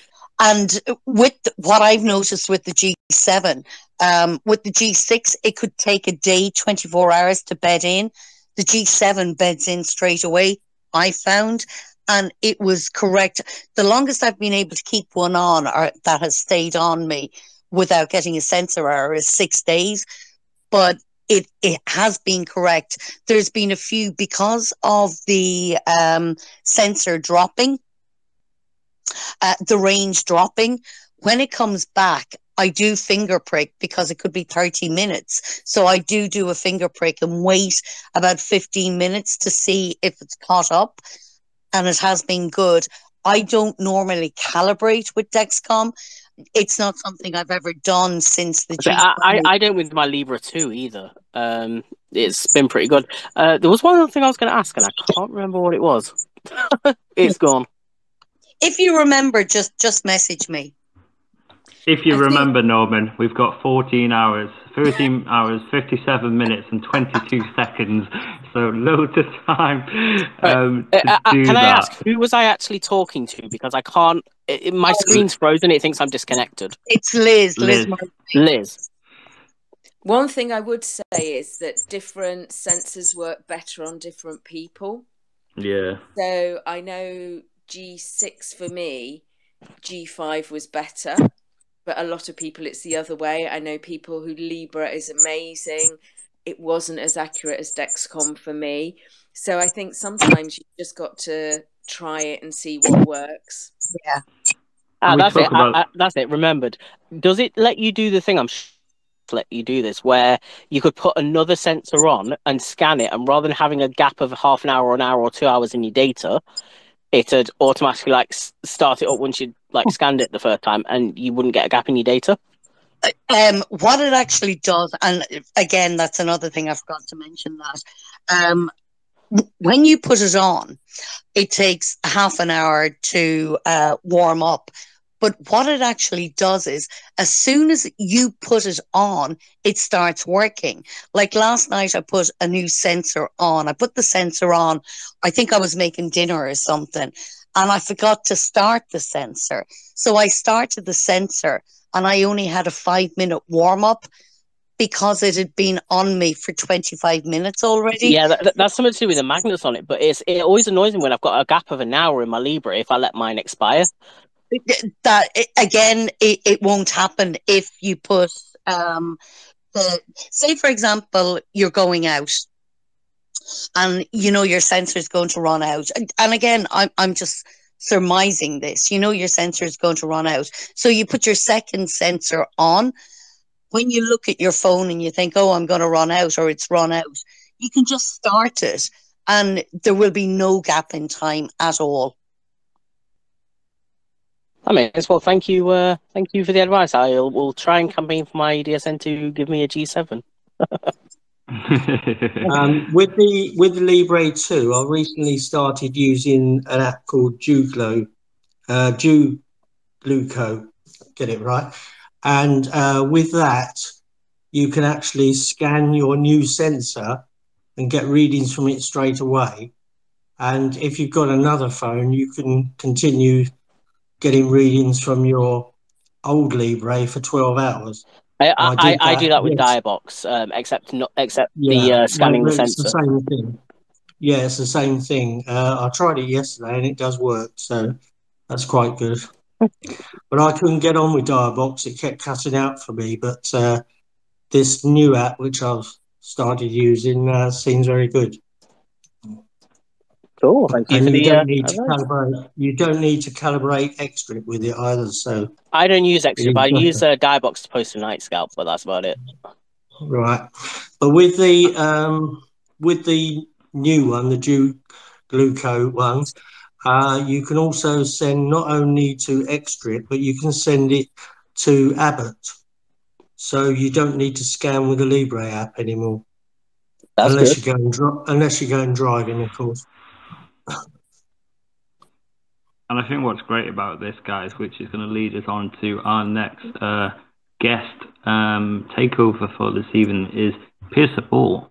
And that's what you're all doing. You're here and you're talking and you're sharing these amazing things. And it just came from the conversation we were talking about Dex Club and how mine's not working to the accuracy I want it to be working. And then it creates this massive wave of real lived experiences, connecting and sharing, and then I'm taking away great ideas that you're all suggesting, and I hope that you guys feel the same.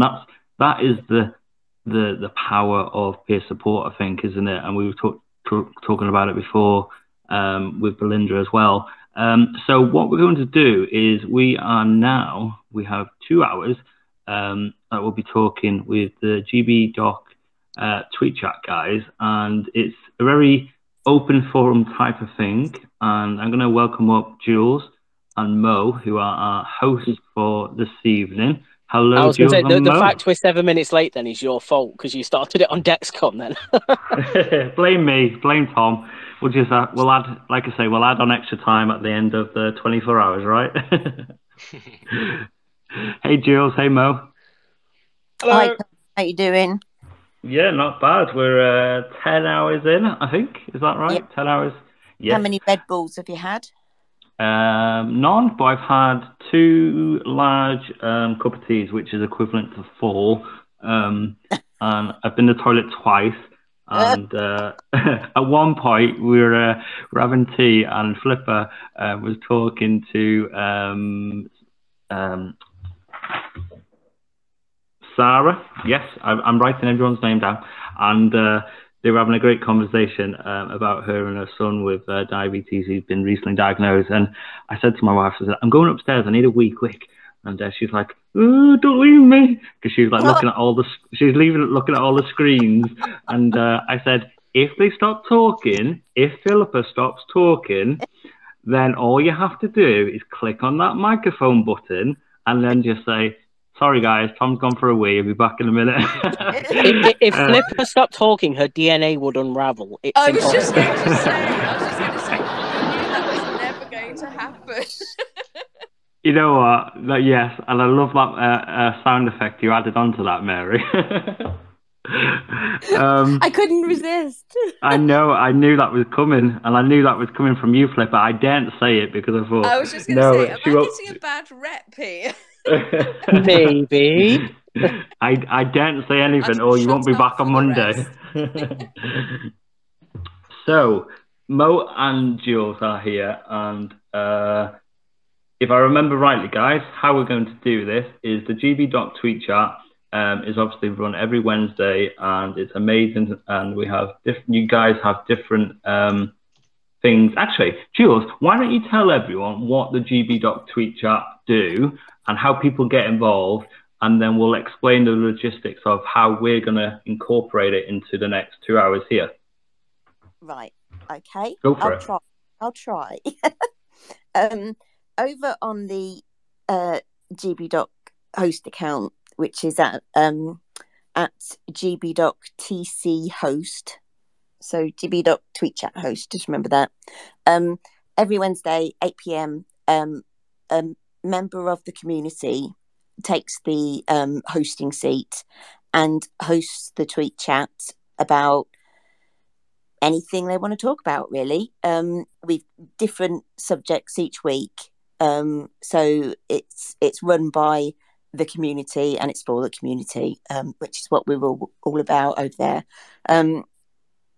And what we do is we tweet a question and then everybody tweets their answer. We all hashtag it GBDoc so that you can follow that thread if you're sort of like searching for it. And we just get people to reply, which then can sometimes lead to various discussions and offshoots and things.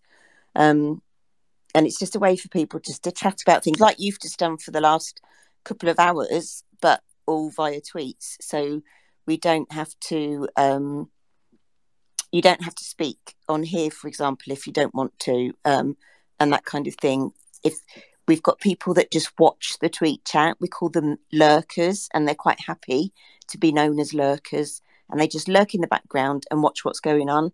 And then some of us just can't stop talking. Like, yeah, I'm with you, Flipper. I just go on and on. So yeah. So's Tom, though. Come on. Yeah. Brilliant. I think that's a lovely introduction to the GBDoc TweetChat. And tonight, how we're going to do it is on the GBDoc TweetChat. Louise is going to be tweeting out some questions. I think we've got about 8 questions, I believe.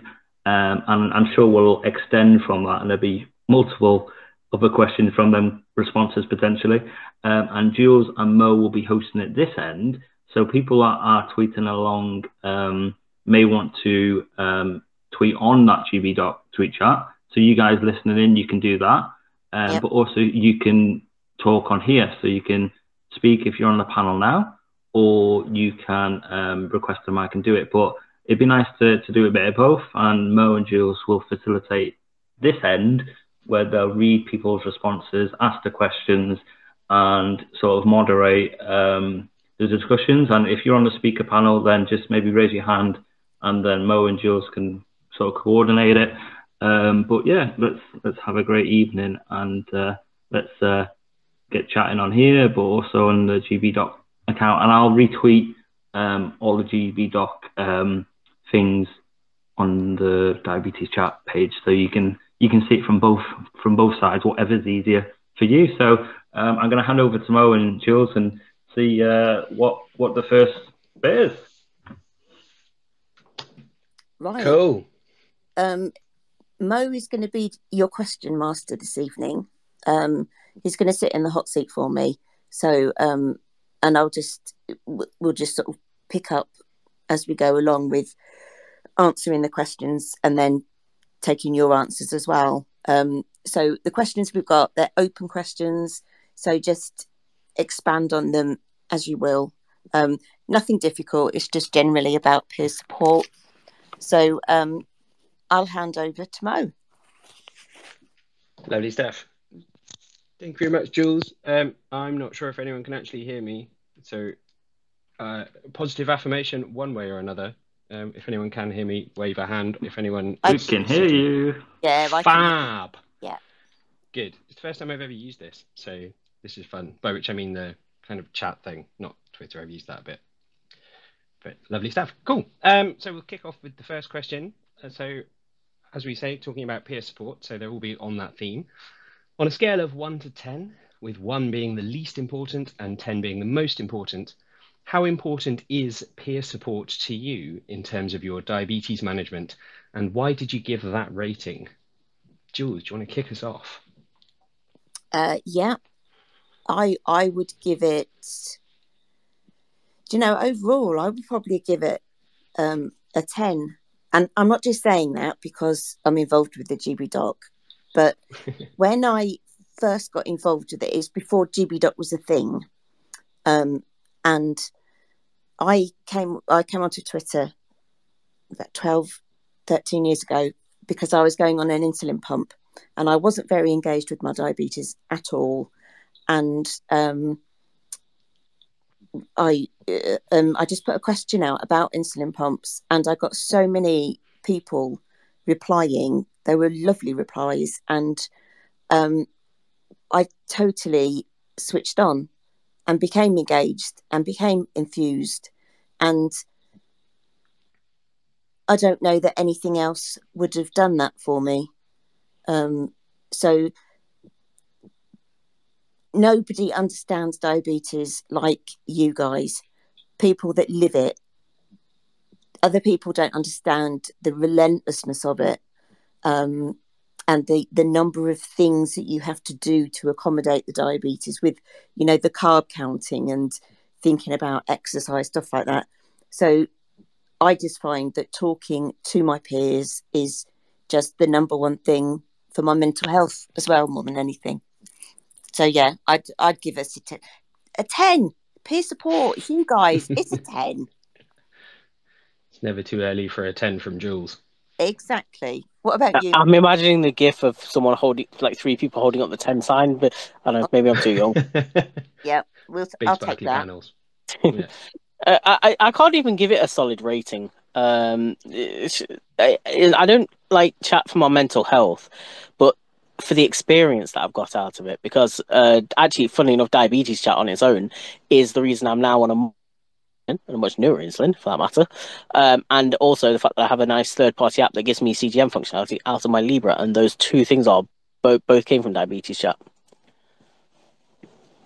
So it's that peer support that have like helped you with your diabetes journey, isn't Yeah, it? most definitely, and obviously that's in turn helped my control. Like I don't chat for my mental health. I chat because, well, I like chatting, and I chat to pretty much anyone, and well, the group of diabetics is always fun, so all good. But yeah, just the experience I've got out of it, because I've learned things. I mean, things in the diabetes chat community, but just I've learned things that you wouldn't have. One thinks they're an expert in them and feel, oh yeah, I've got this nailed down, but then someone else. And you didn't know it, and yes, it's been very, very cool experience. I think that's one of the best things about peer support, isn't it? Which is that like peer support not only means different things to different people, but can mean different things to the same person at different times. So I'd say, I think similar to Jules, I'd give it a 9 or a 10, which if you'd have asked me 3 years ago, kind of before the pandemic and before I got involved in the community on Twitter, when I'd lived kind of a very isolated diabetic lifestyle and just assumed that was how it was, you know, that there weren't enough of us around in any kind of particular area to kind of have that peer support, I would have said, well, it can't be that important because I'm managing without it. But now it is very important. But certainly it's, yeah, some days I want to really log on, you know, I'll take part in the quizzes, get involved in the tweet chats, really reach out and connect with people. Sometimes I'm happy to actually just sit on one side and just watch other people coexisting with being diabetic, and just that gives me my support. Sometimes it is kind of technical points, what new technology is going on, what new insulins, what new kind of methods and things. And I think that's one of the most powerful things about it, that it's not a fixed idea or not a fixed concept, and that different people can dip in and out of it at different times. It's not just shared experience, is it? It's shared education, I think. You know, and any knowledge that I have has basically come from peer support. Yeah. Martin, I can see your hand there. Yeah, up until when I went on a pump, which was in 2016, I hadn't really got involved in diabetes at all. I didn't even go to a local diabetes group. Kept myself to myself. And then I got the pump, and then I found out that you could actually loop with pumps. And that started really in 2018 when I got the Libre. And all of the knowledge I've got, well, majority of it is from peer support. It's helped me no end. And now at the age of 73 nearly, I've been looping for 2 years, and it's great. It's changed my life. It's made everything. I won't say it's made it a lot more easier in some ways. It takes up more of my time because I'm always tweaking things, but it's helped me no end, and my control is massively improved, massively. I was about to say my control's gone from like average of anywhere from like 20 to 50%, with flash and obviously slower insulin, to anywhere in sort of 70 plus. It's I don't think it's been below 70 since I started on new insulin and having CGM functionality, which is thanks to obviously diabetes chat.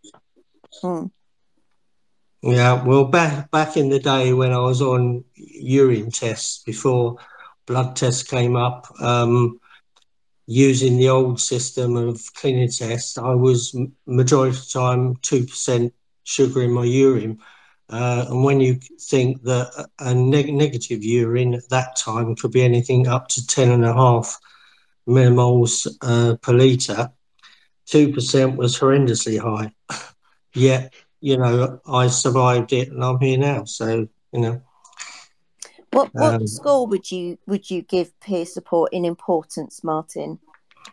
For me, it's 10 out of 10. Yeah. 100%. Yeah. I mean, it's encouraged me to do a lot of peer support myself, setting up a WhatsApp group, becoming a member of DiabetesChat. And I've attended 2 virtual conferences. Hopefully I can attend Berlin in person next year. But it's enabled me to do a lot and trying to pay back what I've learned, really. Yeah. It's helped me do a lot of things, which I never even thought of doing. You know, I've set up a website for diabetes, as I say, a WhatsApp group, attended lots of different conferences. I've been on a couple of World Health Organization forums, one recently.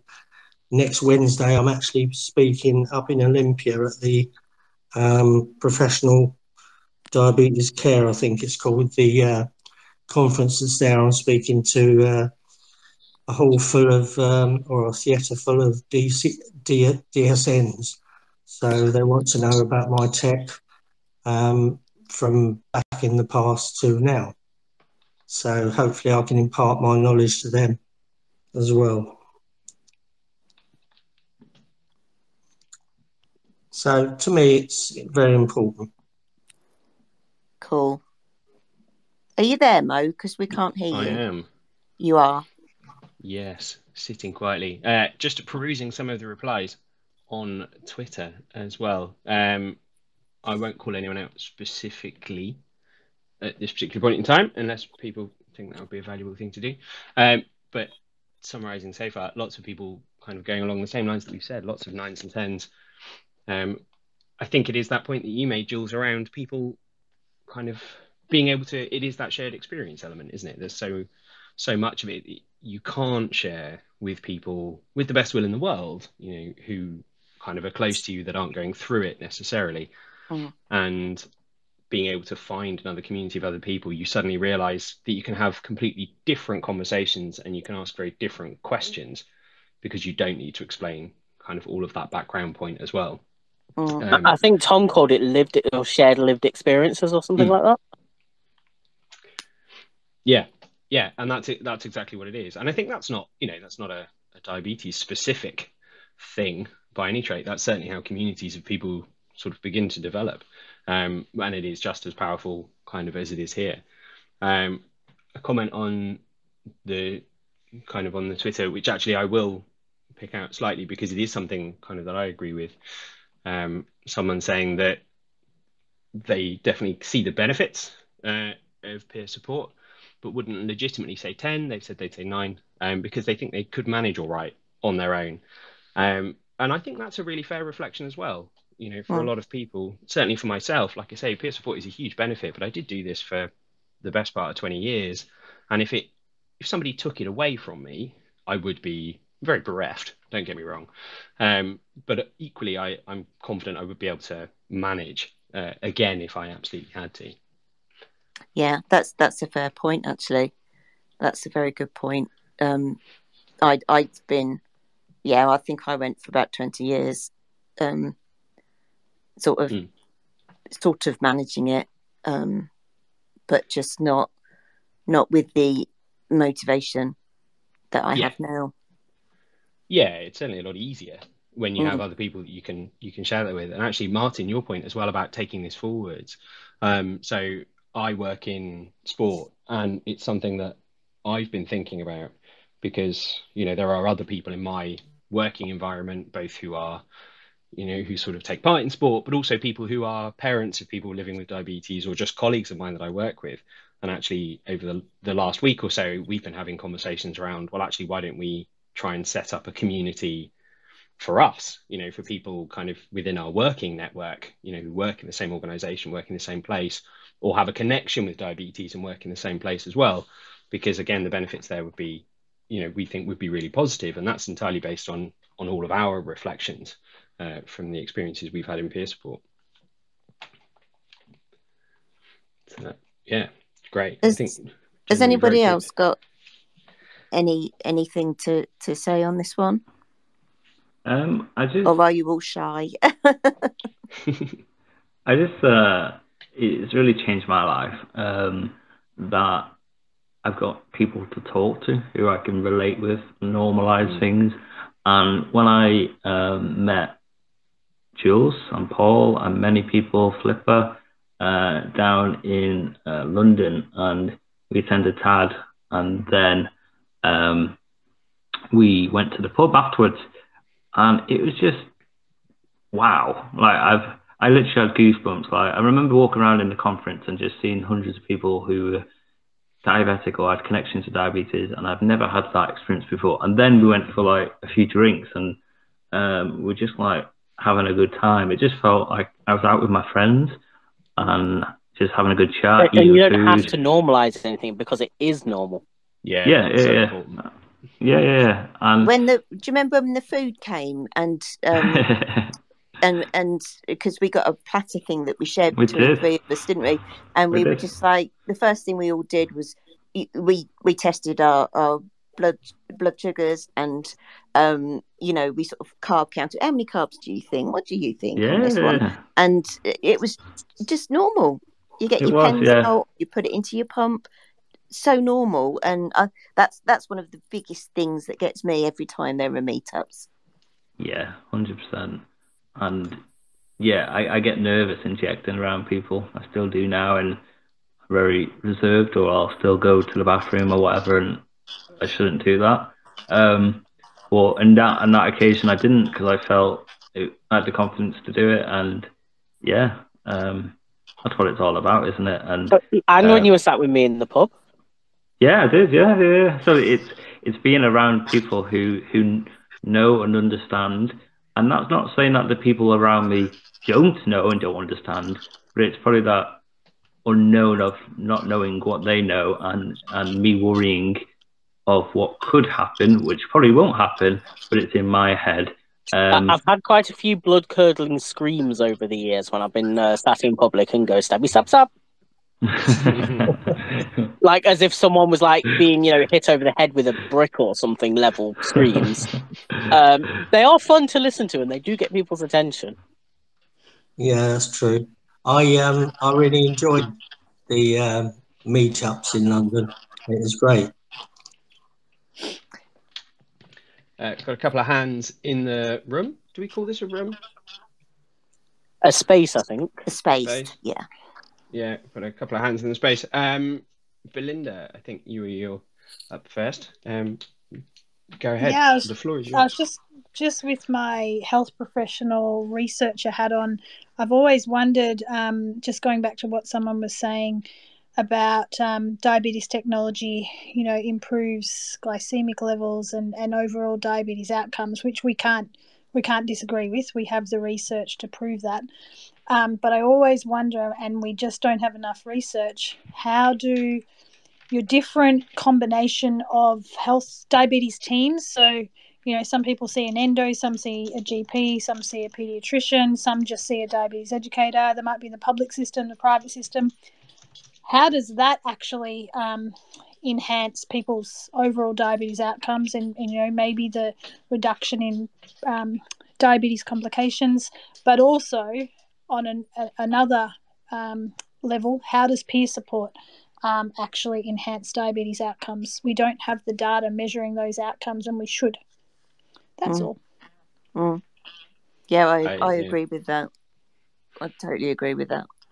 I actually have a quick fun one for peer support as well.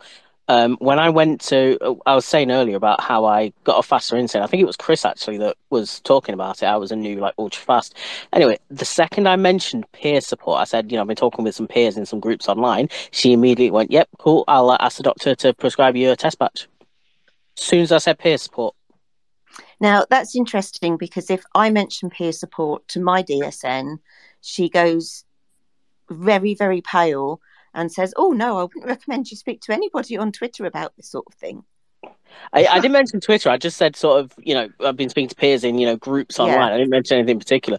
But it said, "Oh, yeah, I'm in a few of those groups as well." Probably because there's quite a few DSNs that hop in here from time to time. So I don't think it was particularly one of the ones that hop in here, but I'm guessing they know similar. I said, I want to try it. I know it's, the equivalent to, it's short-acting insulin, so it should be fine. I'd need a new pen, all good. I log my data anyway, so it's not like a big risk to me. Can I try it? And she's like, "Yeah." I think it's because peer support sort of is falling into that category a little bit like diabetes psychology, which is wrong, in that it's a soft skill. And we need to change that narrative because it's as powerful as a HbA1c or a kidney blood test or, a data download. Well, if she'd have said like, "Oh no, don't like the whole, peer support thing, I won't recommend it," and stuff, I would have just said, "Well, hold on a minute. These people live with diabetes. You're not even diabetic. Like, okay, you've got the knowledge to, start people off, but you don't live with it every day. So, I'd like to take some advice. If it doesn't work out, it doesn't work out. That's what I'm saying. Don't prescribe it permanently. Just give me a vial or two so I can test it. If it works, great. I'll tell you. You can sign me on. If not, it's not the end of the world, is it?" Mm.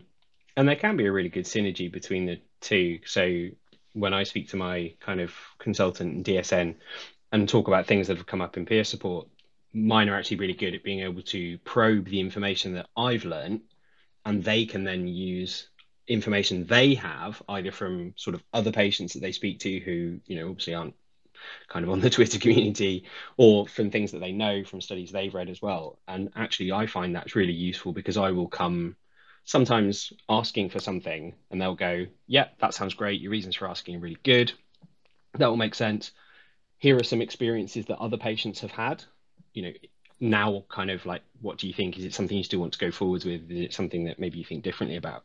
And I find that is quite a very useful relationship because I can bring that to the table and then they add their experience on top. So it's almost like, I was about to say double peer support, but I suppose actually that's just how it works, isn't it? When you talk to people who hopefully have extra knowledge. But I do also appreciate that certainly from the experiences, as some people have said here, that that's not always the case. Mary. Oh, thanks, Mo. I was going to say that, like, for me, because I need lots of different kinds of peer support just for our diabetes, because there's different kinds in our house, and it shows me that like I need different things. Like, so I love the tweet chats on Wednesday night because it's in kind of invisible. You can be a voyeur, you can join in. If it really hits a nerve, you join in. If it doesn't, you learn. And like the diabetes chat is a whole other layer of support because it's our human voice and you can feel people's empathy in the tones. Yes. And it's not lost in the short characters of the tweet chat that I just can't get anything out of my mouth in 140 characters, and then I'll add another one, and then I'm deleting stuff, and then and I've lost the passion, and it's like, here, I won't answer that one. And then on to the next question, aren't they? I know. Like, and I'm literally only joining it at 9:30 too, because I never get in at 9:00. You're like, sorry, I'm late. And but yeah, and then the in-person stuff is like, it's a funny thing because like you try prioritize it, but life is busy. It's harder to fit in, and you know how valuable it is, and I know how valuable it is to me, and for Johnny, I know he gets lots out of it when he goes, but he doesn't want to go because he doesn't resonate with, like, he doesn't see diabetes, he doesn't see his type 1 holding him back. And like when we were younger with type 1, we had other things to do as well, like, but yet as soon as you had that peer support, you're like Tom's saying at the pub, like it just, it's like the whole world goes shiny. I don't know, and so I keep trying to get Johnny to do things, and I don't mean like I keep trying, I force him to do stuff. Every now and again, it's like, oh, we're good. Like the T1 club is brilliant because it's peer support, but not peer support. So it's not about diabetes. It's just going bowling, or it's and they want to go bowling, or they want to go to the cinema, and they just happen to see other people with other kids with type 1 there. And I think it's a bit like the like Chris's T1 football community. Like it's just bringing people together in another way that they enjoy as well. We need different kinds of things, is what I'm trying to say, that we can dip in and out of, and that just tips us along. Mm-hmm. And without it, you're totally right. Without it, we were fine. We're just a bit more fine now with it, I think. Yeah, I agree. That shifts us kind of nicely in the direction of the second question, actually. So I might chuck that one in, Jules, unless you want to, or unless anyone else has anything they would like to say about kind of their rating of peer support. The only thing that I was going to quickly say, Mo, was following on from what Mary was saying, and I mentioned this earlier with the GBDoc, is that we do other things as well, like the fantasy football, which Mo actually runs. Hello. But I don't really want to talk about, because I missed the deadline and didn't get my team updated in time. Jules. I know, I'm gutted. So different things like that, which though it's part of the community, so it's kind of, we found it via diabetes, but it's actually not about diabetes. And we've got a stitch club as well, where knitters and crocheters and what have you, we can say what we're up to and what we're working on, and it's not diabetes related, because we're people. So much more than diabetes. That's all I wanted to add. Sorry, Mo, I'll shut up now. No, I'm actually just going to chip onto that, and then I will come back to this question, because that was the thought I had when I was listening to Mary, which is like peer support. I think it depends what you're looking for, right? It depends where you need support most. So when I first encountered kind of the diabetic community, I was in a place where, I mean, it was the pandemic. So not only was I in a place where I was really struggling with managing my diabetes and had hit kind of a real bottom of that for me, but I was also in a place where I was just struggling generally. Like things were hard, I couldn't do the activities I like to do. And what I also needed to do, what I was actually feeling as well was kind of being a little bit lonely. So being able to find a community that could fit both of those things works really well. And it really fitted that time.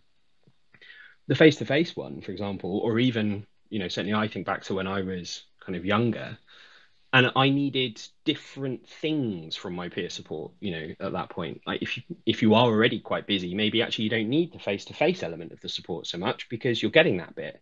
It's like a couple of people were saying on the TweetChat, that actually they don't, or someone said earlier as well, I think that, they don't use the peer support for them for kind of support with their mental health of dealing with diabetes, but they use it for other things. And I think That'd be me. Yeah, thank you very much, Norman. I was hoping someone would remind me. But I think that's also really important. And that's where I think if you're getting something out of peer support, but it's still feeling like a burden, it's really important to explore the other avenues, because it might be that there's a different form of peer support that gives you more of what you need, or gives you less of what you don't need, that actually then I think fits into the time more generally. Which then takes me on to question 2, and it is coming, I'm going to bulldoze straight through. So question 2, what types of peer support do you find most helpful and why? So for example, that could be face-to-face, that could be online, that could just be connecting through the Fantasy Football League. Which ones are most useful for you, Jules? Definitely not the Fantasy Football League, when I forget to update it. I find social media peer support is my thing, because I'm disabled, and I can't always get out and about without some help. So being at home, I was, in fact, when we had lockdown, I was in my element because everybody had to do things the way I do things. We all had to shop online, and communication couldn't be in person and things like that. So yeah, it wasn't much of a change for me, but that's what I like with social media, is there's always someone about, not necessarily in your own country. There's always somebody online. There's always somebody, you know, you can ask a question and you'll get a reply. And you can do it in bits, you know, just like grab 10 minutes here and there where you can. So that's definitely the way that I prefer, I think. Although the meeting up in real life is just such good fun. And like I was saying to Tom earlier, you know, when we were having food at Tad and everybody got them, you know, their meters out and things, and we started discussing carbs, that's so empowering. It really is. And you can't beat that, I don't think. So that's kind of the way that I prefer it, I think. What about you, Mo? I probably agree. I think online certainly works best for me at the moment. Having now entered my first #DiabetesChat, I'm going to try and attend some more, because now I can't use the excuse to myself that I'm scared. So that's good. So try and do that. For me, I think though the most useful is, I would say, face to face, but in a specific activity. So either we've gone to a conference together, you know, so something like TAD, or some of the best I had was, so I play badminton competitively for a couple of leagues in London. And for a few years, I used to play with another type 1 diabetic, and we played together in men's doubles. And that was just incredible, because that was such a passion for me, playing anyway. So we'd be playing kind of, you know, 3 times a week together. You know, we were friends, we'd see each other socially as well. But because we were always doing something together, it really helped normalize that kind of diabetes experience for me, but without centering diabetes as being part of the experience. You know, it wasn't like going to a meetup just with other diabetics to have that kind of peer support. It was actually almost like having someone ride along with you to kind of everything I was doing, who was also sharing this kind of unspoken thing. And I found that invaluable. And then sadly they moved out of London, and I've never quite managed to fill that gap again. Keep looking though. One day I'll find someone. Mary. I just, the way you were talking about your friend that you play badminton with, again, and it just made me think, like, do you know the way we see ourselves as kind of like extended family in a funny way? Did it feel like you were training with family, kind of? Yeah, to some extent. I wouldn't have quite, I mean, I would have described them as family, but that was just because we were really good friends. But it was in the same way that if you have good relationships with your family, you have that kind of extra thing that you there's can feel understood. ties you together. Yeah, I definitely felt that. You know, we were very good friends, but I felt like we also really just shared this underlying fundamental that made, even just for me, you know, this friendship that I had with them different from other very close friendships I had. So yeah, I'd say probably, like, you have nothing to do with you'll have nothing to do with, like I have 2 brothers, and I've nothing. They're very unlike me, and yet we're from the same parents, and we've got so much in common.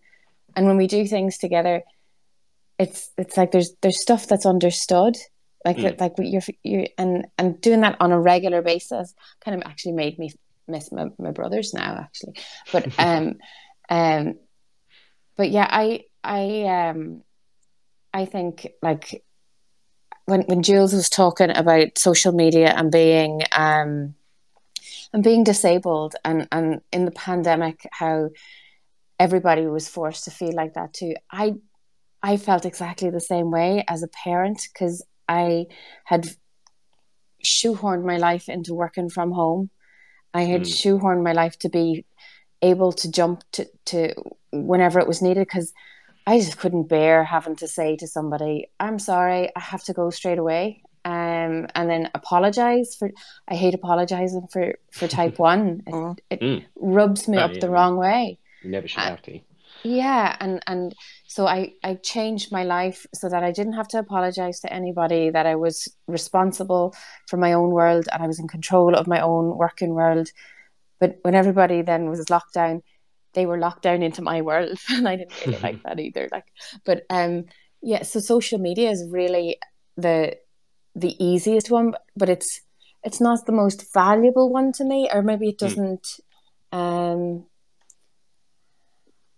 give me goosebumps like meeting people. But it's harder to meet people because you just have to fit that in, and you have to make sure nothing else is important that takes over that day, because it can, like, there are birthdays and there are things that go wrong, or things that you want to do that you have one opportunity to do it as well, so it does get dropped. But when you get to go, it is shiny.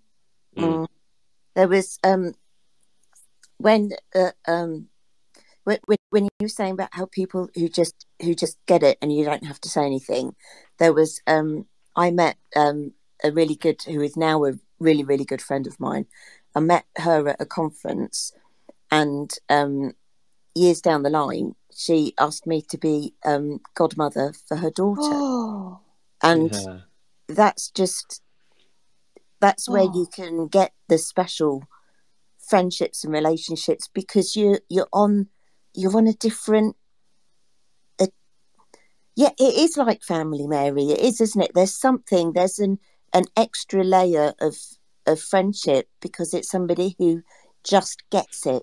Yeah, they put an ask out, and you don't even really know them, but you'd hop in your car and you'd go and bring them that thing, or meet them halfway, or absolutely, and not even worry, not even think like, this is a ridiculous thing, this is out of my way, I'm X, Y, and Z. You just go and do it because you know it's going to make such a difference to their day, because their night, their whatever. If the situations were the other way round, you know that somebody would do that for you.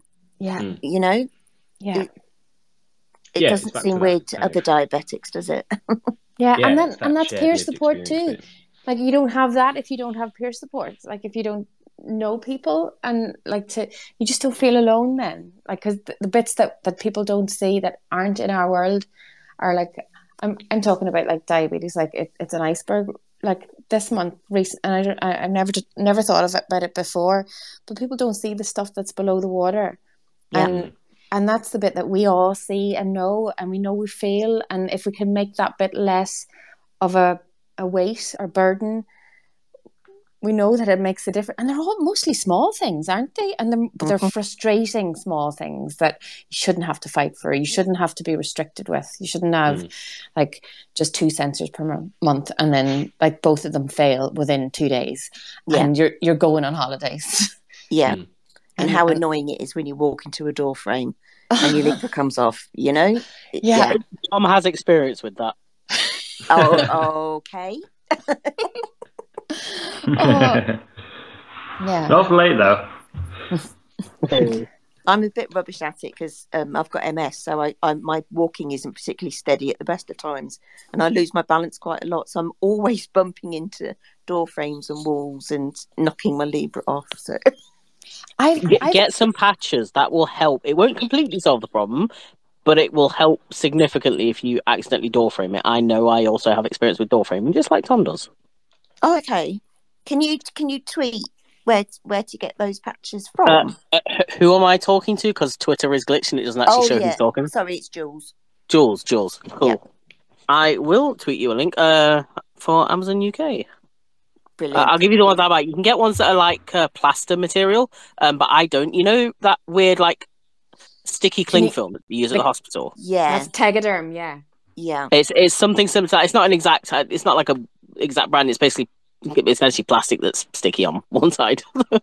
Yeah, that would do nicely. Yeah, I've taken my Libra off when I've got it just on my arm in the wrong place. and it's rubbed off getting out of the car. Oh, Just when you're turning to get out of the car, and you don't even you just you've done it, and you know you've done it, and you've done it in slow motion, and it's come off. I think I've done it 2 or 3 times. You Arms of chairs for me. You get I to lean that down to get point. something off the floor and scrape my arm back the arm of the chair, and I'm just like, oh, it's a dreadful idea. Yeah, it's the same kind of thing. Yeah.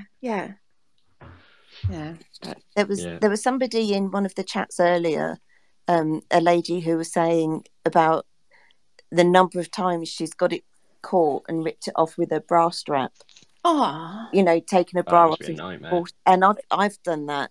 I was going to say, Patches should help with that as well. I've just sent you a DM, Jules, with the ones I currently use, and I'm about to try and find you the plastic material ones. It's literally up to your skin. There's even ones with holes in if you want to have that. I don't recommend those, but they exist. Hey, that's brilliant. Thank you. Just going to feed in a few kind of work. comments off the Twitters as well. A lot of people saying kind of what we've said in here, actually, that online is a fantastic gateway and is a lot easier. So it brings a lot of support to people who maybe don't have the same options for face-to-face, either because of their location or their circumstances.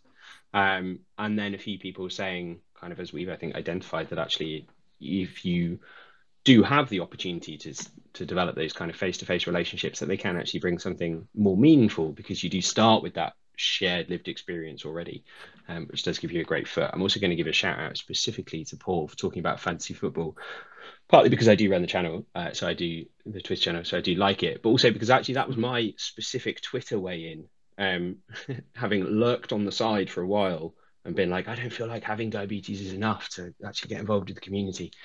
It was through talking with kind of Paul and a couple of others about fantasy football that it gave me that first kind of like, okay, now I know 2 or 3 faces and names and handles. So when there's an event and I know they're there, I at least know of someone in the room. And I think, all of these little elements that come together to form the big kind of dream weaver network that is peer support and is the community, can be really important to anything. And I'm sure we'd all agree that if anything helps one person access peer support and really benefit from it, then it's definitely something that's worth doing.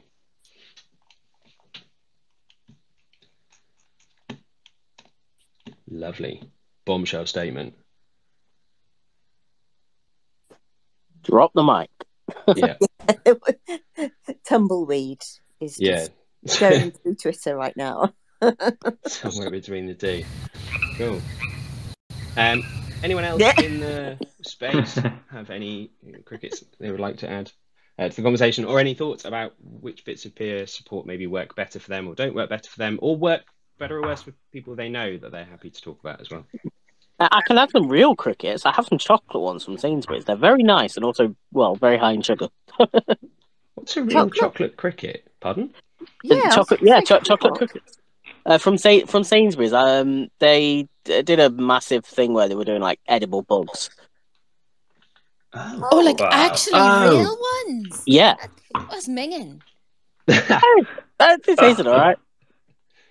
Were they not a bit crunchy? Crickets made of chocolate. I was like, why would you do that? They were crunchy. Ooh. Unconvinced. Although maybe if you throw them like at your microphone, they'll make an interesting noise. Well, I don't have any anymore because they got eaten. So. Oh. See, you get our hopes up like that. Yeah, I don't send me a link to buying them, Norman. You don't need to do that. Which means you now want a link to go and buy them. No. Buy them. Do it. No. Cool. All right then. Before we end up with critical mass of tumbleweed and we all die underneath it, I will move on to the next question. So, should healthcare professionals might be, a vaguely controversial question. I don't know. Look forward to finding out.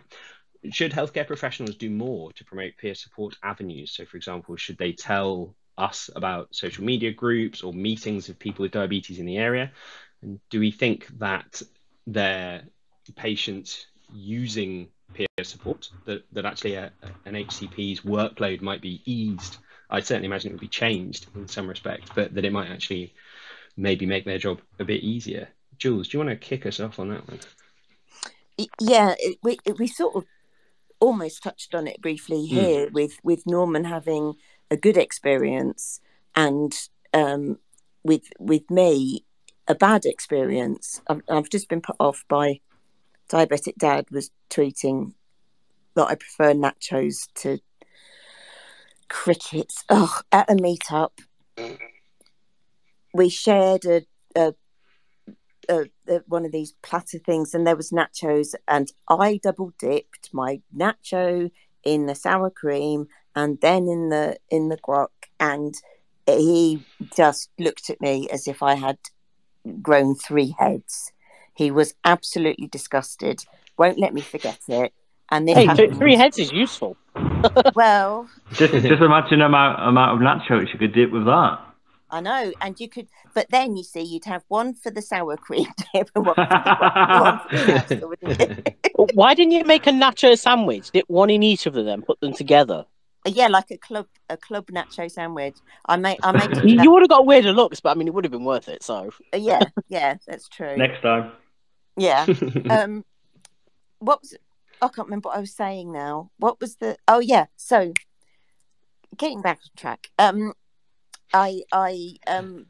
So yeah, when I mentioned it to my DSN, and she was absolutely horrified, and she thought the idea of diabetics talking to each other and talking about tech and their regimes and stuff was just awful. Now I can understand the sort of fear of that, because perhaps she was thinking about it from like a medical point of view. But you don't give medical advice out, on peer support groups. I did have that with an old DSM, one of my first actually. In fact, she even threatened to stop my prescriptions if I didn't come to her clinic, because I said I want to go to my GP because I'm not trekking all the way to the hospital every 6 months to see you. Yeah. And I was talking to a friend of mine who's diabetic said I could get this. Oh, don't listen to him.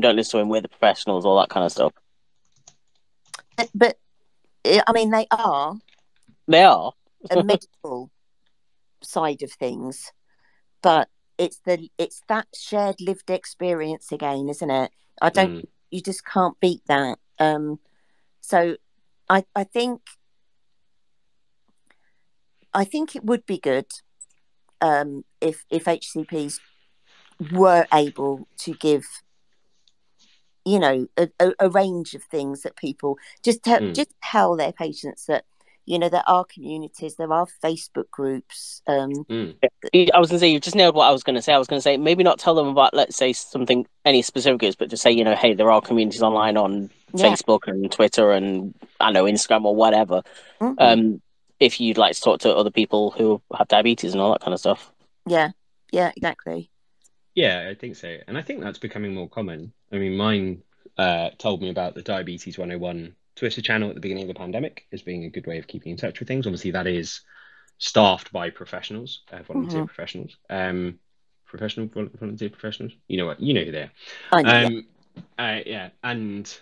But I'd still consider that, it's certainly a gateway to peer support. I think now, kind of as I said earlier, when I talk about peer support to my kind of HCPs that I engage with, they're very comfortable with the idea. They're very aware that these things exist and that they don't have the shared lived experience that I do share with all of you, which means that there are things we can talk about and things that we can't. I think they also see the value in the quantity.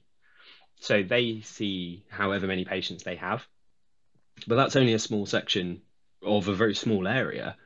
Whereas if each of those patients, or even if half of those patients, are talking to other communities, including people they know, you're just going to get kind of more information coming back to you as well. And that's something they seem to enjoy, which is being able to get even more information back that they can then put into their, kind of professional understanding of the condition and feedback to the professional community as well, and researchers and places like that.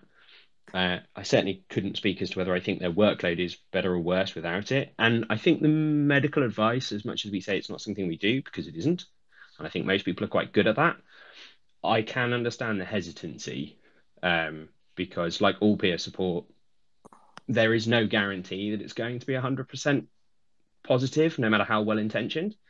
But that just falls into a wider conversation around how do you treat information and people you find on the internet, right? That's not a that's definitely not a Yeah. HCP specific thing. No, one of the things that I was mentioning earlier was the fact that in any community, in your local community where you live, there are people that you're not going to get on with, and there are people that you do get on with. You like some people more than others, and that happens in all communities, and I think it happens in the diabetes world as well, because there are certain diets and things like that some people absolutely swear by, but that don't work for other people, and when they get pushed on us sometimes, I think I get spammed by I get loads of emails about all these different cures and low carbing and things like that, and it's like, I didn't ask for that information, so please don't spam me with it. So that's a kind of negative, I suppose. But I think generally, on the whole, for mental health, it's certainly a good thing. Yeah, definitely. A couple of hands in the space. Gary, can I come to you first? I think that for me, I think healthcare professionals should be sharing peer support groups, and not so much for roundabout as you've just been speaking about there, like for medical advice. We should always ask healthcare professionals if we're unsure of something, rather than seeking advice from people off the internet that have got different perspectives to how diabetes works for them. It should be a more personal thing with your healthcare professional to get medical advice. But peer support groups, I think, like what you were saying a second ago, is healthcare professionals, unless they've got diabetes, they only know medical terms. They don't know all the other things, and they don't know, talking about what we were talking about earlier as well, like they only see the tip of the iceberg. They don't see all the other stuff we have to deal with that's deep down, and like the admin that you have to do, making sure you put prescriptions in to select people, making sure you do this, making sure you do that.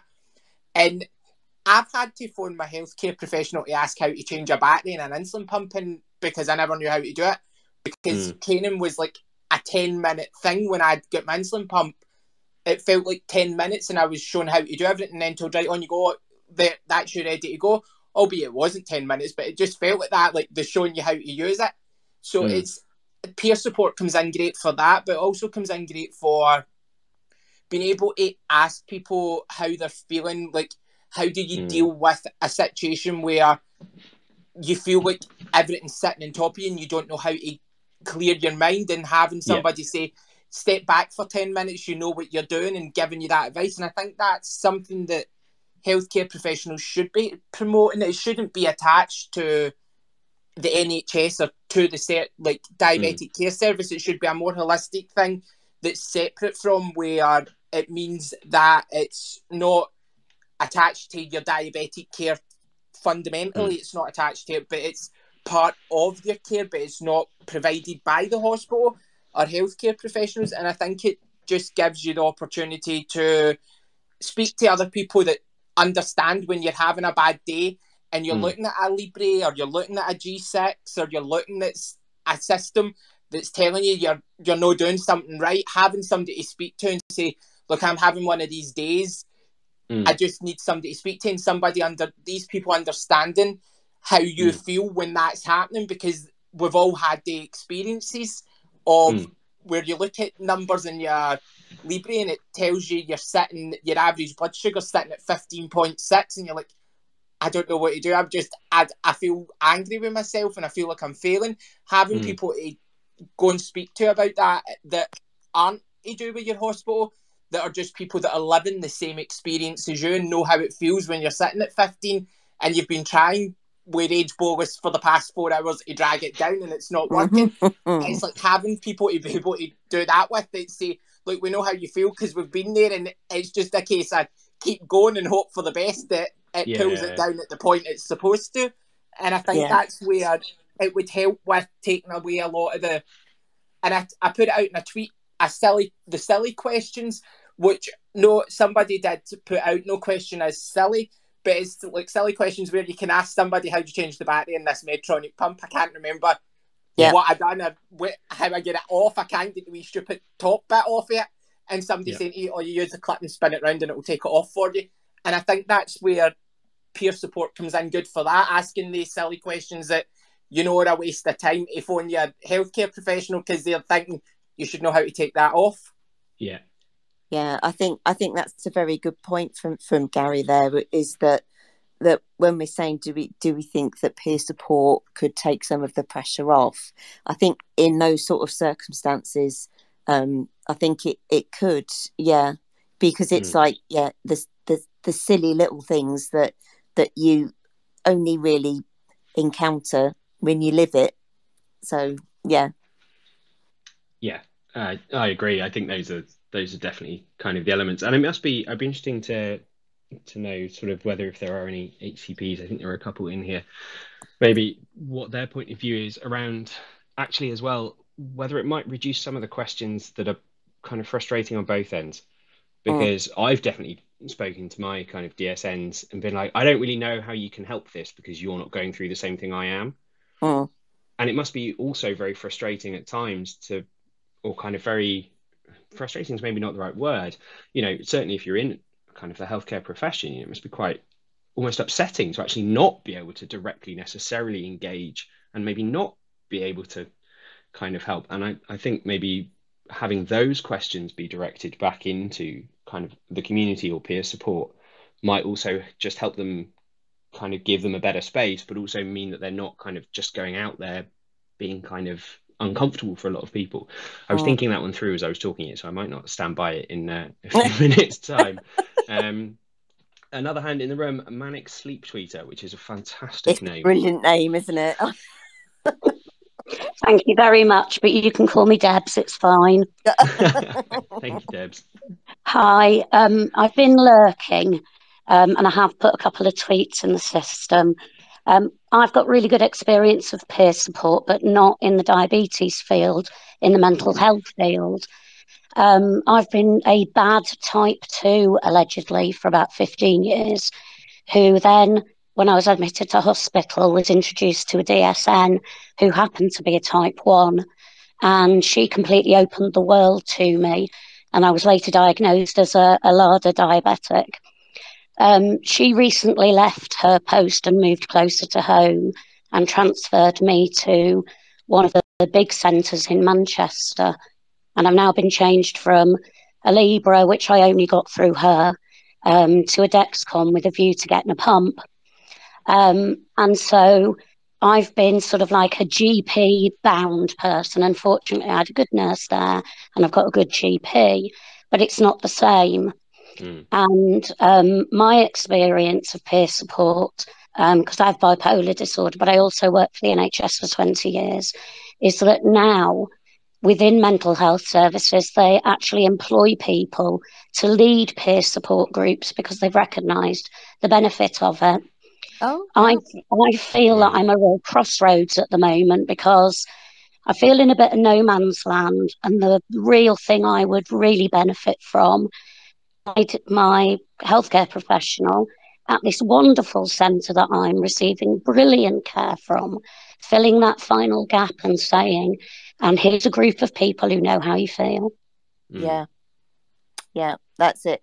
They don't have to, even if they're not able to lead that peer support, like you were saying, just to be able to signpost you somewhere and to let you know that these things are out there. Just search for this or search for that, and you'll find these communities. You don't know what to look for, do you, or where to start sometimes. And well, I only found you because I was looking to see whether Nikita from Strictly Come Dancing had changed from a Libra to the Dexcom, because the last time I saw him it looked a bit more bulky, and then I found you having a 24-hour chat, so excellent. Hello and welcome. Your bonanza, Tom, your 24-hour bonanza. Well, I mean, I it love can it. be I love suddenly it. just a massive present when you're not looking for it. Yeah, and it'd be great to get Nikita on one day, won't it? Come on, Jules, let's have a dance. Myself. Yeah, then I'll get the tens. You know, those tens we were talking about earlier. We're Yeah. here support. Yeah, yeah. Just the other thing I wanted to say before I get too nervous to speak anymore is for me, lockdown was a blessing and a curse. I was I was pensioned off through ill health as disabled a couple of months before lockdown. And I also lost my job. And when you work for the NHS, it's a whole community, your colleagues are your friends. And of course, they were all dealing with COVID. And so I went into a very, very alien situation where I felt incredibly isolated. We had to move because I lost my job, which was another big upheaval. And when you're going through that sort of transition, healthcare professionals are great, but they've seen plenty of you before in those circumstances, whereas you feel completely alone because it's so. I've always worked and now I'm not working. There's so many things that I can't do now that I used to be able to do. I've just managed to take a job working 1 day a week for the Department of Justice, hearing benefit appeals. But doing that 1 day a week means I'll spend a number of days in bed because I can't do much else. And all of my friends used to be ladies who lunched. We'd go out on a regular basis. I've been tube fed, so I can't do that. And there's all of those sort of things that people just don't get. They don't know how exhausting it is running at 18 for the whole day. They just think you're a bad diabetic. Yeah, absolutely. I totally understand that, Debs, because I had to give up work through disability, and it changes everything. And then you've got the added pressures of trying to sort your diabetes out, get it under that dreaded C word, get it under control. But you know, you have to manage it 24/7, and you have to watch everything you do. And then I'll have a relapse, and so the first thing they do is they put me on high strength steroids, which sends your blood sugar through the ceiling. So not ideal. It's not. You have to juggle many things, and yeah, I totally get you there, Debs. And thank you for speaking. You did so well. There's no need to be nervous. Thank you. I am going to put on mute now. I'm just going to lurk again. But thank you for listening to me, and thanks for running this evening. It's good to have you lurking, Debs. Thank you. I'm a good lurker. Thank you, Deb. Everybody welcome. Yeah, it is that, you know, we keep coming back to it, don't we? It is that. I imagine it's probably been a running theme through the 24-hour chat so far, and will continue to be so, you know, that shared lived experience piece. But there is a huge, if you can find people who are going through what you're going through, and that's as specific as it needs to be for you, whether that's, you know, just they have the same condition, or whether they're actually going through the same condition and more specific circumstances. When you can find those people, you don't realize how much benefit it can bring you to just know that you're not alone, and that this is normal, whatever normal means, you know.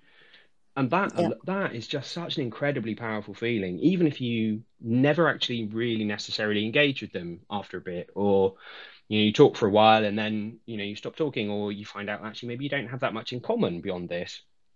That feeling of knowing you're not alone, I don't think ever goes away. Yeah. And that's such a powerful thing. You know, we're a social kind of species, as people keep telling us all the time. And it's true.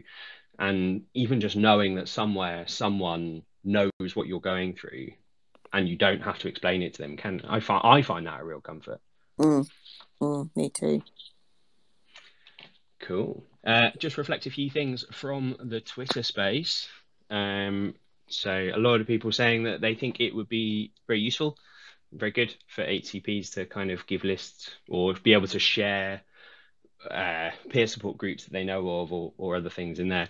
A few people talking very interestingly about, and I definitely recognize this from my kind of earlier experiences, not realizing what peer support would look like, and imagining, sort of dusty halls, people sitting in a circle, and you're like the only young person there, and everybody else is 65 plus.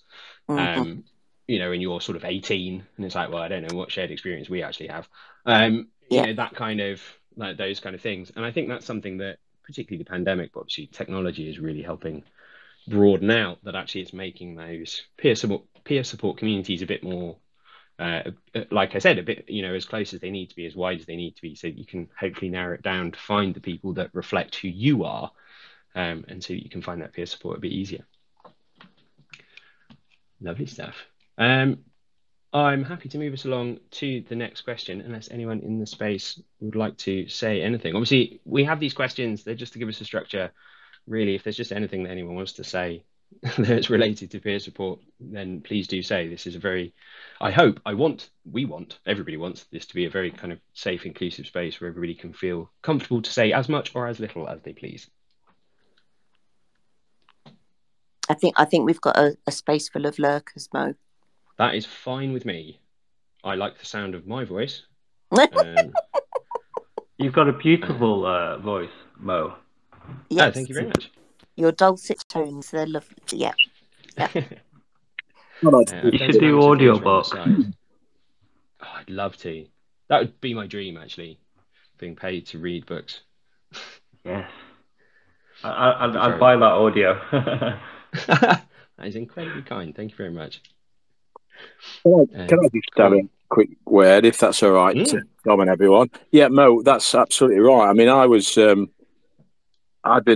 diagnosed type 1 in 1984, May 1984, so I've been around a bit, and I reached out in November 2018, to a local type 1 diabetes support group on Facebook, and I met up with some guys. It was pre-COVID, when everything was open and you can go and meet people. And some of the guys I met, Alistair McClay, Jeremy Blom, Sean Carpenter, Sarah Marriott, they were all very, very supportive, and some of them had got a watch.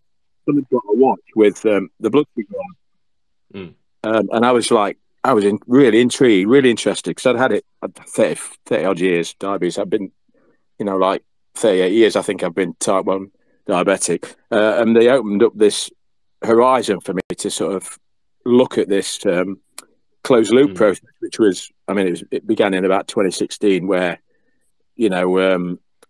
Donna Lewis designed it with a now husband, and it started the ball rolling. And I went away and read about it, and I was absolutely intrigued. And within about 2 months, I'd got the technology. I was funded for the Libra, luckily, through the NHS in England, NHS England. I got an insulin pump, and I started basically closing the loop.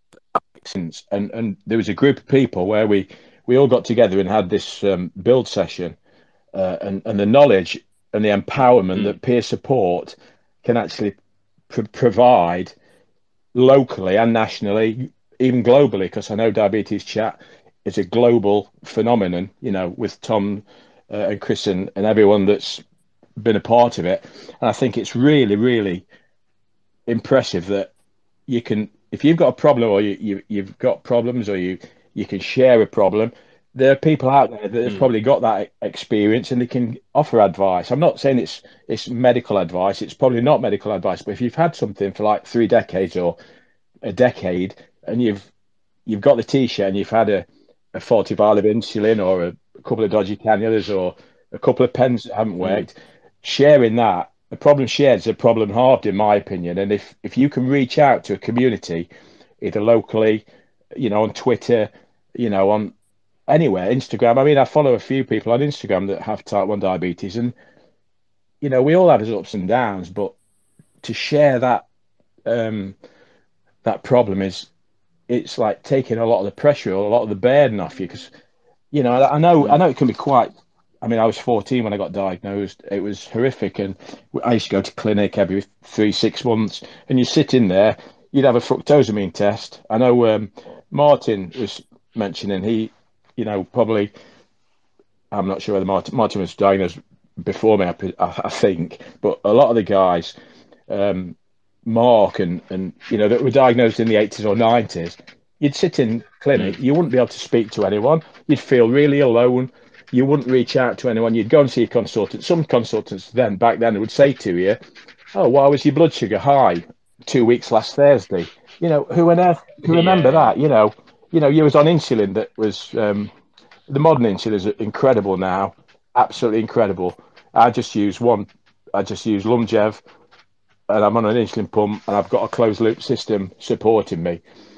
My consultant and my diabetologist and dietitian mentioned this support group. He says, go and have a look at it, and I think that's really important that the consultants or the diabetologists or the specialists that deal with us, on a month to month, week to week basis for that support, that they've guided me into that peer support, and I've come away with it with open arms, and I'll talk to people. And I saw Tom, I saw Paul, we had a get together a few months ago in summer, and if you can share that information and help others, then why not? It's just an incredible it's an incredible arsenal to have, and it empowers individuals, and it empowers everyone, both family and friends that you mix with.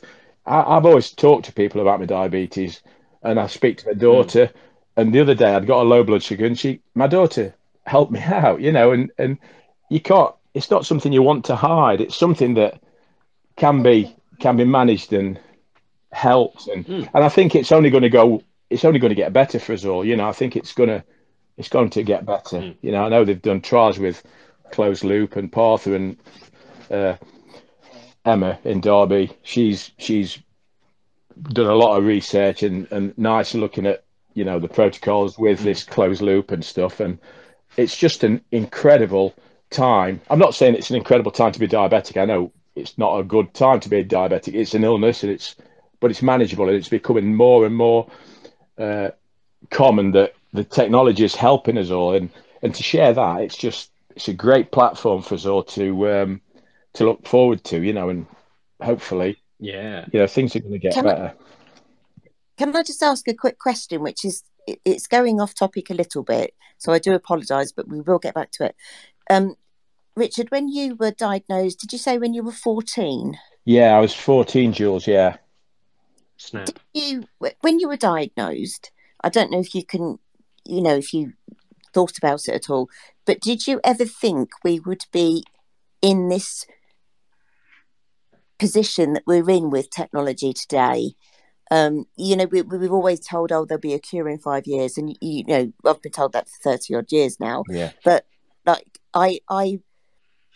when I first heard about an insulin pump, it was when there was those great big things that were, like a backpack for somebody walking around with those things. That was an insulin pump, and it was like, well, that would never become an everyday thing, and yet here we are with things like closed loop and that. Did you think, Richard, that we would ever get to this kind of stage? When I got diagnosed, I was in the DRI in Derby. I was 14. I was into biology and chemistry at school, physics. I was really into it, but only in my wildest dreams did I think we'd get to this position.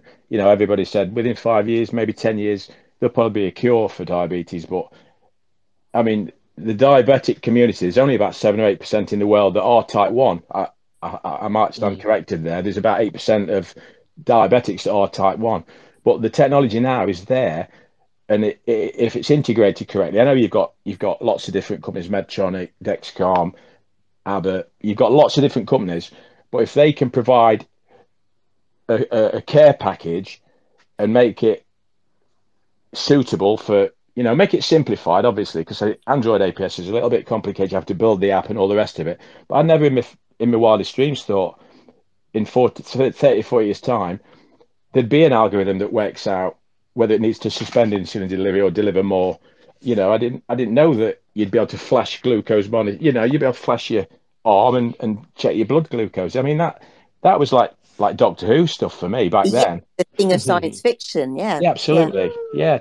But now it's becoming it's becoming incredible that there's not just one company doing it. There's several companies that are looking at potentially using closed loop technology.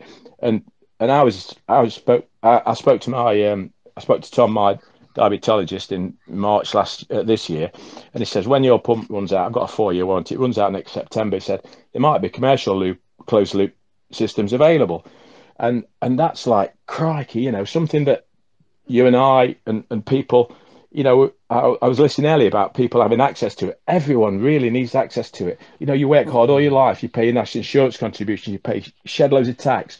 You know, I mean, you look at the Tories now. I'm not being political, but you know, I know what's her name? She might have been partly why everyone was given Labour, because she was using it. You know, the ex-Prime Minister. Do you know what I mean? But looking at it, that technology is there to make people's lives better, easier, more manageable. You'll live longer, you'll have less problems, and that's what it's all about. It's all about using that platform. And like when Tom and Chris and everyone sort of got this diabetes chat going, it's opened a massive community, an online community, to get our voice put forward, you know. And I've got so much admiration for the guys and everyone that's on this platform, you know. And this 24-hour chat, if you can donate, because it's just any technology is good, but it can only get better in my eyes. It really can. You know, I know we've got cutbacks and they're talking about austerity and the recession and all that, but 8% of us have got a life-threatening condition, and it's like it can be quite serious. And if you don't manage it the best you can, it can cause major issues. And just let's get on with it and let's roll it out. I know Partha's proper pushing for it, and Emma's pushing for it, and everyone within the diabetic community. You know, we're waiting for the next sort of door to open, but it's just a great time to be diabetic. I'm not being negative. I'm just trying to look forward, you know, to tell everyone that's online and within the groups, things can only get better. You know, we're halfway up the ladder. You know, they're looking at like stem cells and giving like they're making like pancreatic beta cells in labs, and you know, one guy in America has apparently been cured by it. It's like, crikey, what an exciting time to be diabetic, you know. Yeah, absolutely. Yeah, it is interesting. I remember talking to a friend of mine who we've been friends since before I was diagnosed, and we're both quite techie people. You know, when we were teenagers, we used to build our own computers. We're into coding languages and stuff like that. And this was, you know, some years ago. And we were talking about he said to me, you know, what do you think the future of technology could be? You know, let's just thinking what we know. What do you think the technology could be? And I said, I think one day we'll be plugged into something that will dispense insulin automatically based on what your blood sugar readings are. I was like, the technology for that already exists. It's very manual, but at the time the technology already existed with finger pricking and needles. And I was like, it doesn't seem beyond the realm of possibility to me that people will be able to bring these things together using robotics and algorithms to make it all work. Ironically, I'd say at the time it actually reflected my oversimplified understanding of what diabetes was about and how complicated it can be. But it did make it slightly easier to see that end path. And I think I'm going wildly off topic here, but it's kind of just continuing this theme. From where I kind of sit, it feels like this is one of those rare occasions where the NHS is broadly ahead of commercial companies in terms of, particularly in the last 3 or 4 years, the NHS's desire to want to bring technology to people who have all sorts of diabetes, partly because they recognize it's great for quality of life and great for patients, but also because the downstream costs are so much lower if you can help people manage their diabetes, you know, earlier on. Then it benefits the NHS. Out less money for dealing with complications later down the line. Yeah, exactly. Yeah, so it makes sense. And the question has always been like, can you get that? There's a huge expense to that. So can they find the money for that? And I think they are finding the money. I am surprised because I feel like commercial companies are still sleeping at the wheel a little bit on this, because insulin pumps aren't a cure, right? that they don't take it away. They don't stop any of us being diabetic. And the same with the Flash and the Libra and stuff. It makes it easier to manage, makes it easier to live with in some respects. I know it doesn't work for everybody either. But it doesn't take it away. So it's not like the commercial incentive here is to reduce your own market, right? You're not introducing a product that everybody who uses it is never going to come back to you again. And I'm a bit surprised that I feel like they're just a little bit slow still off the line to really understand that, look, if you get out there first and you do this well and you engage with patients and deliver what they need, this is a massive captive medical market. If you get it right, they're never going to want to change to another competitor. So why are we all why is everyone dragging their heels about it? I don't know. I suspect there are probably plenty of much better informed people than me who could explain the various commercial incentives for that to me a bit better.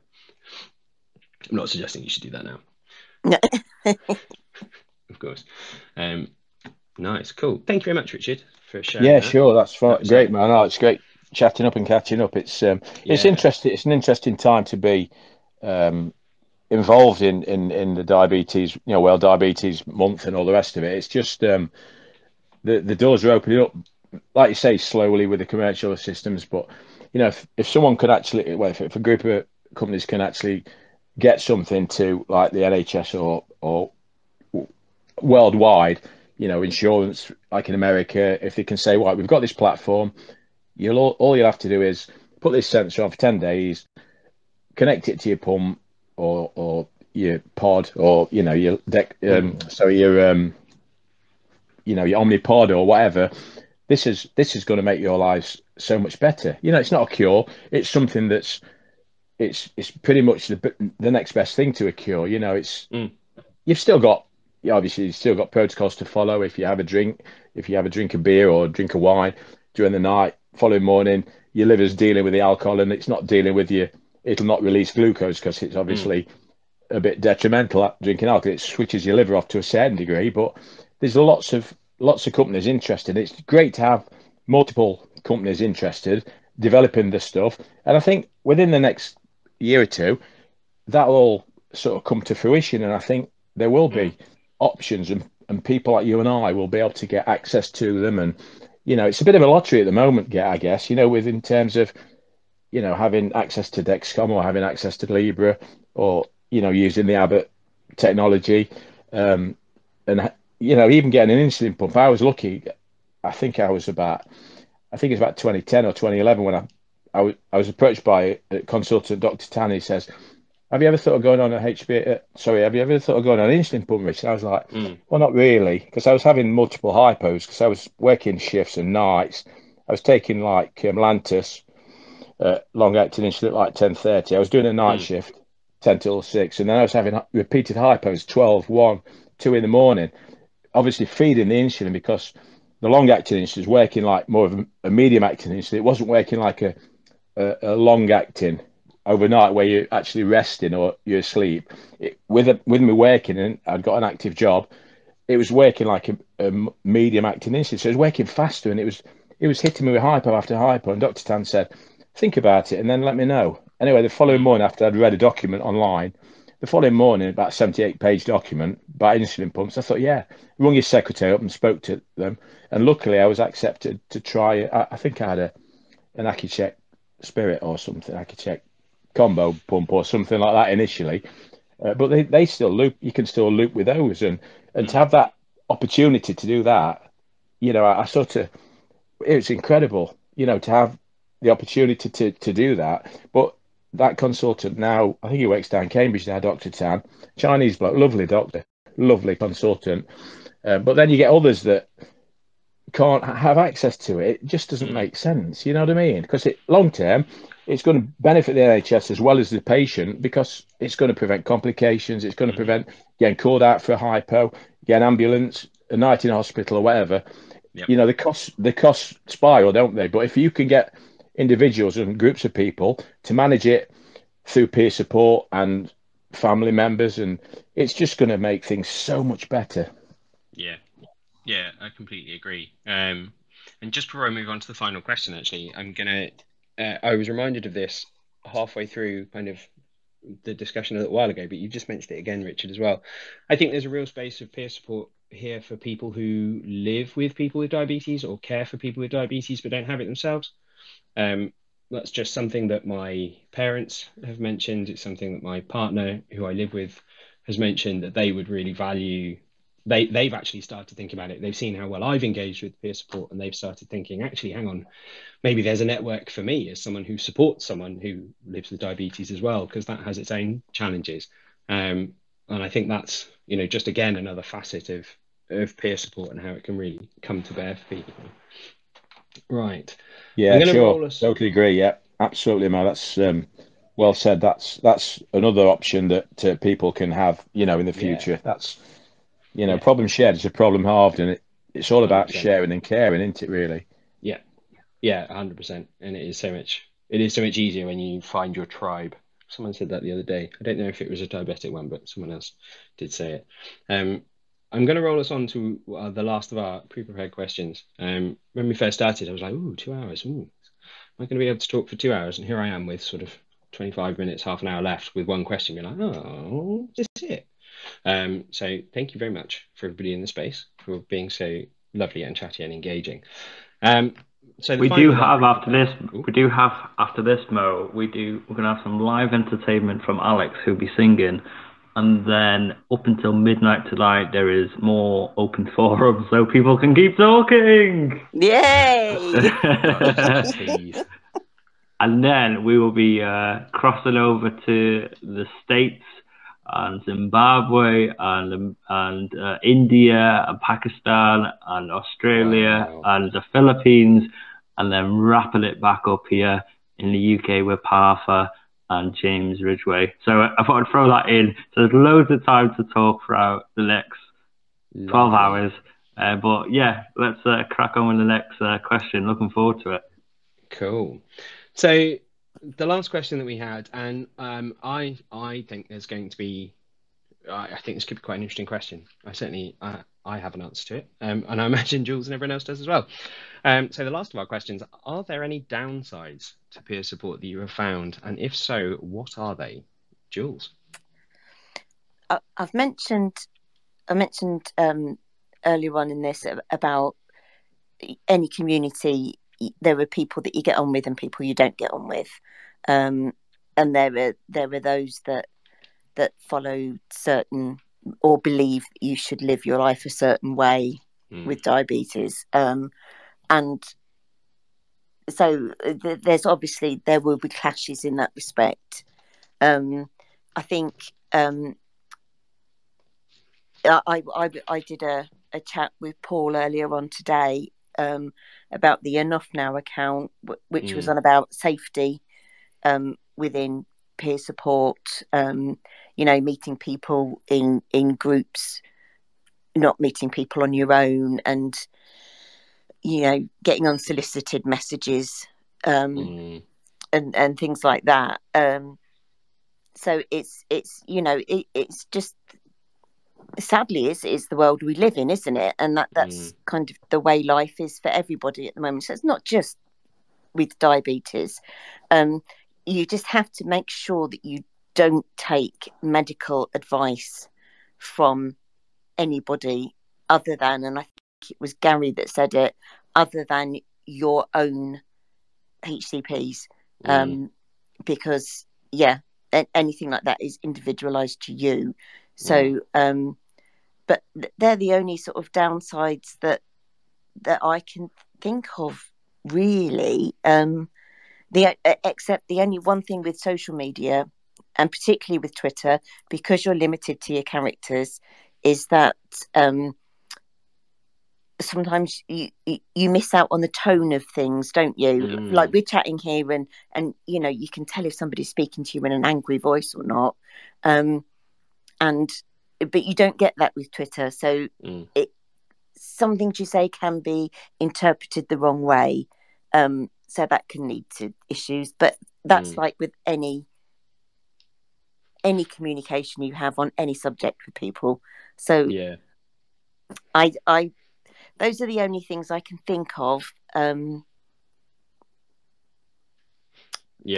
just the downsides that come with any group of people to some extent, aren't they? You know, Yeah, I think so. Yeah, yeah, there are bad apples everywhere. Like you said, there are people in every group that you maybe won't personally get on with. There are people who unfortunately don't understand or don't adhere to, I think is probably more likely, you know, the rules of kind of what society is about and how to behave to each other. yeah, Yeah, and I certainly know I've bounced a couple of messages off Diabetic Dad a couple of times to be like, is this tone right? Or yeah. have I got this wrong? Have I just accidentally like heinously accused someone of something? You know, like diabetic wise, not anything else. Yeah. Unfortunately, he's always been very supportive and said, no, you're fine. But yeah, I think those are all very, very, very real kind of concerns. I'm going to stick another one in, which is I've been thinking all day about how I'm like the right way to kind of express what I think this is. So I'll give it a whirl. Okay. And again, I might change my mind. I have found personally that I can find myself losing sight of what good enough management is in pursuit of perfection because I can see other people doing it. And I know I'm a very, very firm advocate for everybody's diabetes is different. You should not compare yourself to anyone. 100%. That is not what this is about. That's not what it's for. That's also not very useful. Doesn't stop me doing it though. And generally, that's fine.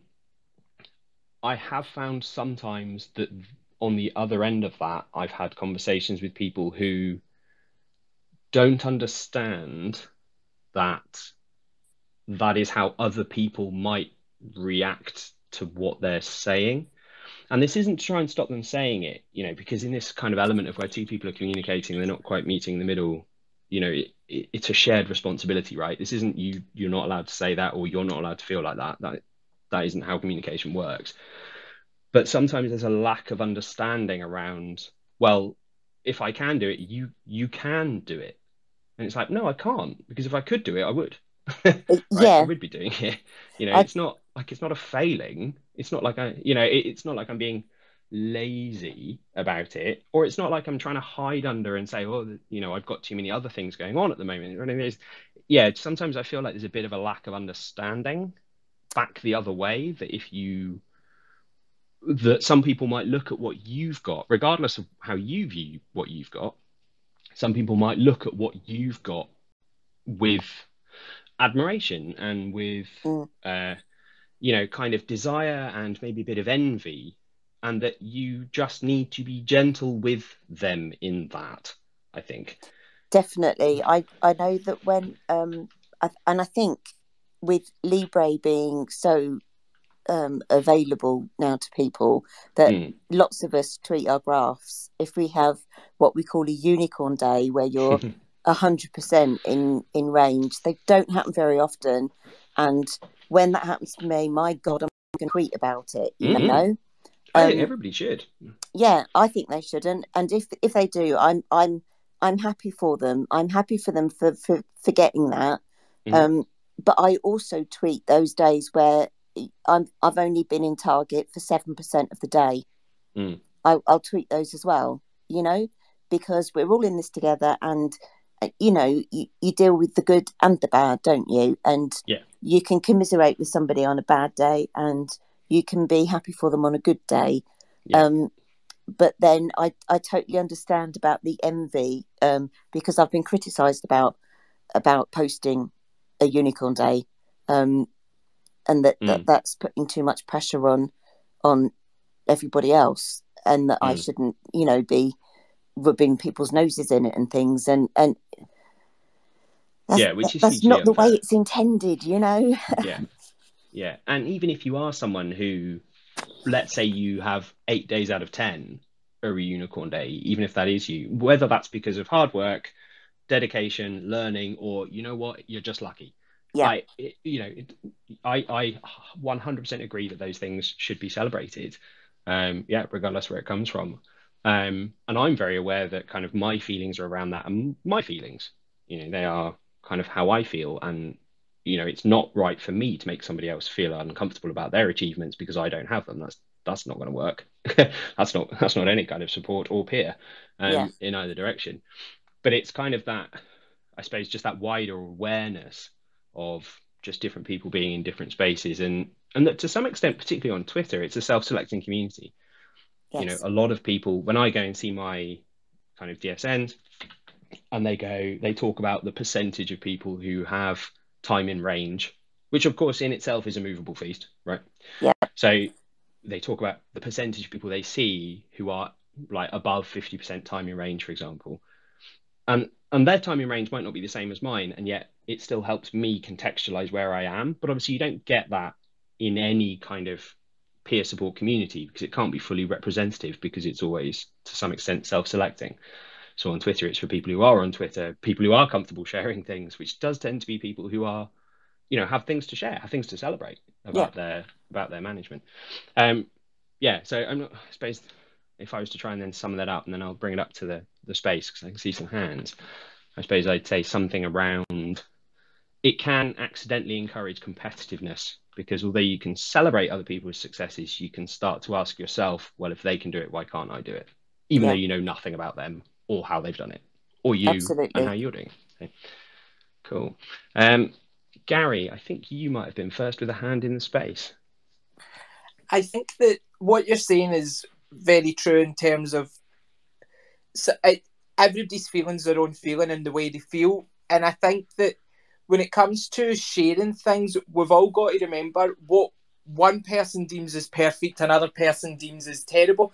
And I think that's where the problem is. I think we put so much pressure on ourselves to think that we need to be perfect, when in actual fact, and a lot of people in the chat say it, it's the small wins that you need to take. And see, having somebody that's sharing something, you can share that small win with them at the same time, I think. And I know that it does drive competitiveness, and we've become competitive because we think, well, how can X, Y, and Z do better than me? But I think if we remove that they're doing better than you, and look at it in a more holistic approach, that they've done something, and ask the questions, how did you achieve that this time? Or have you changed anything? And it's not taking medical advice on what they're doing, but asking what they're doing and seeing if you can take some of the wee nuggets that they're placing in front of you and think, well, do you know what? See, if I implement that into me, could that make me get closer to that unicorn day? Or and trying new things. And I think it's about trying to remove the stigma that we've got to be perfect, because we can't be perfect every day. We're only human, and no matter what, we're going to make mistakes. And I think it was it Diabetic Dad wrote a blog post about this, where a normal person was put on a Libre sensor that actually showed you the fluctuations in their blood sugars when they were eating, and it was never perfectly in range. They spiked up and dropped down and spiked up. So I think we've got to remove that feeling of we've got to be perfect, because nobody can be perfect. And if somebody gets a unicorn day, taking a win from that you're part of the community that they want to share it with. And I think that's what we need to do with that, is take other people's wins and turn them into a positive for us as well, thinking, well, that person was happy to share that with us, and it should be a win for all of us, if you know what I mean. Yeah. I had a unicorn day for all of about 1 hour, and then I ruined it. So I was happy to celebrate the hour. A unicorn hour is as good as a unicorn day. Trust me. Yeah, I'd agree with that. Yeah, I think that's it. I really like that way of thinking about it, Gary, actually taking that kind of wider approach and going, look, this is something for us all to share, which it is. And I realised that I might have sounded, or I hope I didn't sound kind of like weirdly quasi-negative about this, because it makes me, in a really positive way, it gives me something to also aspire towards, because it does, I think I might have picked this up out of the book Bright Spots and Landmines, but I might have just made it up.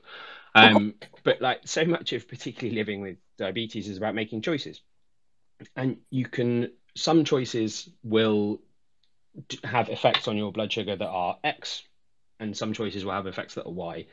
And a lot of the day-to-day management is going, okay, where are my blood sugars at the moment? How much mental energy have I got to deal with X as opposed to Y?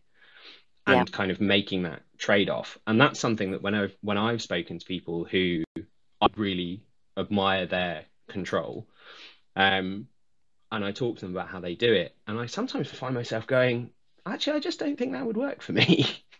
I'm not sure those combinations of choices are going to sit with my day-to-day kind of living.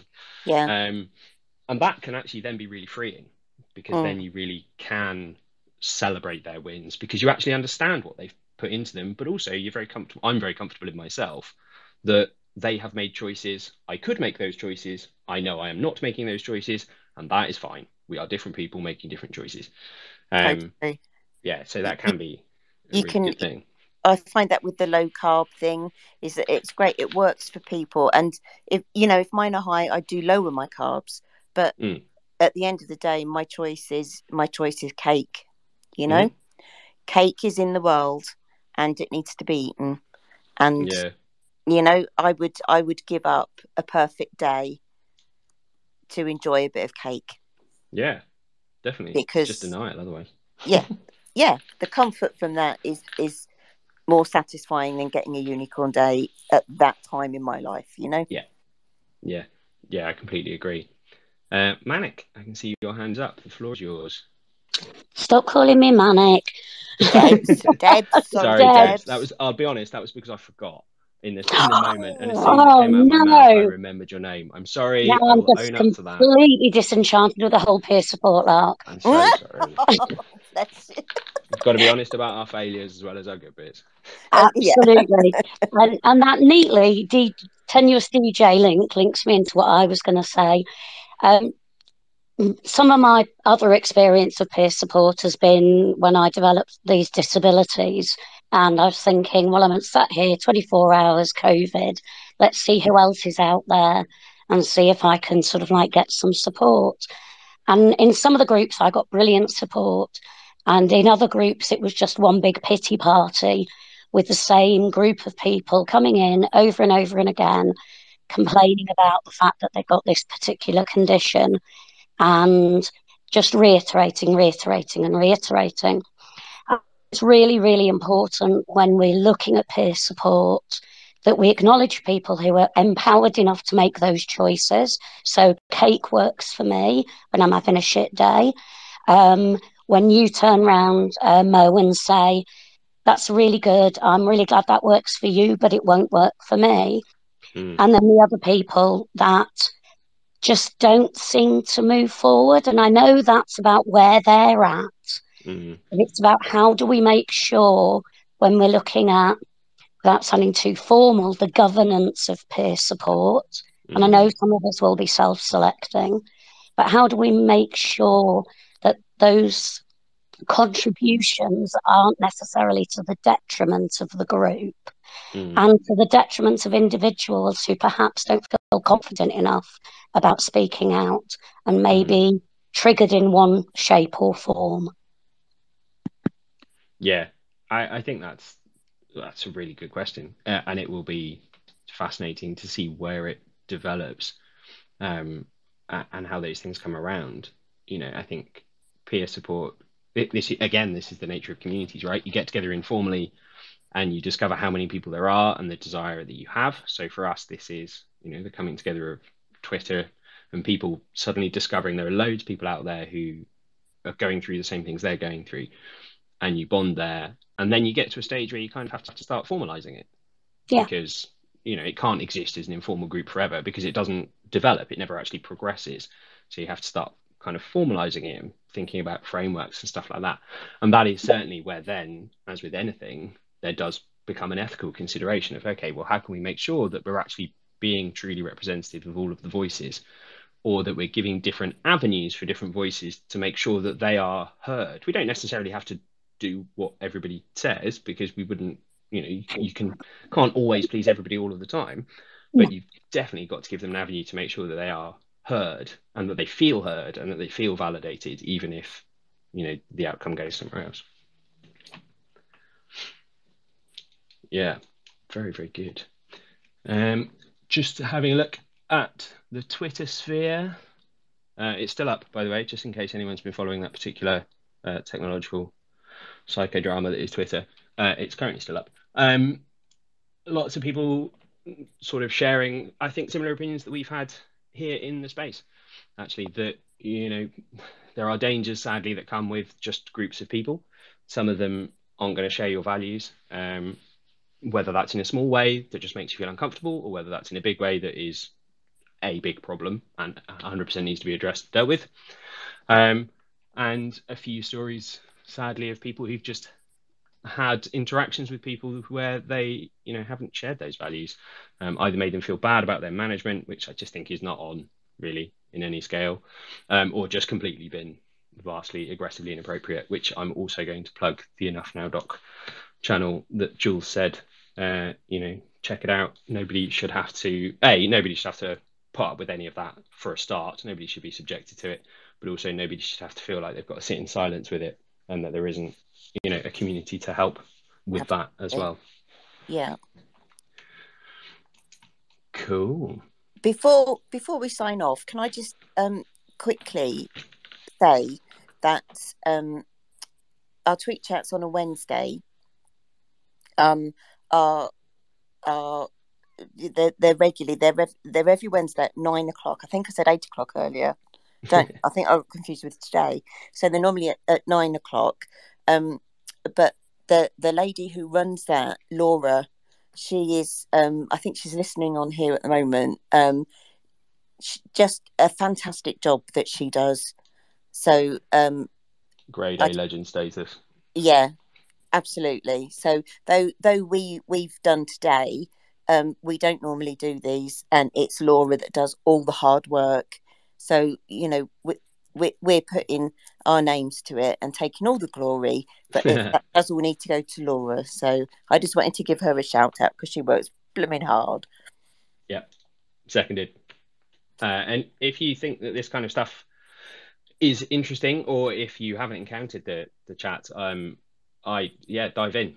You know, they're great for lurkers and non-lurkers alike. You can answer one question, you can answer no questions, you can ignore them for 6 weeks, and then you can suddenly go, actually, this one is something that really resonates with me, and I'd like to know what other people in the community are thinking about these things. That's certainly what I do. I do dip in and dip out, but for the first couple of years when I was in the community, they were an absolute lifeline of being able to just connect with people and really explore that shared lived experience. If we don't get pin badges with that on or something, then we're really going to have missed a trick, aren't we? We are, yeah. Are you there? Are you still with us, Tom? Have you gone for a little lie down?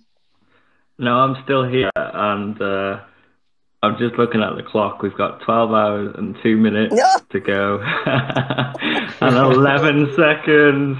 And I'm actually getting. I'm halfway there, guys. We're halfway there. Whoa. And you know what? I am bloody shattered. Oh, bless you. Oh man, who said this was a good idea, right? Yeah, we did. We said it's a good idea. Yeah. Exactly. But honestly, that's been the most fascinating 2 hours. Like, I've really enjoyed it. I really have. Like, talking to people about anything with diabetes is extraordinary, and the community that GBDoc is and what it offers for people to come in and like you say, lurk in and tweet along and join all the different weekly chats. It's incredible, and it's been wonderful tonight to connect with the guys throughout the whole day. We did the quiz, we've done our tweet chat, and also we spoke with Jules and Paul with dad chats as well. And I know that's like part of Paul's part of that sort of thing. But yeah, it's been really, really tremendous. I've really enjoyed it. And I remember sending Jules and Paul a message a couple of months ago to see what they thought about this crazy idea. Just to make you feel a bit more tired, you have exactly 12 hours, 0 minutes, and 40 seconds left. Just to make you feel that extra bit tired, you're welcome. There we go. But hopefully, we're looking at the lineup now. We're halfway there. We've got another sensational half to come, and hopefully it'll keep me going. I've got a cup of tea on the go, and we've got some live entertainment coming soon. we I forgot the lady's name now. I've wrote names down. And I don't want to call her a Twitter name because she might shout at me. The lady with your hand. It's Deb. Debbie. There we go. I think you'll let me off. You'll let me off, right? Of course. I do have one question though, Tom. Go ahead. When I followed the link on your Twitter page and when I followed the link on the DiabetesChat Twitter page, it told me that you all got together on Monday at 8 o'clock. And now I'm confused. I'm not sure why it's conflicted with that, but we normally do our diabetes chats on Monday nights. Oh, are you talking on my profile when you clicked on my profile? Yeah. It's just somebody mentioned Wednesday at 9 o'clock and now I'm really confused. So, Jules, who's part of the GBDoc amazing team, with Laura, who she mentioned, hosts the weekly Twitter tweet chat every Wednesday, 9 p.m. till 10 p.m. And then us guys, we normally host our, what's this called? Twitter Space every Monday. You can tell I'm tired. We host this every Monday from 8 p.m. till 11 p.m. Is that right, Flipper? I have said it right. Sorry, I was typing a tweet, but we're normally on. Go on, Flipper. You tell her. The diabetes chat are on from 8 o'clock on a Monday evening and usually go on to around 10:30, 11 o'clock. But GBDoc have a tweet chat, which is tweet based. So it's not talking, you tweet with the hashtag GBDoc. And that is on a Wednesday evening from 9 till 10. So they're two separate chats.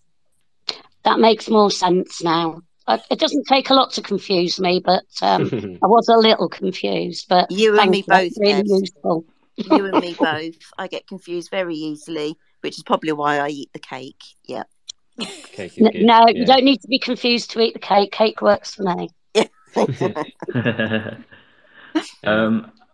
So brilliant. Thank you, honestly, to Mo and Jules and the gang for hosting, Laura behind the scenes, and everyone tweeting along. It's been really fascinating chatting here and reading the amazing tweets and comments coming through as well. It's been really fascinating. Please keep supporting the GBDoc gang. It's really fascinating every Wednesday, and it's been lovely, like, teaming up and doing this together. Yeah. And that's what it's all about, isn't it? And hopefully we'll do other things in the future once I've slept. Teamwork, the dream work, and all that. It does.